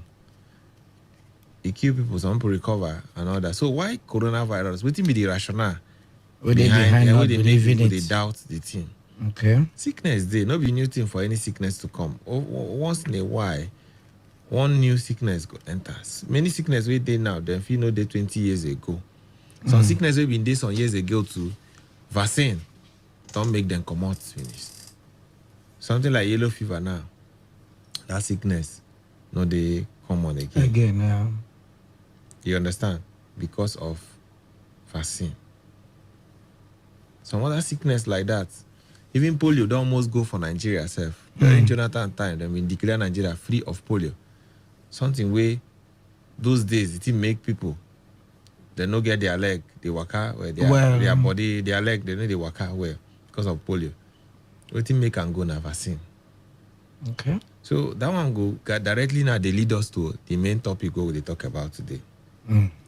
Because the thing don't move from believing say day to say that vaccine where them bring to infect people or to do antichrist something or something. A lot of controversy there for the thing. But clear us today. You understand? Even one state governor don't come for TV. Talk plenty things, say conspiracy, this, that. Say if you like, make you take. We don't tell you. Say why? As if they talk, say why they never discover malaria vaccine, HIV vaccine, this and all that. So why they can't discover yellow fever vaccine, measles vaccine, polio vaccine, TB vaccine, hepatitis vaccine? You know, ask that question. Okay. You understand? Okay, so why they allowing children, the ones who are born, to go take all those other vaccines? Why allow them to give them TB vaccine? Because in born Pekin, the first one, the first one give BCG. Why allow him Pekin to take them? Why no talk say they want infect them with disease? Why after another week, he go still carry them, he go still drive them, then go hospital, then go take hepatitis vaccine, then go take pertussis, even for a strain of pneumonia too. Why? Mumps vaccine. Why they allow them to go take all those vaccines? Measles. If you know say vaccine no good, then you not supposed to allow them take anyone. So why be say we go dey particular about coronavirus? If God don't help, because of the way coronavirus come they kill people. You hear how many people we been die for the world that time. So now something we go make the world of science they very concerned. That's now why people go work hard to discover the vaccine. Okay. You understand the way they kill for that kind of hundreds fast in a day within 24 hours. Okay. Countries, the cemetery, mortuary full everywhere. For Italy, for US, for France, for UK, you understand? So why human beings we get power to think, we God don't give wisdom, they no go think hard, they won't collect odeshi for this kind of matter. You understand? Okay. Because vaccination and immunization, the same one where they call. People they carry the thing from house to house. They give children immunization so that they no go get particular sickness. So that the chance say you go get that disease go they reduce. And then to do within they got something like health immunity, community immunity. Because if you don't reduce the way where the sickness is for one particular place, it means say even if some other persons don't take the vaccine, they don't go get them because many people were supposed to spread them don't get immunity finish. So if government go fit support all these things all these years, so why government no go fit support for us to take coronavirus vaccine now? Somebody they go for radio, governor they go for, they talk about malaria and all that. Malaria, they kill like that. How many regions of the world they get the kind of malaria what they get? You understand? Now sub-Saharan African thing. And most of us don't already get a form of natural immunity. If we just sick them, now just small symptoms, we take drug, you go. And now those who vote them, we never sick them before, we never get them, we knock them down. So okay, doc, now, what you they try talk down, be saying, if them bring this vaccine here now, we could take. Why we no go take it? Your brothers waiting for UK and US, don't take and finish. Health workers, your friends, where is a bit for school, waiting for UK. They don't take. If you they see some of them now where they snap, where they take the vaccine. Waiting to them. So now those guys where will be Christians, now Antichrist and be. I wanna waiting for people with the toxin Antichrist on some point. Then talk say they want to infect people with the disease. How? You understand? You know go just they talk. Anything where you don't know, you ask question. You know go come carry propaganda will be past you. They talk. Say you do authority, they talk and not mean say you sabi. Okay. Person need to sabi something finish. Anyone way you don't know, you ask question. You know go there for another profession. They carry propaganda way no concern you. Maybe be the religious leader now. Because they go carry medical talk. They talk like say you be authority for the thing. They present slide for something where you go finish way. Okay. All right. But we don't hear doctor. And okay, if you get any question, doc they here today to answer all our questions. And if you get any part where they confuse you for this whole matter, I think it's also an opportunity to ask doc your question concerning the vaccine or concerning coronavirus generally. So you can ask doc today. So to call to put mouth on top of the matter, a lot of people don't they call already, but Moko still give her the number for the first timers to call to put mouth on top of this matter. So if you call 0817 00 951 0817 00 951, or if that one no go, call this other one 080 081 0 951 0951. Make I repeat the second line 0810 951 0951. Then if you get you want to send text message or WhatsApp, send your text message or WhatsApp to 070 1933 9962.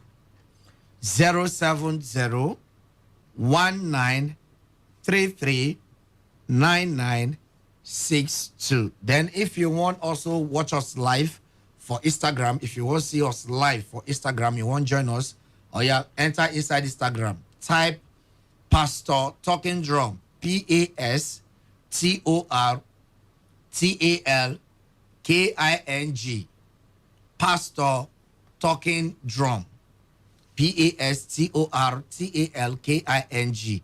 You will see me for Instagram. You go follow the account. Then you go check on top. You go see where they put that red button, live. Click on that button. As you click on top of that thing, all of us go there alive, live and direct inside studio here. You go see me. You go see Doke. As Doke balance diet. They talk to you this evening. Okay, so those ones, if it also send your contribution for Instagram, we go read them. We go make contribute people also here waiting you they talk. Oh, meanwhile, Moko use this song, Welcome Doc from Holiday. Welcome back, Doc. From village. Welcome back from village. You know, Doc, home and travel, or you know, come back on time. Maybe they get one or two family planning and New Year resolution where them be they do with the land.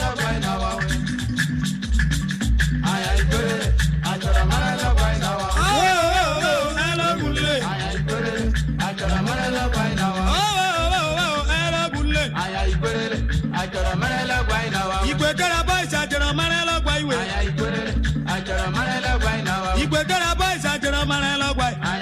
Moko, take the first call today. All right. Hello, good evening.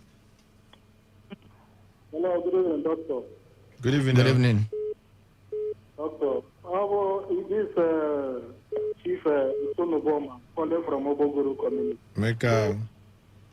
Yeah, Levado. No, unwiki. Okay. This coronavirus. Why government give us this 1,760 vaccination? So, and say why government give us? Huh? It's a government give us waiting again. 1,766 vaccination. As in the number of vaccines where they bring, or how? The number of the vaccine where they bring. You know, and here they talk and saying too small. Okay, they for bring more. They're supposed to bring more. And as our pharmacists, then they talk say we are not entitled to produce a vaccination for coronavirus. What does that mean? So if federal government can afford it more than that and circulate for them as a pharmacy, I think it will benefit people. Is it? So that anybody will need them at any time we want user, you go for pharmacy, you go fire. I think it's supposed. It's supposed there. Okay. All right. Thank you very much, Chief, for your contribution. And then now that they don't confirm the ones where they bring. Because last time they said NAFDAC must confirm the vaccination. I don't know. We never know yet whether they don't confirm them or not. Okay. All right. No problem. We'll bring you the details if they call. If anything like that happen, definitely you go there and you go hear them. Okay, but you never know whether they don't confirm them or not. Government have don't release money for local production of the vaccine. Nigerian government released 10 billion. Yeah, we don't know. As a news of 2 days ago. 2 days ago. Okay. But you don't hear them from them. I will think Minister talk. All right. Minister of Health don't tell them to support domestic production. Okay. So make it ready. But we no go come produce for Bogoro. No, we cannot produce in Bogoro before they go miss Ogogoro for the team now.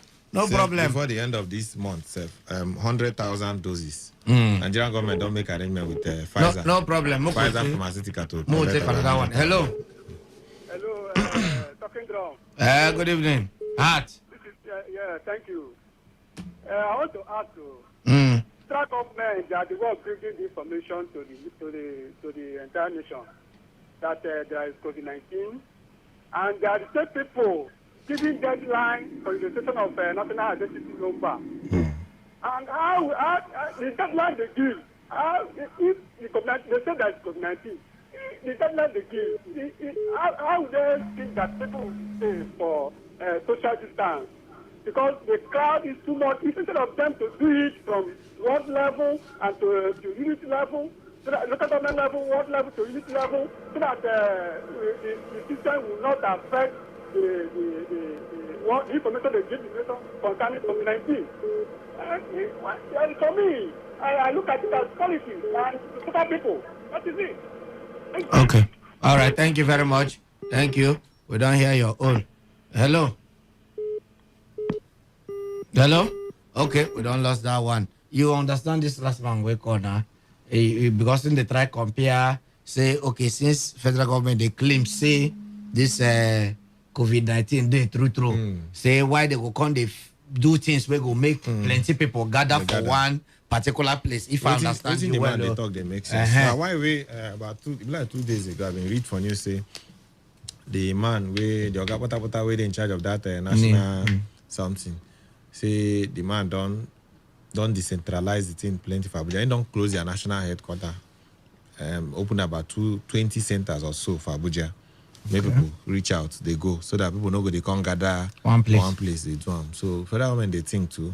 I don't say they understand. Only say they want to achieve all these things the same time. Then get set, go. Because this national identity matter, Now something where they won't carry the cope insecurity. So now why then they work hard about them. But Mo could even enter that one because they make them give time now. The crime where they won't cover now today they won't cover the crime. I've been now tomorrow they won't cover the crime.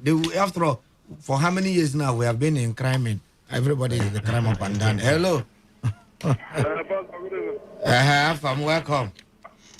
They call you from Florida. How are they? Okay, Florida. I will go Florida. They live Washington DC there. No, Trump in Florida. Bidding the Trump city for Florida. Florida, where do you call you from? Okay. Welcome. Pastor, pertaining what you will talk. To be honest with you, not saying no deal. In the we know that me and personal I know they are using that one. But the way Nigeria they use the increase on like where they increase dollar and pounds. I ain't the tired people. Not saying no they eat. You understand me? So maybe they know they increase them. Like whether they increase they go wake up, they go tell us 48 million. Okay. They tell us 100 million. So now the people not each day, nobody they argue that, but love what we get. The way when they keep you abroad. Because if you enter here, the way when they keep abroad, my brother, we not even get farmers where they produce things sick. Complex of the one where they cure this. But pertaining waiting the governor talk, now they look and say now through how because the one where they cure, I think they mentioned the bad and bad. They don't see the sickness. Now this one I they cause the sickness. So what think what happened in the country of quick? But I pray for Nigeria. This today what they use the swear this man in. That one go be 2000 and maybe 8 today near. Maybe 300. And Nigeria today like that. You know what they see now? I was very no good like that. That was very naughty. All right, thank you very much, Afam. Okay, thank you. Okay, you don't talk your own. Okay, one thing I for no read this text message, but I go read them so that you where they where you day, you go also use your tongue, count your teeth, make you. I beg, mind waiting you they send, give your fellow human being. He says, see some of una. That means I don't know whether we follow for the owner. He says, see some of una that take money from Fulani to kill people. Take those vaccines to Fulani, not us all. These pay agents, they will die. Okay, I don't know people where they refer to where take the money to. I know the people where they collect the money. Now we where the studio, if not us, well, I don't know the angle where they come from and all that. But please mind waiting you they send. Give your fellow human being. Okay, this other one said, hello, good evening. I am Steve Bloss from Port Harcourt. Thanks for the enlightenment you gave us today. Pastor Talking Drum and Doctor, I have a contribution. The coronavirus is real, but based on the numbers in Nigeria, I feel there is a case, but there is alteration in the number.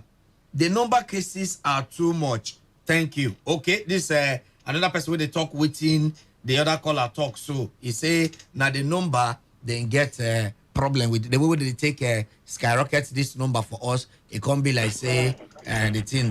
Hello, good evening. Chief Doctor Talking Drum. Guru one of the Gorilla. Doctor, good evening, sir. Good evening, sir. Welcome. Happy New Year. Happy New Year. Yeah. Doctor, you don't make us, we don't do some things we suppose don't grab. One and over, it's not like only 3 Wednesdays where I not come, they count them. They count them. It's a Guru one. He said, who the artist for we have Donald Trump, the hands of who the artist there. Now, Victor, my fool, Mama Water, guitar boy. You know one thing, 2023 we'll go bring us a day back, Oliver Iko. Oliver Iko from the body people, please. Now you go bring them now. We will not go follow you. No, we'll go bring us back for 2023. Okay. Doctor. That's so. See, this issue of this coronavirus, there's something someone is surprised. I want to ask you a small question. Go ahead. You know, say woman whenever born picking before, the one we don't born picking, if you tell them how the labor, they do them. It will be like saying a magic. They don't understand. Until you experience because of the pressure of the labor. See, I don't go outside the work up to a year and now outside from Okene to Ajokuta to Lokoja, then enter Baji, then they go Abuja, drop to this Bogalada, then still return back again. One thing that surprised me, 36 states will make Nigeria. That particular state, Kogi State, the governor still they insist, say no COVID. And he's a governor number one citizen of that state.